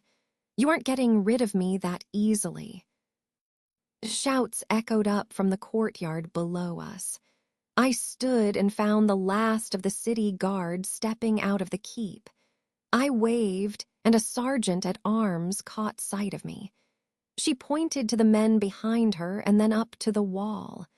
The soldiers rushed towards us. I leaned against the wall and slid down to a seat. Help was on its way. The days after the last battle passed by in a haze. We were whisked away to a spacious room inside the keep, and 3 beds had been laid out for us. We didn't do much more than eat and sleep, mostly sleep. I had nothing left to give, and all of the rest in the world wasn't enough. By some miracle, I had walked out of that hell mostly unscathed. One scratch on my side. That was it. One tiny mark of shame. One tiny scar that made me feel like I hadn't given enough. On the morning of the 4th day after the battle, Javelin limped through the door and caught me sitting up beside Mouse's bed, feeling sorry for myself. "Hey," she said, "figured I'd drop in to say goodbye. We're heading out. Lots to do." I shook my head. Doesn't seem fair, does it? That we walk out without a scratch and they lose so much. I brushed Mouse's hair away from the bandage, covering the space where his right eye used to be.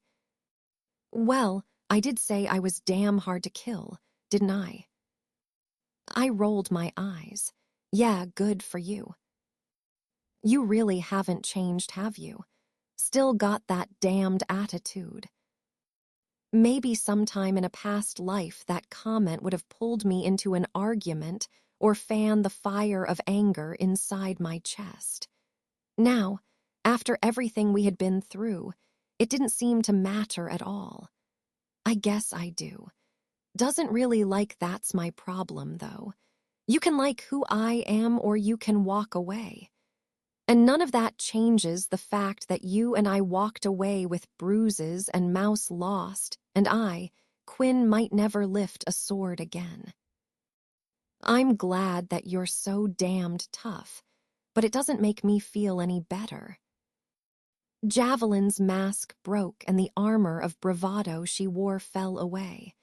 I know, none of this is right or fair. No one deserves to be torn apart like that. Trust me, I would know. But what good is sitting feeling miserable going to do for you? You walked out with barely a scratch. Good. That means you'll be strong enough to help them heal. That's my plan anyway.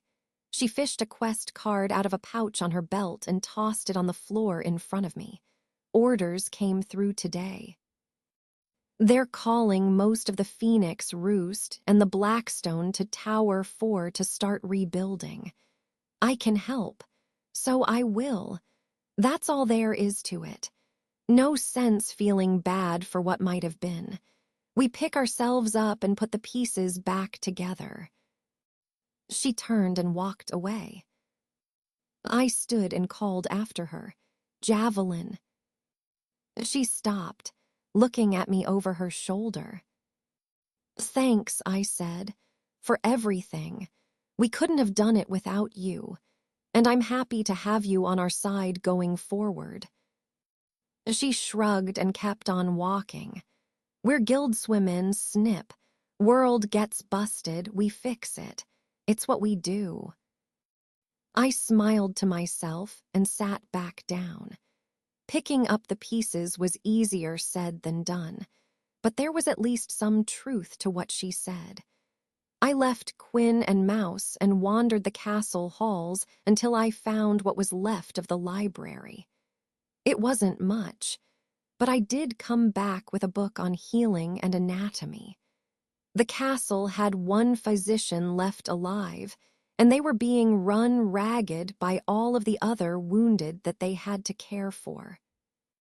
They had been helpful, but I understood they couldn't do much more than the bare minimum for us right now. I read while Mouse and Quinn rested. I learned what I could, helped where I could. It was nearly another week of simply existing before we were ready to move. One long week of study, changing bandages, fetching meals.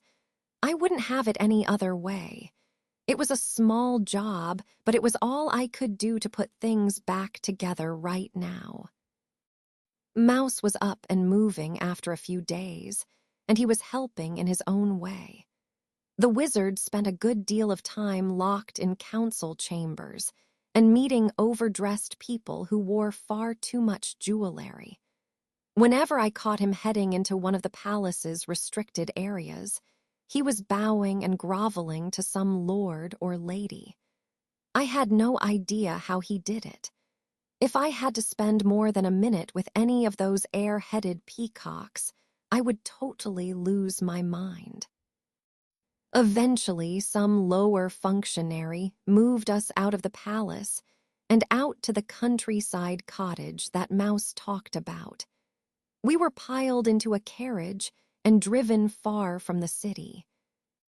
This was more my speed.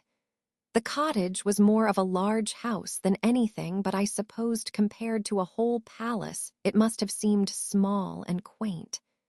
The house was a 2-story manor made of red cedar logs with green shutters, and it sat nestled in a grove of young trees and carefully manicured shrubs.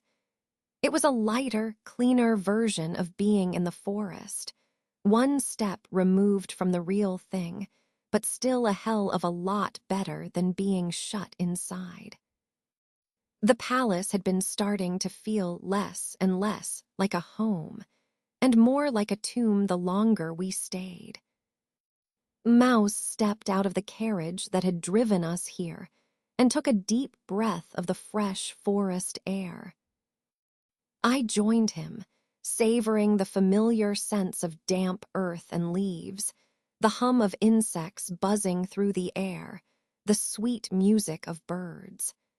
The palace physician said the fresh air would do Mouse and Quinn a lot of good, and I was inclined to believe him. He had muttered something about life energies and ethereal harmonics that went over my head, but none of that really mattered. It was quieter here, and that was what we needed most right now. So this is what a spoiled princeling calls a cottage, huh? I asked, giving Mouse a playful shove. He grinned. I guess, yeah. It didn't really register back when I was a kid that this place was 3 times the size of a normal person's house. It was quite a shock when I came to the guild, and Stargazer stuffed me into one of those little rooms. They aren't that little, I said with a shrug. You just have to know how to use the space.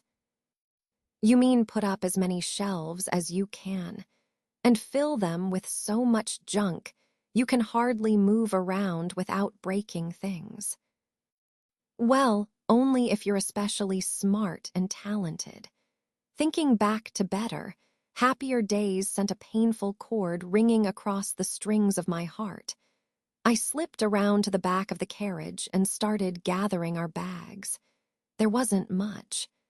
The palace courtiers had tried to load us up with 8 times more supplies than we really needed. Their jaws nearly hit the floor when we left most of it behind. I mean, seriously, who traveled with more than one change of clothes anyway? It's still hard to believe it's all gone, I said. It's not gone, said Mouse. It's just different now. I know. Too bad it'll never be the same. Mouse took one of the bags from me. It won't be, that is true, but I think that it will be better. We have the chance to make whatever changes we want now. To be honest, I'm almost excited. Excited isn't the word I'd use, I said. Terrified, maybe. I wish I could dig a hole, jump inside, and pull the hole in on myself. You don't mean that. You'll do great. I was about to disagree, but some tiny, foolish voice inside my head agreed with Mouse. Wherever the road took us now was a little scary, but more than a little exciting. And as long as it didn't drop any more dragons on our head, we could take whatever challenges life threw at us. Mouse hefted the bag of clothes he'd taken from me and heaved it inside the carriage. It hit Quinn with a soft thud and pulled a groan out of the warrior. Come on, said Mouse. We're here, wake up. There's lots of work to do. Quinn clambered out of the carriage and glared daggers at the wizard. What work? They stood with their shoulders hunched over and their hair hung down over their face like a veil. Their right arm was held in a sling and their shoulder wrapped in bandages. The physician had said there was nothing to be done for Quinn's sword arm. Mouse had said he was full of shit.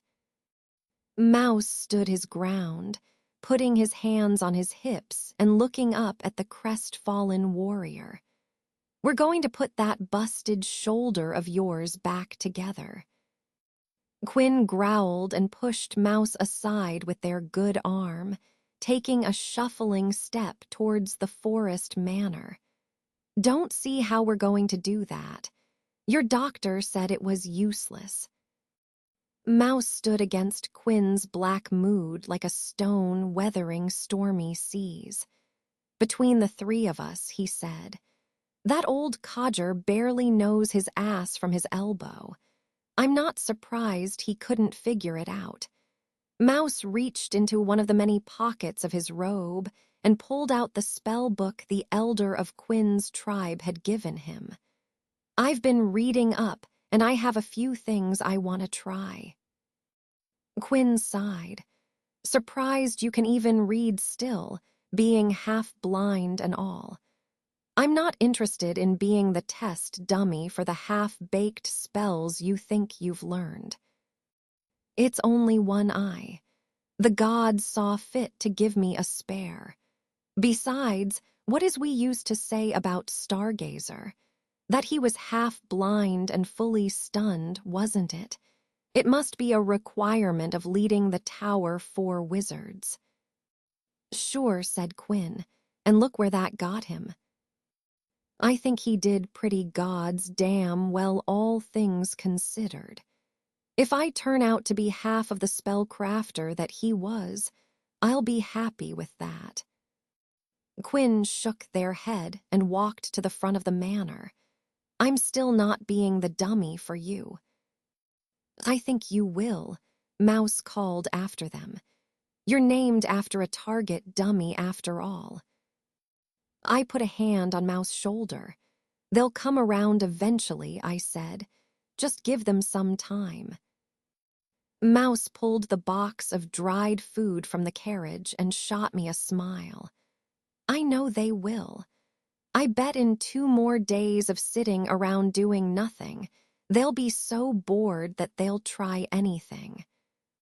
"I don't know about 2 days. Give them 4. 3 silver says I'm right."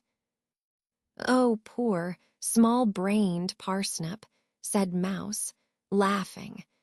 "When will you learn that you always lose bets against the clairvoyant?" We started walking towards the manor. "The way I see it," I said, "you burnt at least half your brain in that battle. We're evenly matched now, so I must have better odds."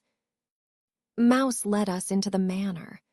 The front door opened into a spacious sitting room with plush furniture and a fireplace so big you could roast a whole hog inside it. The walls were decorated with hunting trophies and narrow tapestries depicting armored men and women facing off against bears, wolves, and in one curious piece, a giant snail. It was lush and lavish. Definitely the spoiled, noble version of Roughing It. "The servants should be along tomorrow," said Mouse. "We'll have to fend for ourselves until then." "Servants," I said. "This place comes with servants." Mouse shrugged. "Of course it does. There's an old man in an actual cottage down the lane who keeps the grounds while we're away. But at least 2 servants from the palace always follow us here." "You didn't think we could cook for ourselves?" I asked. Mouse shrugged. I pushed, but it was non-negotiable. Truth be told, I think it will be at least half a vacation for whoever they send. We're going to be pretty easy to take care of, and that has to be better than whatever is going on at the palace right now. There were more rooms in the manor than we needed. Hell, even the sitting area was bigger than we needed. We set up the half of the room closest to the fireplace with our bedrolls and pushed all of the chairs to the other half of the room. Nights were hard, and we all found ourselves sitting awake, doing whatever we could to run from the nightmares. None of us wanted to be too far from the others right now. Quinn 1 hour and pulled out of their foul mood in 3 days. It took the better part of an evening to figure out how to split the money since none of us had any copper pieces to make change, but we decided to split it evenly between the 3 of us. I couldn't shake the feeling that somehow I had been ripped off. Once the wager was settled, Mouse waved a servant over, and the young man carried a bundle of cloth into the center of the room. The bundle jangled with the sound of metal clanking together, and Mouse took it and appended the contents onto the table between us. A series of metal scraps bounced out of the bag. They were all made of copper, but had no uniform shape or size. Each one was engraved with runes and sigils on one side and was blank on the other. "What are these?" asked Quinn. Said Mouse. "Some upturned ones and some downturned ones. Interesting." Quinn took a closer look at the scraps. Nope, we're not playing this bullshit." "Humor me a little," said Mouse. I leaned in conspiratorially, studying the copper bits. "Someone fill me in here. The hell are these?" "Right," said Mouse. "You were too busy being dead when we crossed over the desert. You missed that part."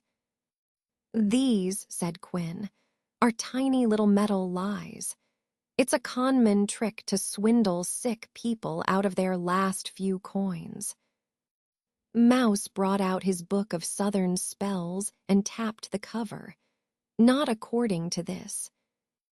"Well," said Quinn, "that must be a con artist's book then. I'm glad you didn't spend money on anything actually useful." "It's real," said Mouse, indignant. "It saved our asses against that dragon. I wouldn't have done half of those spells without it." "Maybe without you'd still have 2 eyes." Mouse threw the book down amidst the copper scraps with a huff. "Without it, we'd all be dead." "Fine," said Quinn. "What horse shit magic do you want to try on me?" Mouse flipped open the book and leafed through the pages until he found a page of complicated-looking glyphs and diagrams.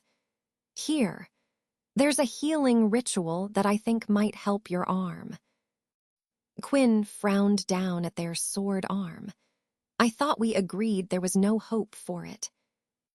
Mouse snapped his fingers and sparks of green and violet electricity danced over the copper bit. "Thankfully for you, I've been carrying enough hope for the both of us. Now, let's unwind that bandage, and then you can lie down on the floor." A soft knock at the door woke me up, and Mouse's voice floated into the room. We had taken up residence in the guild leader's old rooms. Mouse had taken over Stargazer's residence, while Quinn and I had moved into Saber's old room. Hawk's room was converted into something a combination office and trophy room. Our chamber was divided into 2 distinct hemispheres, with Quinn's being neat and ordered, and mine being a pile of chaos. Quinn's side of the room held a chest with our weapons and armor inside of it, an armoire of common clothes, and a long L-shaped desk with neat stacks of parchment and a handful of ink pots. My side of the room was home to a collection of loose scrolls, a bookshelf where a dozen tomes were piled with no rhyme nor reason, and a set of shelves holding some personal keepsakes. The shelves held a legionnaire's helmet from Wraith's army, a young storm serpent's skull, and Hawk's knife collection. In the years since returning to the tower, I had replaced the old knife Hawk had given me with one forged by Quinn, but I had added the old blade to the collection. Even after 5 years, it still felt strange living in the guildmaster's quarters, but it was good to be home, even if home was a little different now. There was some kind of magic there. Beyond the literal magic carved into the walls, you could burn this place down, you could tear it apart, you could blast it dust, but you couldn't stop it from feeling like home.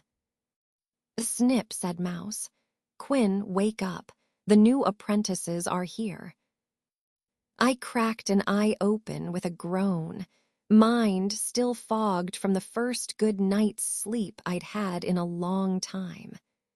The bed was so warm and soft, and with Quinn's arms around, I never wanted to leave. 5 more minutes, I answered. "Snip, I will break down this door." "He won't," said Quinn with a yawn. "I heard that," said Mouse, "and I will." "I'm calling your bluff," said Quinn. "Do it. Break down the door, but remember what happened last time you busted in here." Mouse was quiet. "I can feel you blushing from here," said Quinn with a chuckle. They threw off the covers and stood. Something in their shoulder let out a trio of sharp pops, and they winced. I sat up and put a hand on their back. "Are you all right?" Quinn nodded. "Yeah, shoulder just feels stiff today. Must be going to rain later." "It is," said Mouse. "I'll meet you 2 down by the rubble gate." Quinn shook their head. "Can't believe I'm like an old farmer already. Storms common, can feel it in my old bones. Gods, it's like I'm 30 going on 80. I planted a kiss on their cheek. I know I still love you no matter how old you feel." They rubbed at the knotted mess of scar tissue that crisscrossed their right shoulder. "I know. And I love you too. I'm just not sure how good of a teacher I'll be without a working sword arm." I stood and pointed to a purple bruise on my thigh.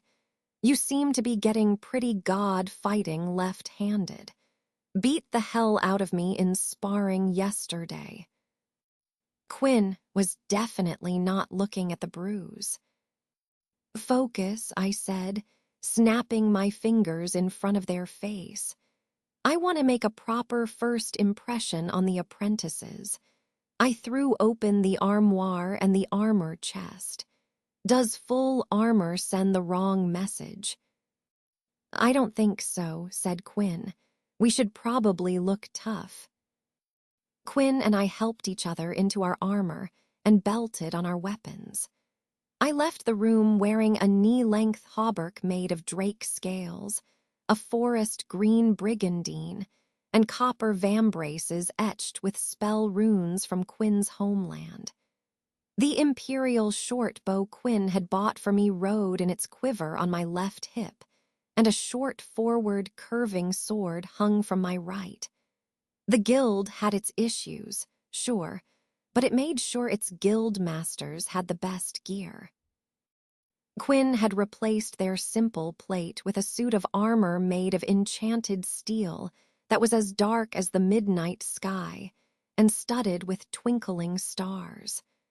Over the armor, they donned a surcoat made of pale storm serpent hide and belted on a longsword. We'd offered more than once to get Quinn a better weapon, but they insisted on wearing something cheap and simple, something that could be easily replaced when they broke it. I brushed a fluff of lint off their breastplate. Hard to believe Mouse made this. "Is it?" asked Quinn. "He's always been the best wizard I know." "That's not what I meant. He's just come a long way. Hard to imagine he was ever someone who said they would never amount to anything. Quinn opened the door. We've all come a long way. Now, Guildmaster Parsnip, if you'll follow me, I believe we have some apprentices to meet. Lead the way, Guildmaster Quinton. We stepped out into the tower and started the long climb down the stairs. If there was a downside to leading a guild hall, it was the extra time it took to get anywhere. But I counted all the extra stairs as part of my morning drills. It still feels a little strange, doesn't it? I asked. What does? Said Quinn. The enchanted armor, the extra stairs, or the leading the guild? I shrugged. All of it, I guess. Hell, 5 years ago I was the lowest zero in the tower. Now I'm running it. Quinn answered my shrug with a shrug of their own. After everything we've done, I couldn't see it going any other way. You've earned this, Snip. But what does a guild master even do? The same thing we've been doing. Kick ass, slay evil, make the world a better place. We hit the ground floor and I took a moment to steady myself. That black cliff of anxiety and dread still loomed over it. It probably always would, but it didn't feel like something that was about to fall in on me anymore. It was there, but I could rest a hand on it, acknowledge it, and trust that it wouldn't crush it if I turned away. I walked to the double doors at the front of the room, threw them open, and stepped out into the morning sunlight. Golden rays slanted down through a smattering of dark clouds. Dewdrops on the grass reflected the morning light, glittering like diamonds and golden gemstones on the lawn. We walked across the grounds in silence and joined Mouse at the outer edge of the ruined wall that ringed the tower. 2 wagons filled with wide-eyed young apprentices pulled up to the wall and rolled to a stop. I stepped forward, head held high. Welcome, I called out. For generations, the guild has stood as shield between chaos and the common folk.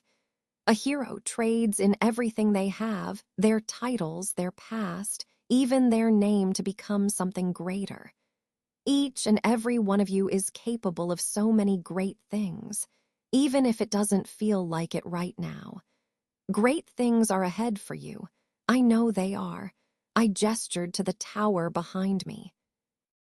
After centuries of being a place for misfits, a nameless tower where nothing happened, Tower 4 had earned a name. Welcome to Dragonspire. This place will be your home from now on. I'll be your guild master, and I am thrilled to work with all of you. Quinn leaned down and whispered to me, "Good job." The apprentices filed past us, and Mouse and Quinn ushered them to the training fields. All of them except one. A lone apprentice sat at the back of one of the wagons. He was a small boy with round cheeks and narrow shoulders. If he was a day older than 10, I'd eat my helmet. His hands were clasped in his lap and he was staring down at his feet. "Hi," I said. "Anything I can help with?" He answered with a shrug. I climbed up into the wagon and sat next to him. "What's your name?" "I suppose I don't really have one anymore, do I?" He paused and let out a long sigh. "The other kids have been calling me Potato because I'm not good at anything." I reached out and shook his hand. "Pleased to meet you, Potato. You can call me Parsnip. When I came to the guild, I wasn't really good at anything either." He pulled his hand away. "You're just saying that." "Come on," I said, pointing towards the dragon spire. "Let me show you around." I don't know. Maybe this was all a mistake. I'm no hero. I can't tell you if this was a mistake or not. Only you can decide that, but I'd like you to at least try. You might surprise yourself. I don't think I will. I'm pretty terrible. I don't believe you. Give me one day, and I bet I can change your mind. He gave me a look that was some mix of displeasure, annoyance, and pain. Fine, one day. I helped him out of the cart, and we walked through the ruined walls together. I started playing tour guide and offered up some history about the tower as we walked. Eventually, we came to the training square, where Quinn was handily beating the tar out of 3 apprentices at once. Potato blanched and his mouth fell open in shock. Now, I'm definitely thinking this was a mistake. I put a hand on his shoulder. Quinn is my best friend. They look scary in their armor, but you'll never meet a gentler soul, I swear. I pulled a pair of wooden swords from one of the many racks spaced around the square and handed one to Potato. Come at me. Let me see what we're working with. He picked up the sword and held it away from himself like it was about to turn into a snake and bite his face off at any moment. I don't really know how to fight, he said. We can fix that, I said, rolling my own sword through a quick flourish. Every guildsperson needs to know how to fight. Whether you're spending your days in the libraries or in the field hunting ogres, everyone fights. I threw a quick slash at his weapon. The wooden blades clacked together, and Potato's sword went spinning across the lawn. Well, I said, Lesson 1, keep a good, firm grip. I walked to Rack and fetched him another practice sword. He took it with a groan and held the blade a little tighter this time. Good, I said. Now take a swing. He cocked his arm back and swung like he was trying to hammer an iron gate down. There was a lot I could have done. A quick thrust while he was pulling back, a counter-attack after the inevitable overswing, a quick cut to the wrist as his sword came down. Instead, I simply took a step back and Potato hit nothing but air. He growled in frustration. See, I'm no good at this. I slapped my blade into his, knocking it to one side. He tried bring his sword back around in front of him, but I slapped it aside again. Would you stop that? He snarled. I'm not a sword fighter. I shot him a devil's grin and kept knocking his sword around. Just as I hoped, he lost his patience and took another swing. There was some heat to this one, and the wooden sword whistled towards my head. I planted my feet and caught his blade on mine. He withdrew and struck again, and our swords danced back and forth in a series of sharp snaps and cracks. Not a sword fighter, eh? I said with a smile. He threw the training sword down. I'm not much of anything. I put the blades back on the rack and led Potato to the quiet grove far away from the training square. I took a deep breath of the sweet smell of spruce mixed with wildflowers. By some miracle, this place hadn't only survived the fire 5 years ago, but seemed to thrive because of it. I pulled out 2 chairs and brushed the needles off of one of the tables in the grove. What makes you say that? I asked. Potato sat heavily and folded his arms in front of himself. I don't know. It's true, I guess. If it's so true, then why are you here? How come you wanted to join the guild? I don't know. I don't think I believe that. I'm a little bit of an oddball myself. I was a guild foundling. My master, Hawk, found me in a vegetable patch, and that was it. I've been a guild member ever since. But other than weirdos like me, most everyone has a reason for choosing this life.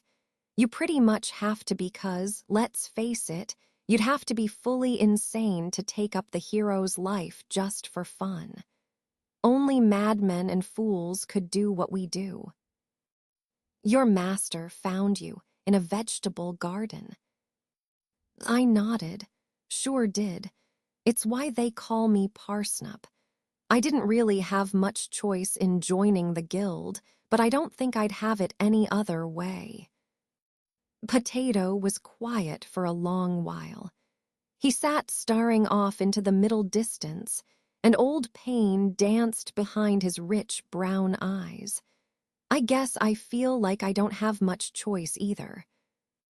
I reached across the table and took his hand in mine. I'm here to listen if you're feeling up to telling the story. He took a deep, shaky breath. Okay, I'm here because I don't feel like anywhere else to go. These horrible things attacked my village when I was just small, like dead men who were still walking. A flashfire of anger boiled through me. Wraith. They ruined everything. Hurt a lot of people. I couldn't do anything to stop it or help. Tears glistened at the corners of his eyes, and we ran for what felt like forever. Moved in with my uncle, but there was something wrong with him. He paused and tapped the center of his chest. Something wrong in here. We couldn't fix it, and he just got madder and madder each day. And then Mama got sick, and she left us too. And now there's just nothing. I can't stay there. I can't sit and be nothing anymore. I want to be better. I want to be better for Mama wherever she is. The flames of anger searing the inside of my chest cooled to embers. This boy was too young to know so much hurt. He was too young to have his life destroyed by Wraith. Gods, if I could pull Wraith out of whatever pit he was burning in now, I would kill him and send him to hell all over again. I stood and started leading Potato towards the dragon spire. Come on, I said. I think I have something that might help. I brought him into the tower and up the winding staircase to a landing that I had called home for 20 years. I pushed open the door to my old room and led the boy inside. This used to be my room, I said. It hadn't changed all that much in the intervening years. There were a few extra crates of junk stored here, but my shelves full of trinkets and my drawings still covered the walls. I sat Potato down at the writing desk and opened my old diary. And this was my diary when I was your age. I fipped through until I found a record of a bad day, a day where I felt like I wasn't enough. It wasn't hard. There had been more bad days than good ones back then. And this, I said, pulling an older journal out of a drawer, was my master's diary. I flipped through Hawk's journal until I found the corresponding entry. Potato read both entries, tracing one finger over the page and moving his lips silently as he read. It took him longer than I would have thought, but eventually he looked up at me, studying me with fresh eyes. "This was really you?" he asked. It sure was. I didn't have many kind things to say about myself back then, did I? He shook his head. "No, but your master liked you. She always believed in me no matter what. She always had better things to say about me than I did. I don't know exactly what you've been through or what afterlife your mama found, but I know she is proud of you wherever she is. I know she thinks you're more than enough, even if you don't. I think you're enough, even you don't.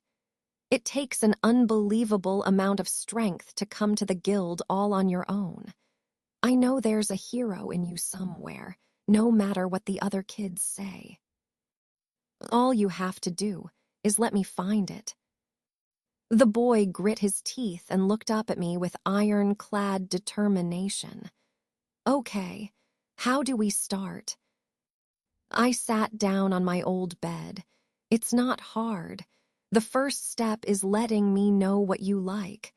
What do you like learning about?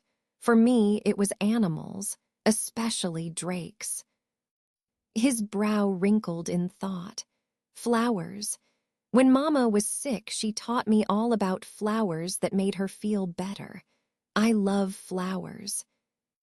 I stood and opened my old chest, digging through the strata of my long years as an apprentice until I found my first herblore book.